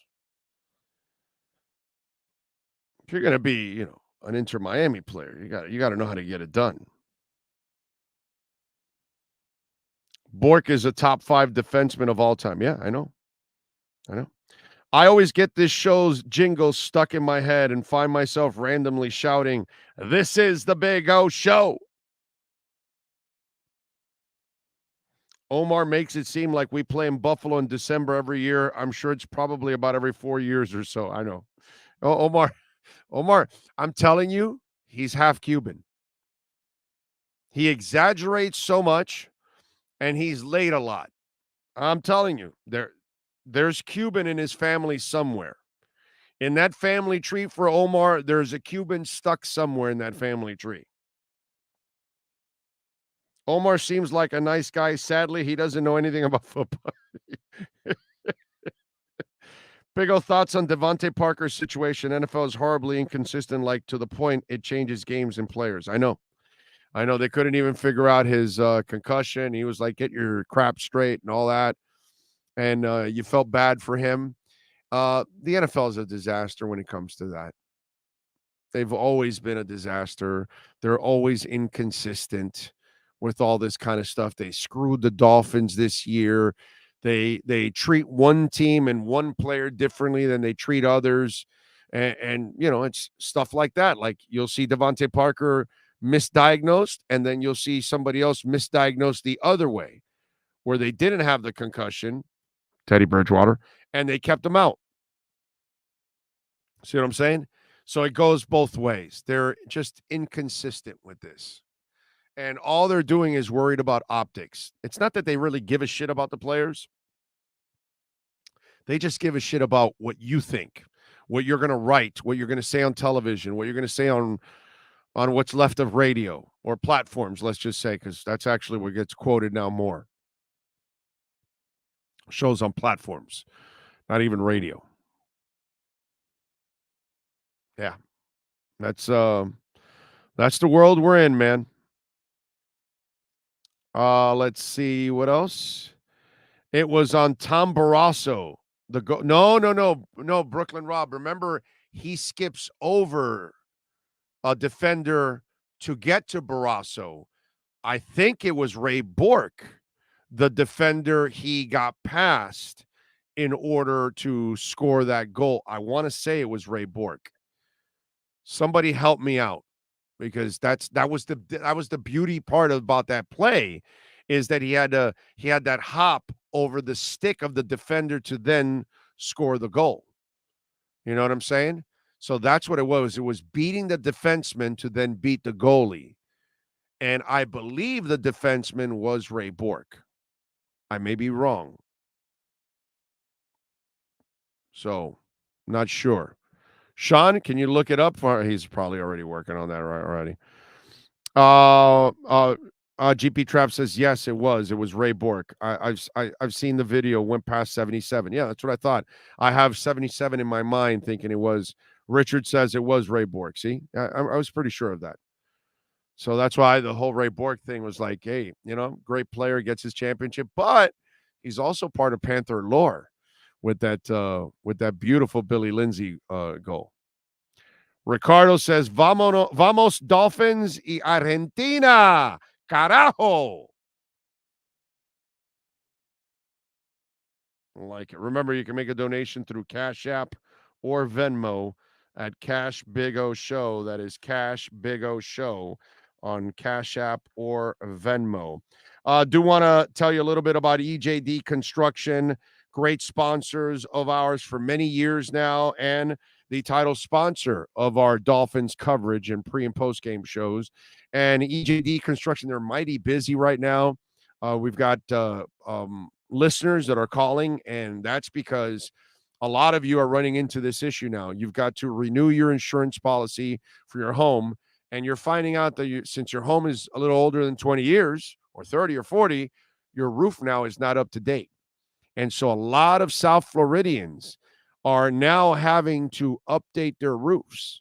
And that's exactly what EJD Construction can do for you. They can build a second floor, a third floor, an observation deck on top of your house.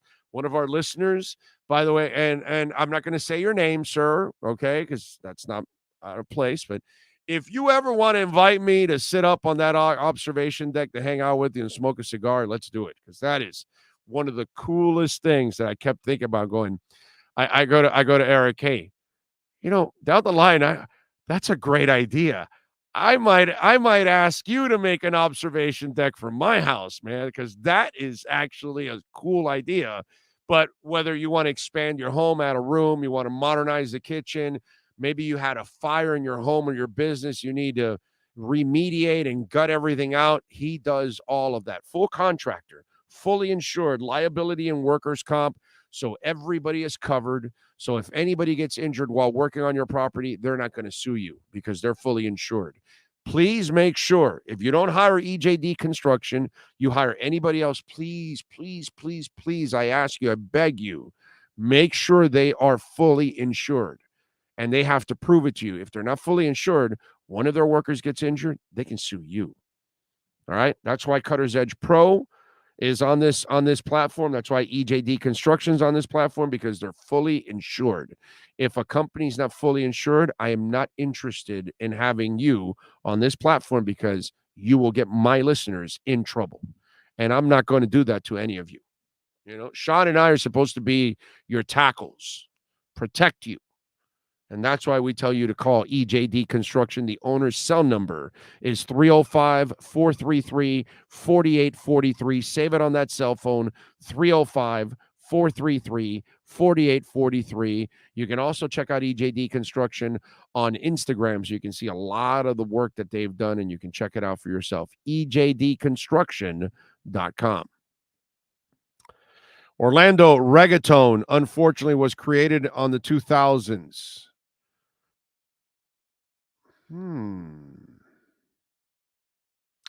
Are you sure reggaeton was not a 90s thing? When was reggaeton created? But that's cool. if it's true, that's cool, but not enough to carry that. Reggaeton is not really, yeah, it originated in the 80s, my man. I thought it was 90s. Yeah. It's reggaeton is a music style that originated in Panama during the late 80s, and it was popular in Puerto Rico. It evolved from a dance hall and has been influenced by American hip hop, Latin American, and Caribbean music. Vocals include rapping and singing, typically in Spanish. Reggaeton is regarded as one of the most popular music genres in the Spanish speaking Caribbean, including Puerto Rico, Panama, Dominican Republic, Cuba, Colombia, Venezuela. And over the 2010s, the genre has seen increased popularity across Latin America as well as accepted within mainstream Western music. But it started in the 80s. Okay. Puerto Rican artists. I mean, Panamanian artist. Yeah. Originated late 80s in Panama. Since then, has from become popularized by Puerto Rican artists. There you go. Unofficial DJ Playero and DJ Nelson were inspired by hip hop dance hall to produce rhythms. The first reggaeton tracks as Caribbean and African American music gained momentum in Puerto Rico. So, the 2000s still has, I guess, mumble rap and auto tune. The 2000s have nothing, you know. As much as it's not that I want to pick on it. It's just I'm sorry. You know, the 2000s stand for nothing.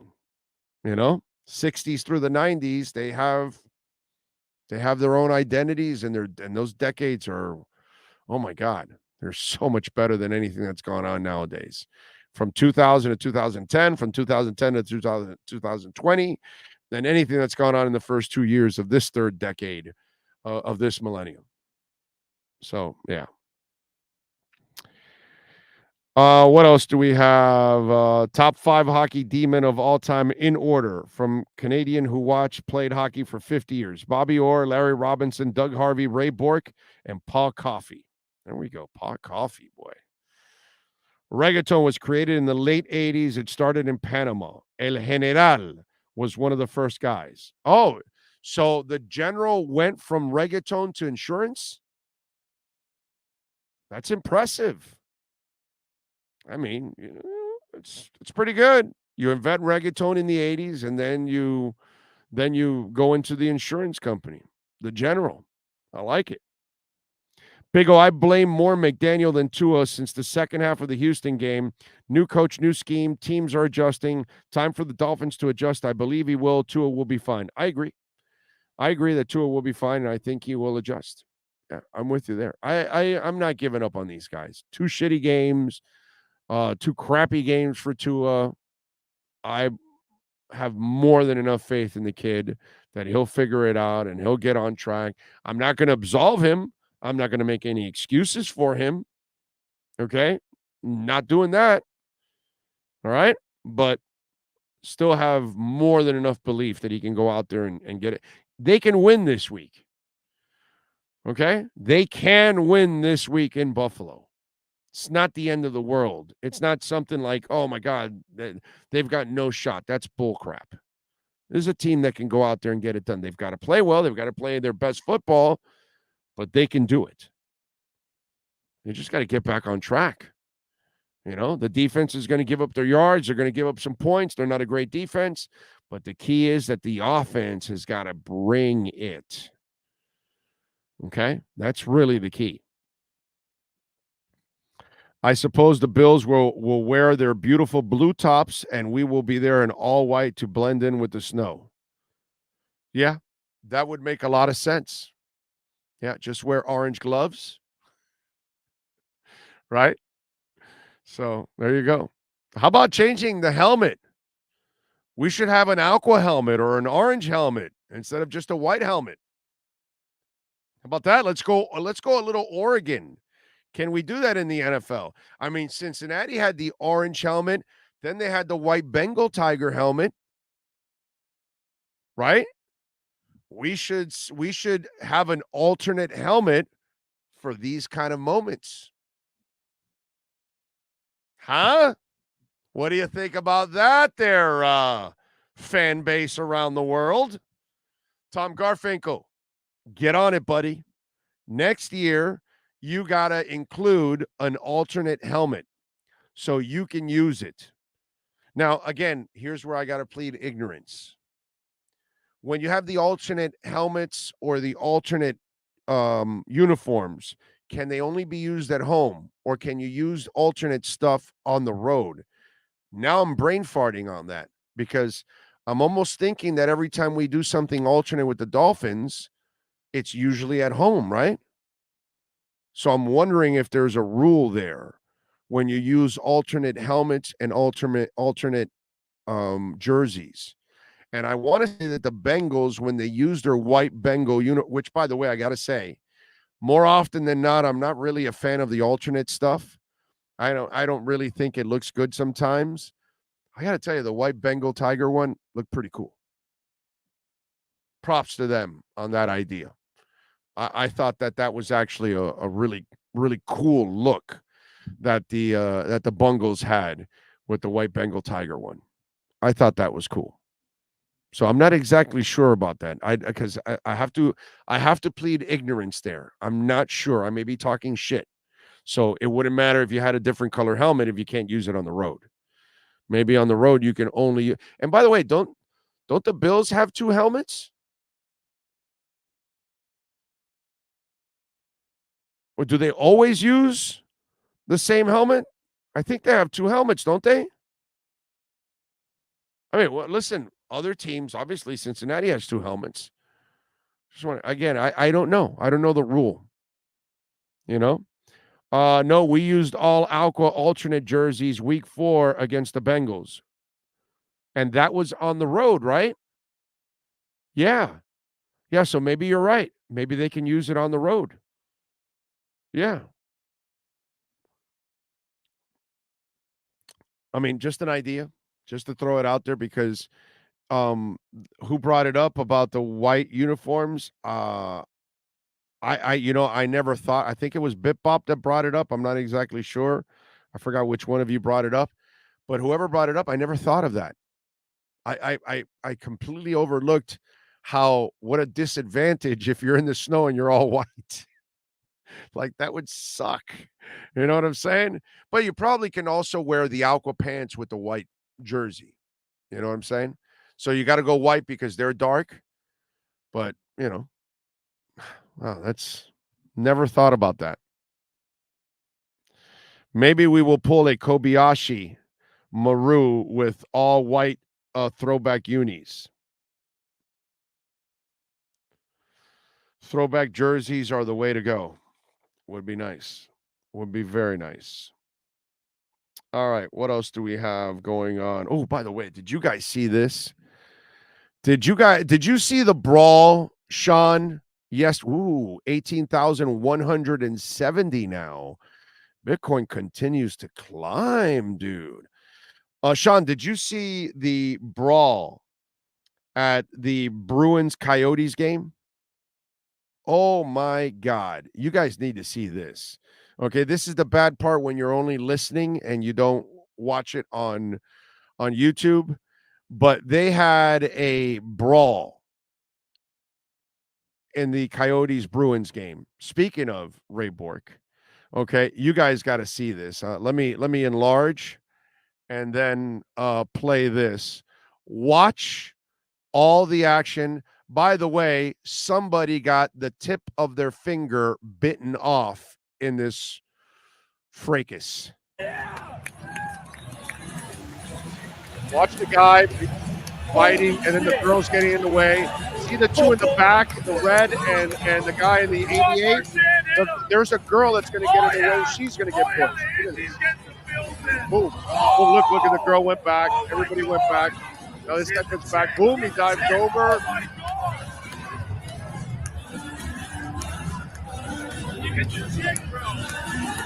Look, the cop fell like 3 rows.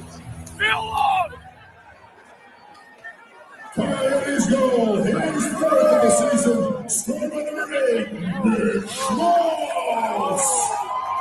Assist number 9, Clayton Keller.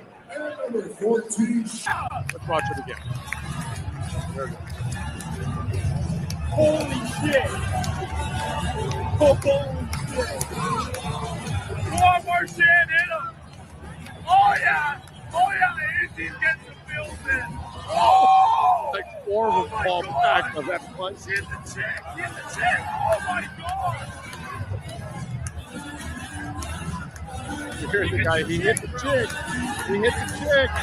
Oh!